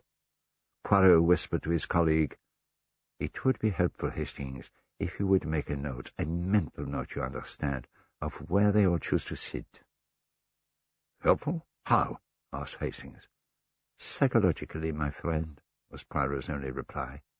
When Lucia entered the room, Hastings watched her as she sat in the chair to the right of the table. Richard arrived with his aunt, Miss Amory, who sat on the stool as Richard moved behind the table to keep a protective eye on his wife. Edward Raynor was the last to arrive, taking up a position behind the armchair. He was followed into the room by the constable Johnson, who shut the door and stood close to it. Richard Amory introduced Inspector Japp to those two members of the family whom Japp had not already met. "My aunt, Miss Amory," he announced, "and my cousin, Miss Barbara Amory." Acknowledging the introduction, Barbara asked, "What's all the excitement, Inspector?" Japp avoided her question. "Now, I think we're all here, are we not?" he remarked, moving to the fireplace. Miss Amory looked bewildered and a little apprehensive. "I don't quite understand," she said to Richard. "What is this gentleman doing here?" "I think perhaps I ought to tell you something," Richard answered her. You see, Aunt Caroline and all of you," he added, glancing around the room, "Dr. Graham has discovered that my father was poisoned." "What?" exclaimed Rayner sharply. Miss Amory gave a cry of horror. "He was poisoned with hyoscine," Richard continued. Rayner gave a start. "With hyoscine? Why, I saw—" He stopped dead, looking at Lucia. Taking a step towards him, Inspector Japp asked, "What did you see, Mr. Rayner?" The secretary looked embarrassed. "Nothing, at least—" he began uncertainly. His voice trailed off into silence. "I'm sorry, Mr. Rayner," Japp insisted, "but I've got to have the truth. Come now, everyone realizes you're keeping something back." "No, it's nothing, really," said the secretary. I mean, there's obviously some quite reasonable explanation." "Explanation for what, Mr. Rayner?" asked Japp. Rayner still hesitated. "Well?" Japp prompted him. "Well, it was only that—" Rayner paused again and then made up his mind to continue. It was only that I saw Mrs. Amory emptying out some of those little tablets into her hand." "When was this?" Japp asked him. "Oh, last night. I was coming out of Sir Claud's study, and the others were busy with the gramophone. They were all clustered around it. I noticed her pick up a tube of tablets, I thought it was the hyoscine, and pour most of them out into the palm of her hand. And then Sir Claude called me back into the study for something." "Oh, why didn't you mention this before?" asked Japp. Lucia began to speak, but the inspector silenced her. "1 minute, please, Mrs. Amory," he insisted. "I'd like to hear from Mr. Rayner first." "Well, I never thought of it again," Rayner told him. "It was only when Mr. Amory said just now that Sir Claude had been poisoned with the hyoscine that it came back to me. Of course, I realise it's perfectly all right. It was just the coincidence that startled me. The tablets might not have been hyoscine at all. It could have been one of the other tubes that she was handling." Japp now turned to Lucia. "Well, ma'am," he asked, "what have you got to say about it?" Lucia seemed quite composed as she answered, "I wanted something to make me sleep." Addressing Rayner again, Japp asked, "You say she pretty well emptied the tube?" "It seemed so to me," said Rayner. Japp turned again to Lucia. "Well, you wouldn't have needed so many tablets to make you sleep. 1 or 2 would have been sufficient. What did you do with the rest?" Lucia thought for a moment before replying. "I can't remember." She was about to continue when Corelli rose to his feet and burst out venomously, "You see, Inspector, there's your murderess!" Barbara rose quickly from the settee and moved away from Corelli, while Hastings hurried to her side. The Italian continued, "You shall have the truth, Inspector. I came down here especially to see that woman. She had sent for me. She said she would get Sir Claude's formula, and she offered to sell it to me. I'll admit that I've dealt with such things in the past." "That's not much of an admission," Japp advised him, moving between Corelli and Lucia. "We know as much already." He turned to Lucia. "What have you to say to all this, madam?" Lucia rose, her face drained of colour, and Richard went to her. "I'm not going to allow," he began, when Japp stopped him. "If you please, sir." Corelli spoke again. "Just to look at that woman. None of you know who she is, but I do. She's the daughter of Selma Goetz, the daughter of one of the most infamous women the world has ever known."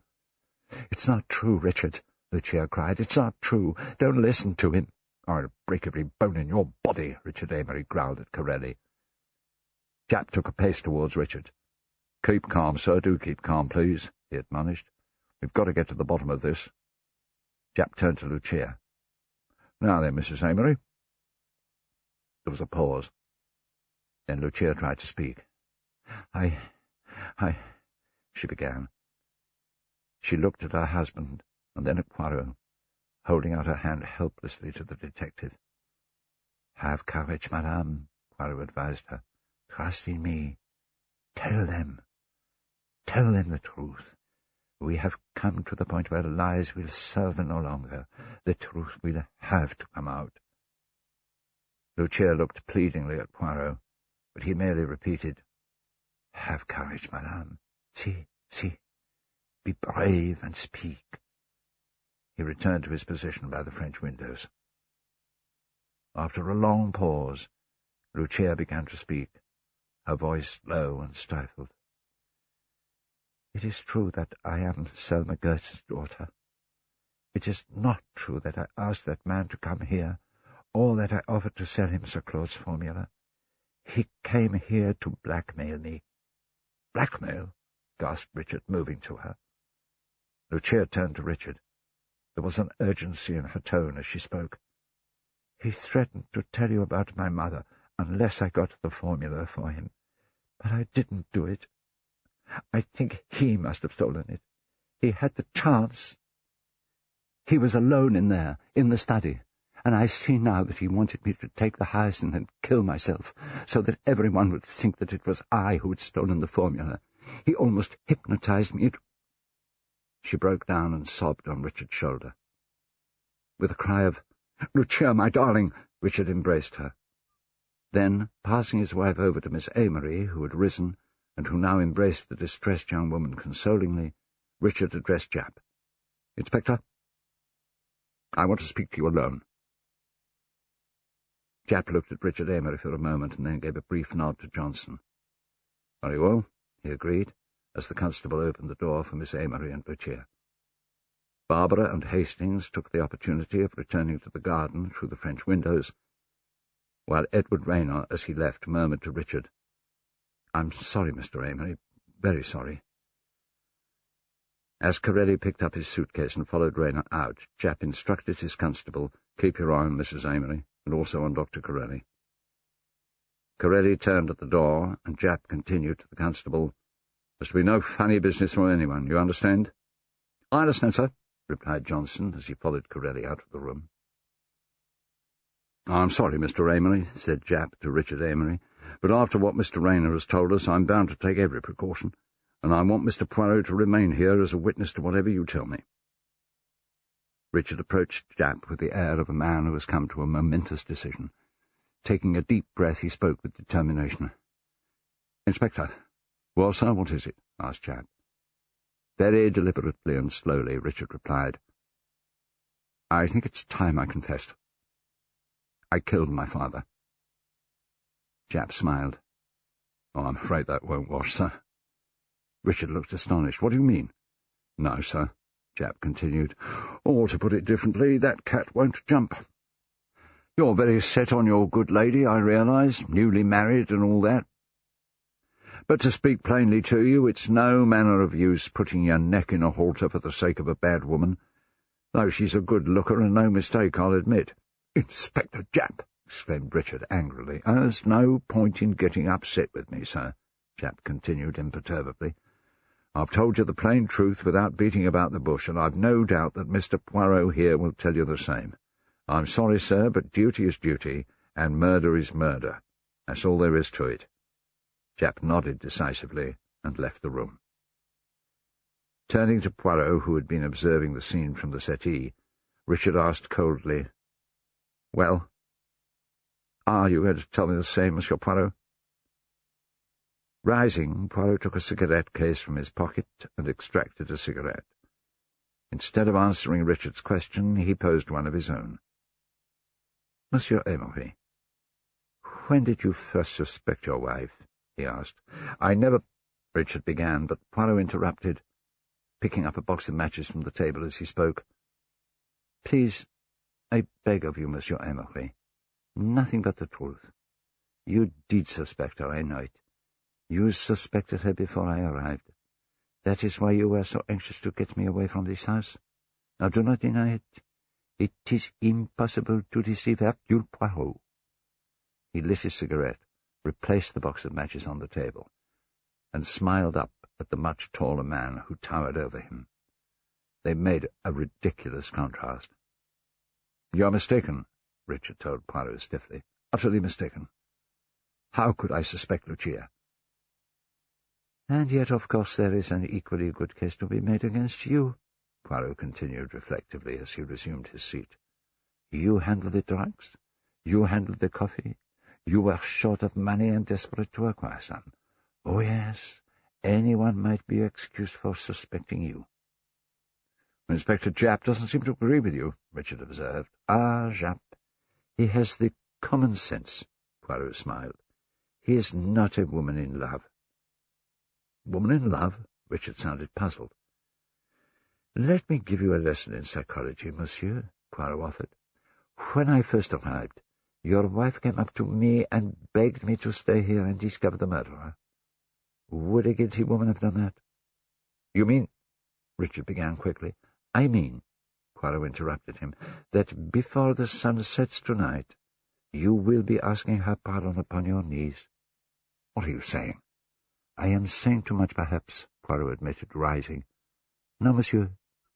Place yourself in my hands, in the hands of Hercule Poirot." "You can save her?" Richard asked, with desperation in his voice.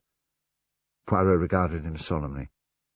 "I have pledged you my word, although when I did so, I did not realize how difficult it was going to be.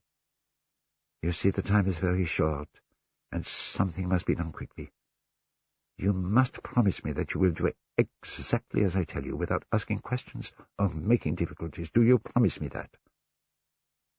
"Very well," replied Richard rather unwillingly. "That is good. And now listen to me.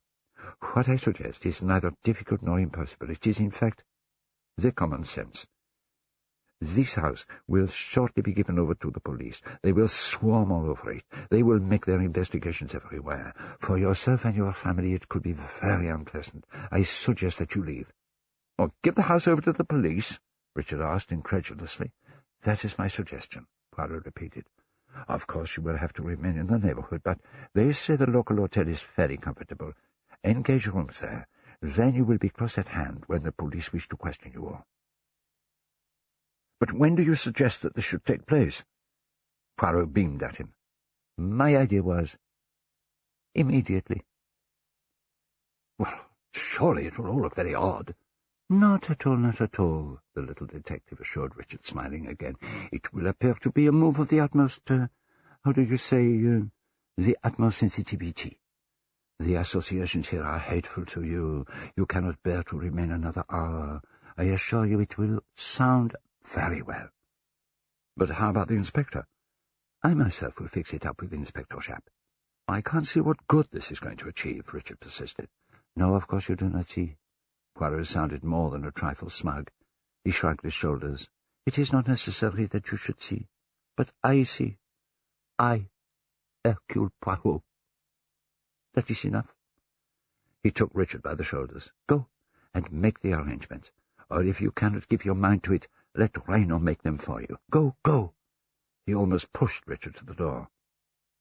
With a final anxious look back at Poirot, Richard left the room.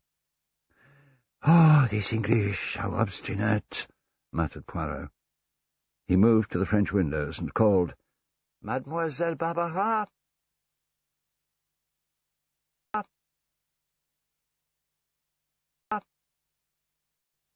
In answer to Poirot's call, Barbara Amory appeared outside the French windows. "What is it? Has something else happened?" she asked. Poirot gave her his most winning smile. "Ah, mademoiselle," he said, "I wonder if you might be able to spare my colleague Hastings for just a little minute or two, perhaps." Barbara's reply was accompanied by a skittish glance. "So, you want to take my little pet away from me, do you?" "Just for a very short time, mademoiselle, I promise you." "Then you shall, Monsieur Poirot." Turning back into the garden, Barbara called, "My pet, you're wanted." "I thank you." Poirot smiled again with a polite bow. Barbara returned to the garden, and a few moments later Hastings entered the library through the French windows, looking somewhat ashamed. "And what have you to say for yourself?" Poirot asked in a tone of mock annoyance. Hastings attempted an apologetic smile. "It is all very well to put on the grin of the sheep," Poirot admonished him. "I leave you here, on guard, and the next thing I know you are promenading yourself with that very charming young lady in the garden. You are generally the most reliable of men, mon cher, but as soon as a pretty young woman appears upon the scene, your judgment flies out of the window. Zut alors!" Hastings' sheepish grin faded, to be replaced by a blush of embarrassment. "I say, I'm awfully sorry, Poirot," he exclaimed. I just stepped outside for a second, and then I saw you through the window coming into the room, so I thought it didn't matter." "You mean you thought it better not to return to face me," declared Poirot. "Well, my dear Hastings, you may have done the most irreparable damage. I found Curate in here. The good Lord alone knows what he was doing, or what evidence he was tampering with." "Oh, I say, Poirot, I really am sorry." Hastings apologized again. "I'm most awfully sorry." "If you have not done the damage irreparable, it is more by good luck than for any other reason. But now, mon ami, the moment has come when we must employ our little grey cells." Pretending to smack Hastings on the cheek, Poirot in fact gave his colleague an affectionate pat. "Ah, good. Let's get to work," Hastings exclaimed. "No, it is not good, my friend," Poirot told him. "It is bad. It is obscure." His face wore a troubled look as he continued. "It is dark as it was last night."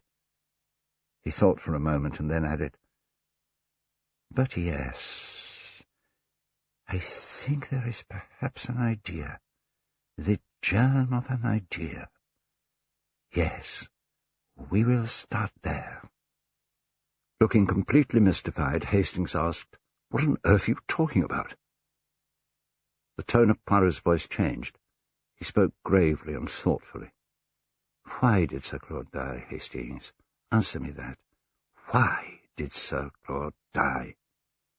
Hastings stared at him. "But we know that," he exclaimed. "Do we?" asked Poirot. "Are you so very sure?" Yes," Hastings responded, though somewhat uncertainly. "He died, he died because he was poisoned." Poirot made an impatient gesture. "Yes, but why was he poisoned?"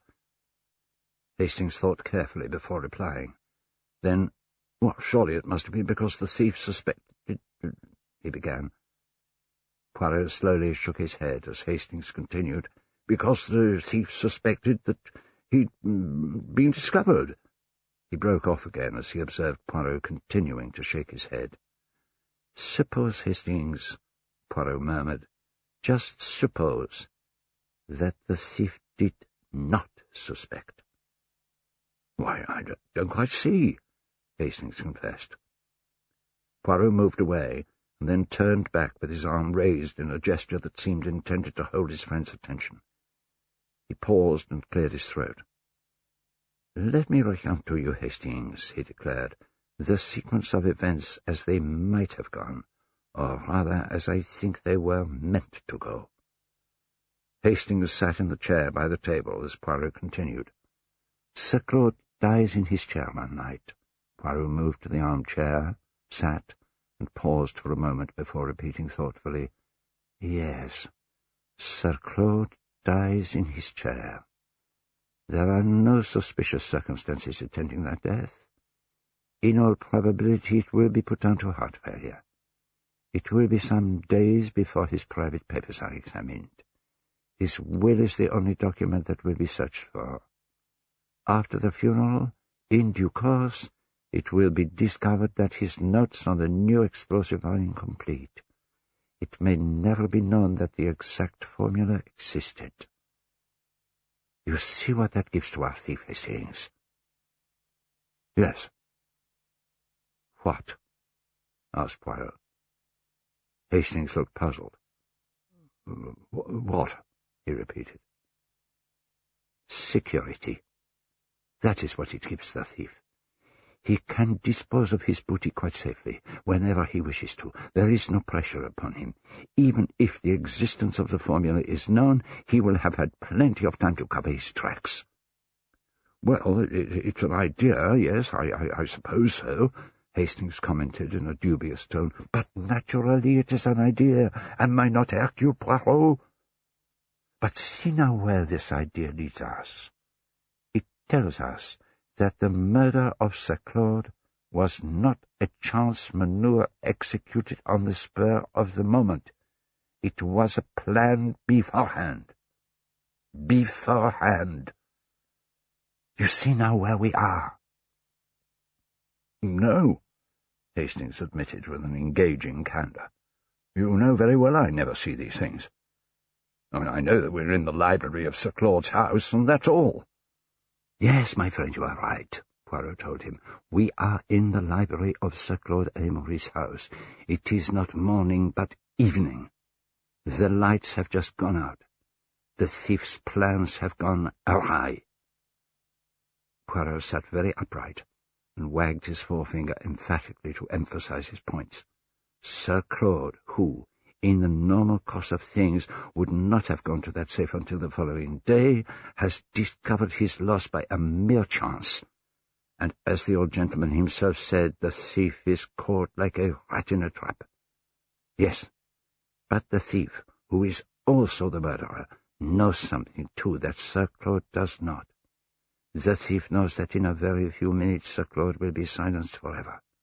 He or she has one problem that has to be solved, and one only: to hide the paper safely during those few moments of darkness.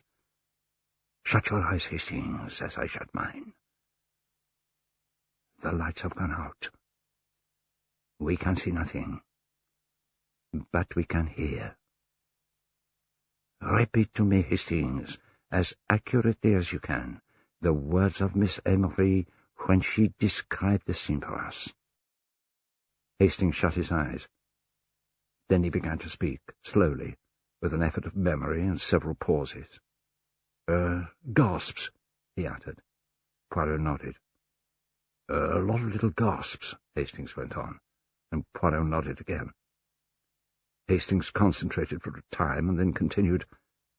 "The noise of a chair falling, a metallic clink. That must have been the key, I imagine." "Quite right," said Poirot. "The key. Continue."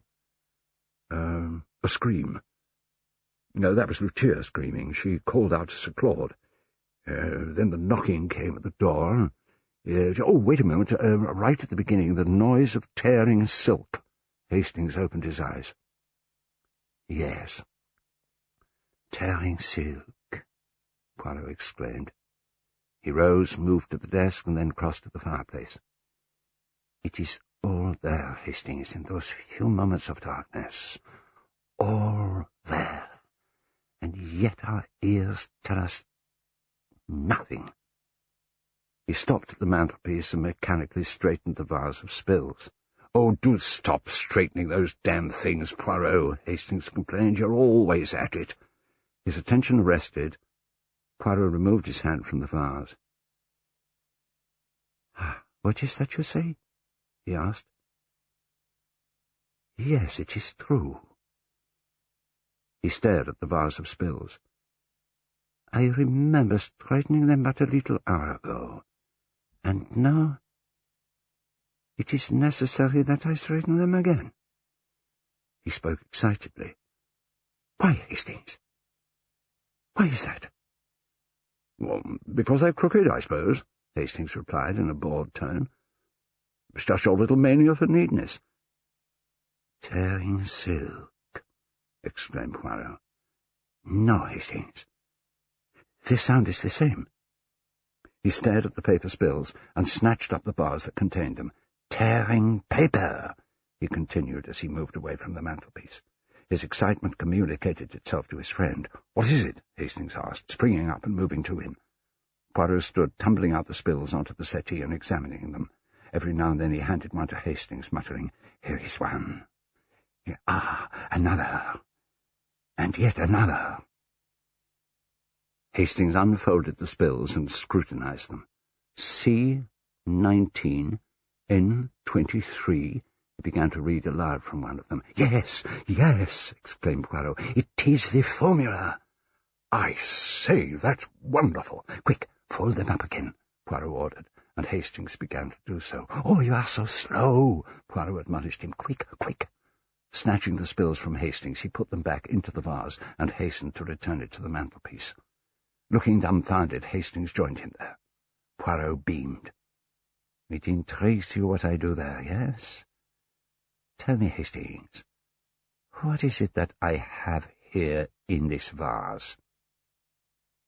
"Why, spills, of course," Hastings replied in a tone of tremendous irony. "No, mon ami. It is cheese." "Cheese?" "Precisely, my friend. cheese. "I say, Poirot," Hastings inquired sarcastically, "you're all right, aren't you? I mean, you haven't got a headache or anything?" Poirot's reply ignored his friend's frivolous question. "For what do you use cheese, Hastings?" "I will tell you, mon ami. You use it to bait a mousetrap. We wait now for one thing only. The mouse." "And the mouse?" "The mouse will come, my friend," Poirot assured Hastings. "Rest assured of that. I have sent him a message. He will not fail to respond." Before Hastings had time to react to Poirot's cryptic announcement, the door opened and Edward Rayner entered the room. "Oh, you're here, Monsieur Poirot," the secretary observed, "and Captain Hastings also. Inspector Japp would like to speak to you both upstairs." "We will come at once," Poirot replied. Followed by Hastings, he walked to the door as Rayner entered the library and crossed to the fireplace. At the door, Poirot suddenly wheeled round to look at the secretary. "By the way, Mr. Rayner," the detective asked as he moved back to the centre of the room, "do you by any chance know whether Dr. Curate was here in the library at all this morning?" "Yes, he was," Rayner told the detective. "I found him here." "Ah." Poirot seemed pleased at this. "And what was he doing?" "Why, he was telephoning, I believe." "Was he telephoning when you came in?" "No, he was just coming back into the room. He'd been in Sir Claud's study."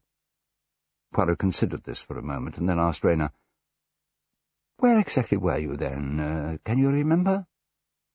Still standing by the fireplace, Rayner replied, "Oh, somewhere about here, I think." "Did you hear any of Dr. Curate's conversation on the phone?" "No," said the secretary. "He made it perfectly clear that he wanted to be alone, so I cleared out." "I see."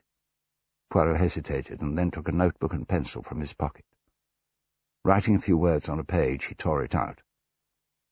"Hastings," he called. Hastings, who had been hovering by the door, came to him, and Poirot gave his friend the folded page. "Would you be so kind as to take that up to Inspector Japp?" Rayner watched Hastings leave the room on his errand, and then asked, "What was that all about?" Putting the notebook and pencil back in his pocket, Poirot replied, "I told Japp that I would be with him in a few minutes, and that I might be able to tell him the name of the murderer." "Really? You know who it is?" asked Rayner, in a state of some excitement. There was a momentary pause. Hercule Poirot seemed to hold the secretary under the spell of his personality. Rayner watched the detective, fascinated, as he slowly began to speak. "Yes, I think I know who the murderer is. At last," Poirot announced. "I am reminded of another case not so long ago. Never shall I forget the killing of Lord Edgware. I was nearly defeated, yes, I, Hercule Poirot, by the extremely simple cunning of a vacant brain.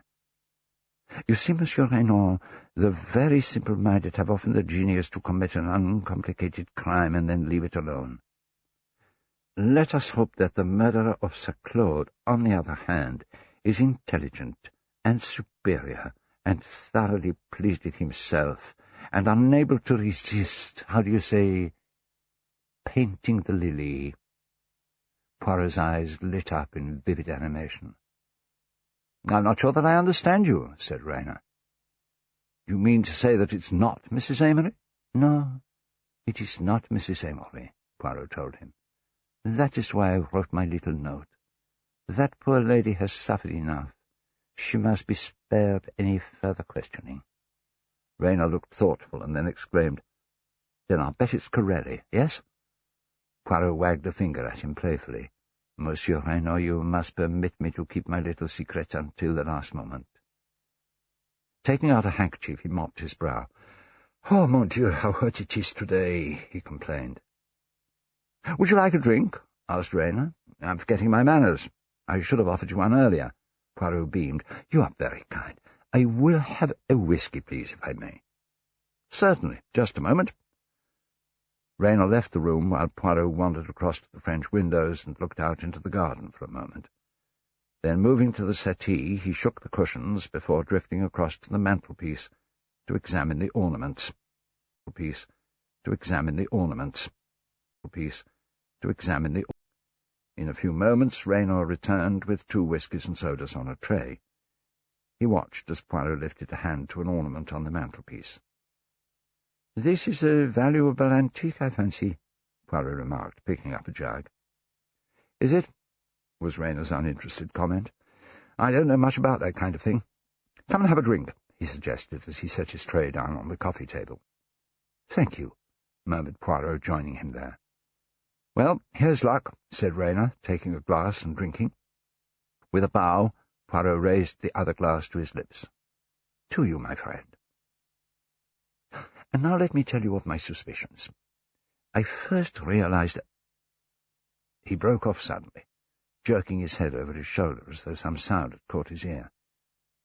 Looking first at the door and then at Raynor, he put his finger to his lips, indicating that he thought someone might be eavesdropping. Raynor nodded in comprehension. The 2 men crept stealthily up to the door, and Poirot gestured to the secretary to remain in the room.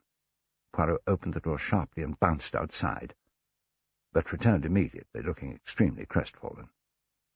"Surprising," he admitted to Raynor. "I could have sworn I heard something.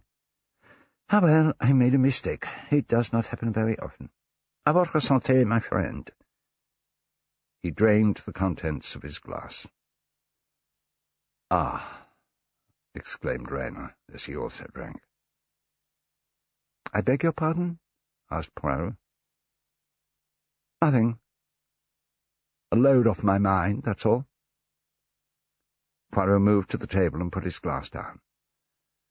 "Do you know, Monsieur Raynor," he confided, "to be absolutely honest with you, I have never become quite used to your English national drink, the whisky. The taste, it pleases me not. It is bitter." He moved to the armchair and sat. "Really? I'm so sorry. Mine didn't taste at all bitter." Raynor put his glass down on the coffee table and continued. "I think you were about to tell me something just now, were you not?" Poirot looked surprised. "Was I? What can it have been? Can I have forgotten already? I think that perhaps I wanted to explain to you how I proceed in an investigation. Voyons. One fact leads to another, so we continue. Does the next one fit in with that? Ah, merveille, good. We can proceed. This next little fact? No. Ah, that is curious. There is something missing, a link in the chain that is not there. We examine, we search, and that little curious fact, that perhaps paltry little detail that will not tally, we put it here." Poirot made an extravagant gesture to his head with his hand. "It is significant. It is tremendous."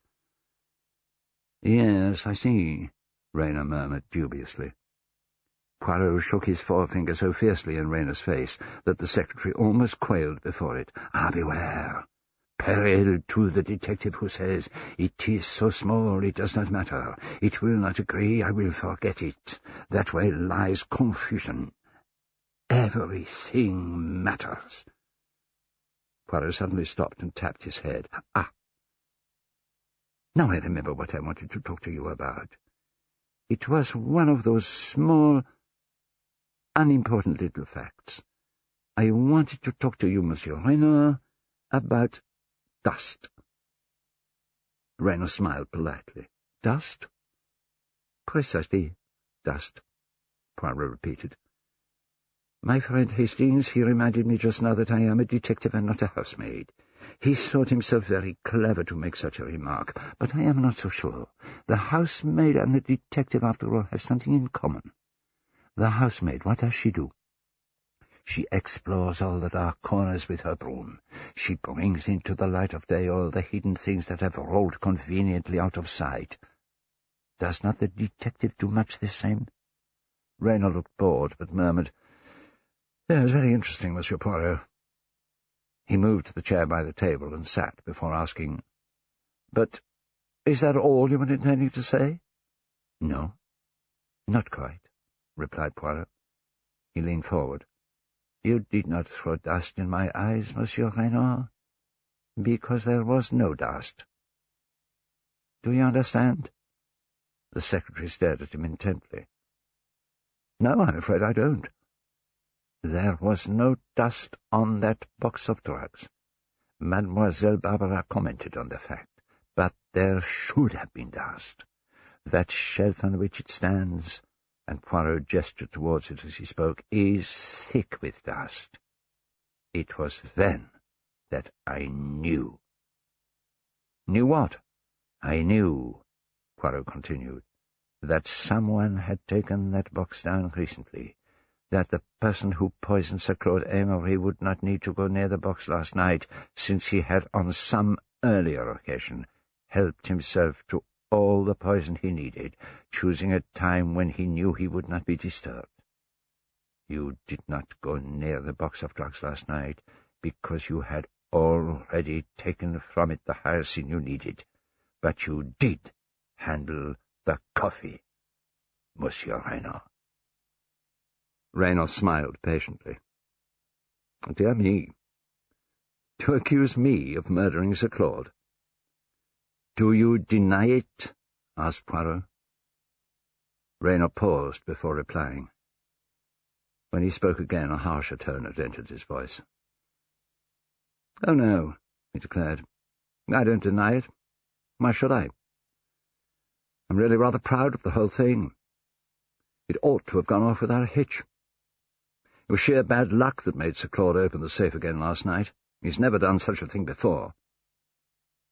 Poirot sounded rather drowsy as he asked, Why are you telling me all this? Oh, why not? You're so sympathetic.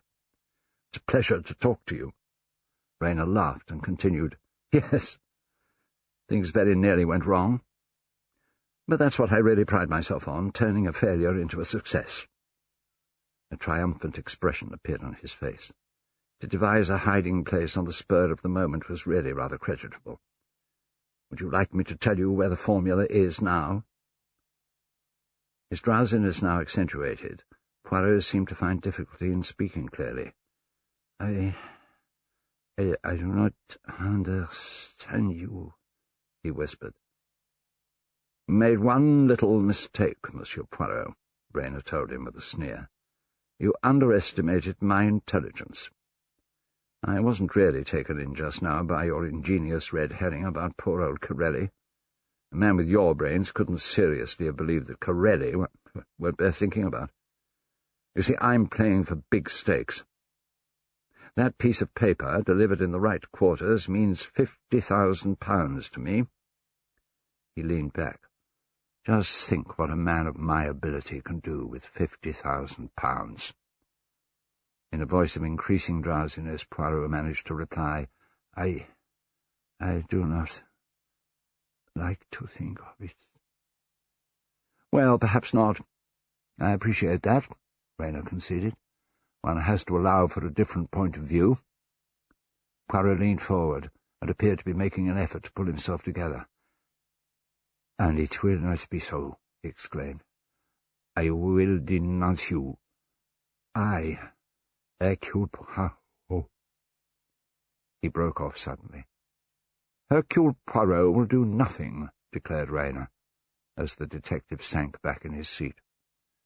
With a laugh which was close to a sneer, the secretary continued, You never guessed, did you, even when you said that the whisky was bitter? You see, my dear Monsieur Poirot, I took not just one, but several tubes of hyacinth from that box. If anything, you've had slightly more than I gave Sir Claude. Ah, mon Dieu, Poirot gasped, struggling to rise. In a weak voice he tried to call, Haste! His voice faded away, and he sank back into his chair. His eyelids closed.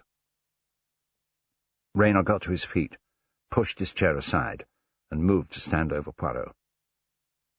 Try to keep awake, Monsieur Poirot, he said. Surely you'd like to see where the formula was hidden, wouldn't you? He waited for a moment, but Poirot's eyes remained closed. A swift, dreamless sleep and no awakening, as our dear friend Corelli puts it, Rayner commented dryly as he went to the mantelpiece, took the spills, folded them, and put them in his pocket. He moved towards the French windows, pausing only to call over his shoulder, "Goodbye, my dear Monsieur Poirot." He was about to step out into the garden when he was halted by the sound of Poirot's voice speaking cheerfully and naturally. "Would you not like the envelope as well?" Rayner spun around, and at the same moment Inspector Japp entered the library from the garden. Moving back a few steps, Rayner paused irresolutely and then decided to bolt. He rushed to the French windows, only to be seized by Japp and by Constable Johnson, who also suddenly appeared from the garden. Poirot rose from his chair, stretching himself. "Well, my dear Japp," he asked, "did you get it all?" Dragging Rayner back to the centre of the room with the aid of his constable, Japp replied, "Every word, thanks to your note, Poirot. You can hear everything perfectly from the terrace there, just outside the window. Now, let's go over him and see what we can find." He pulled the spills from Rayner's pocket and threw them onto the coffee table. He next pulled out a small tube. Aha! Hyoscine. Empty. "Ah, Hastings," Poirot greeted his friend as he entered from the hall, carrying a glass of whisky and soda, which he handed to the detective. "You see," Poirot addressed Rayner in his kindliest manner, "I refused to play in your comedy. Instead, I made you play in mine. In my note, I gave instructions to Japp and also to Hastings. Then I make things easy for you by complaining of the heat. I know you will suggest a drink. It is, after all, the opening that you need. After that, it is all so straightforward. When I go to the door, the good Hastings, he is ready outside with another whisky and soda. I change glasses, and I am back again. And so, on with the comedy." Poirot gave the glass back to Hastings. "Myself, I think I play my part rather well," he declared. There was a pause while Poirot and Rayner surveyed each other. Then Rayner spoke. "I've been afraid of you ever since you came into this house. My scheme could have worked.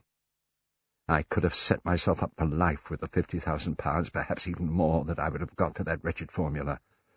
But from the moment you arrived, I stopped feeling absolutely confident that I'd get away with killing that pompous old fool and stealing his precious scrap of paper." "I have observed already that you are intelligent," Poirot replied. He sat again in the armchair, looking distinctly pleased with himself, as Japp began to speak rapidly. "Edward Rayner, I arrest you for the wilful murder of Sir Claud Amory, and I warn you that anything you say may be used in evidence." Japp made a gesture to the constable to take Rayner away. As Rayner made his exit in the custody of Constable Johnson, the two men passed Miss Amory, who was entering the library at the same moment. She looked back at them anxiously and then hastened to Poirot. "Oh, Monsieur Poirot," she gasped, as Poirot rose to greet her. "Is this true? Was it Mr. Rayner who murdered my poor brother?" "I am afraid so, mademoiselle," said Poirot. Miss Amory looked dumbfounded. "Oh, she exclaimed.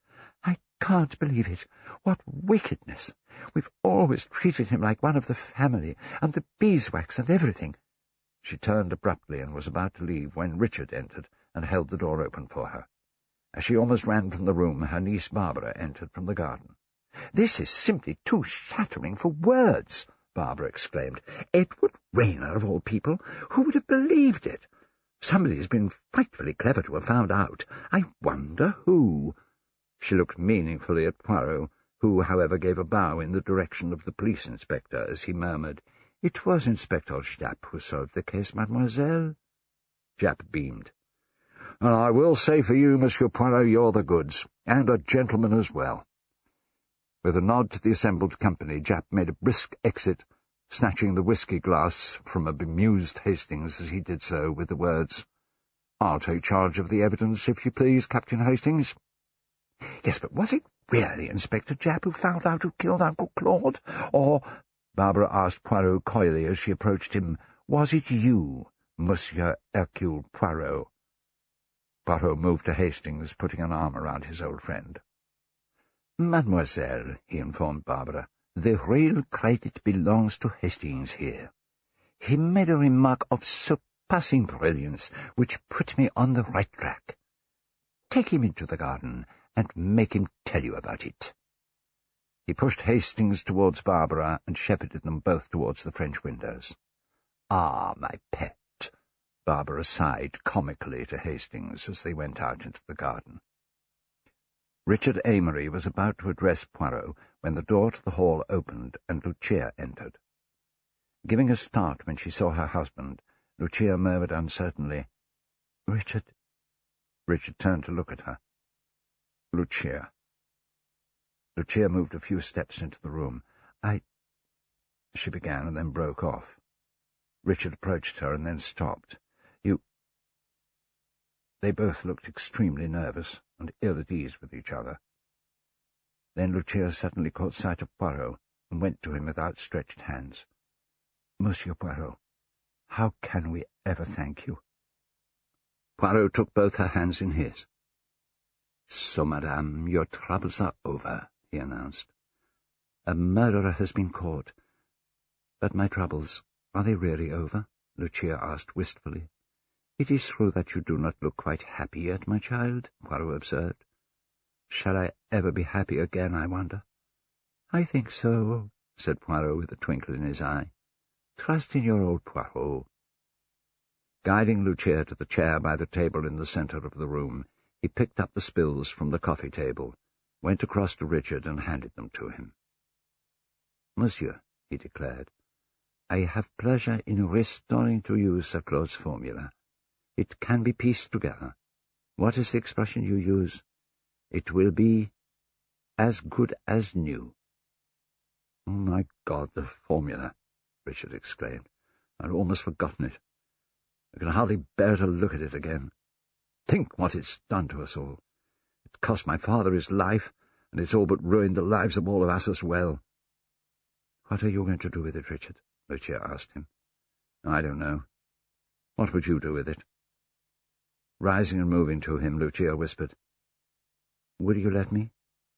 "It's yours," her husband told her, handing her the spills. "Do as you like with the wretched thing." "Thank you, Richard," murmured Lucia. She went to the fireplace, took a match from the box on the mantelpiece, and set fire to the spills, dropping the pieces one by one into the fireplace. "There is so much suffering already in the world. I cannot bear to think of any more." "Madame," said Poirot, "I admire the manner in which you burn many thousands of pounds with as little emotion as though they were just a few pence." "They are nothing but ashes," Lucia sighed. "Like my life."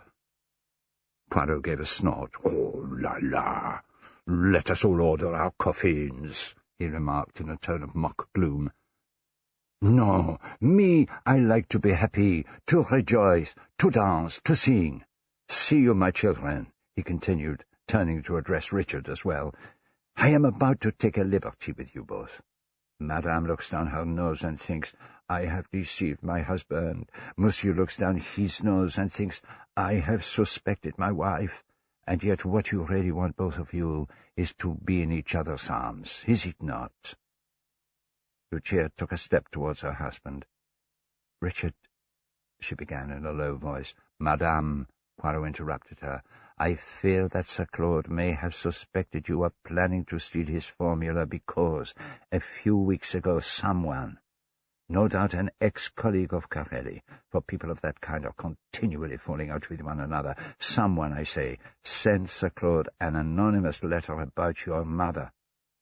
But do you know, my foolish child, that your husband tried to accuse himself to Inspector Japp, that he actually confessed to the murder of Sir Claude in order to save you?"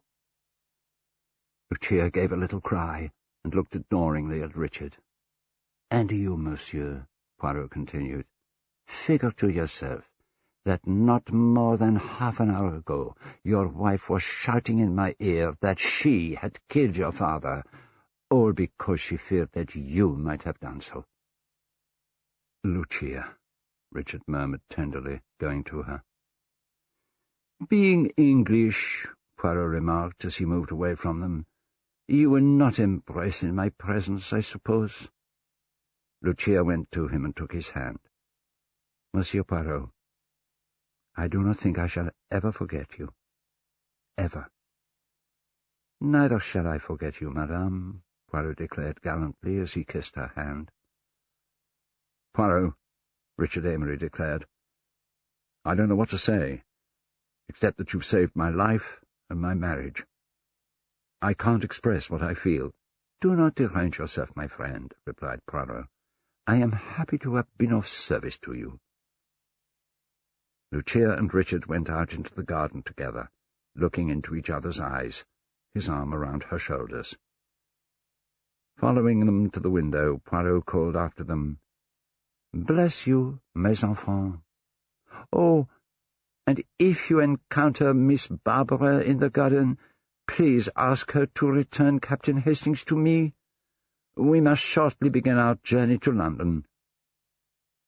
Turning back into the room, his glance fell on the fireplace.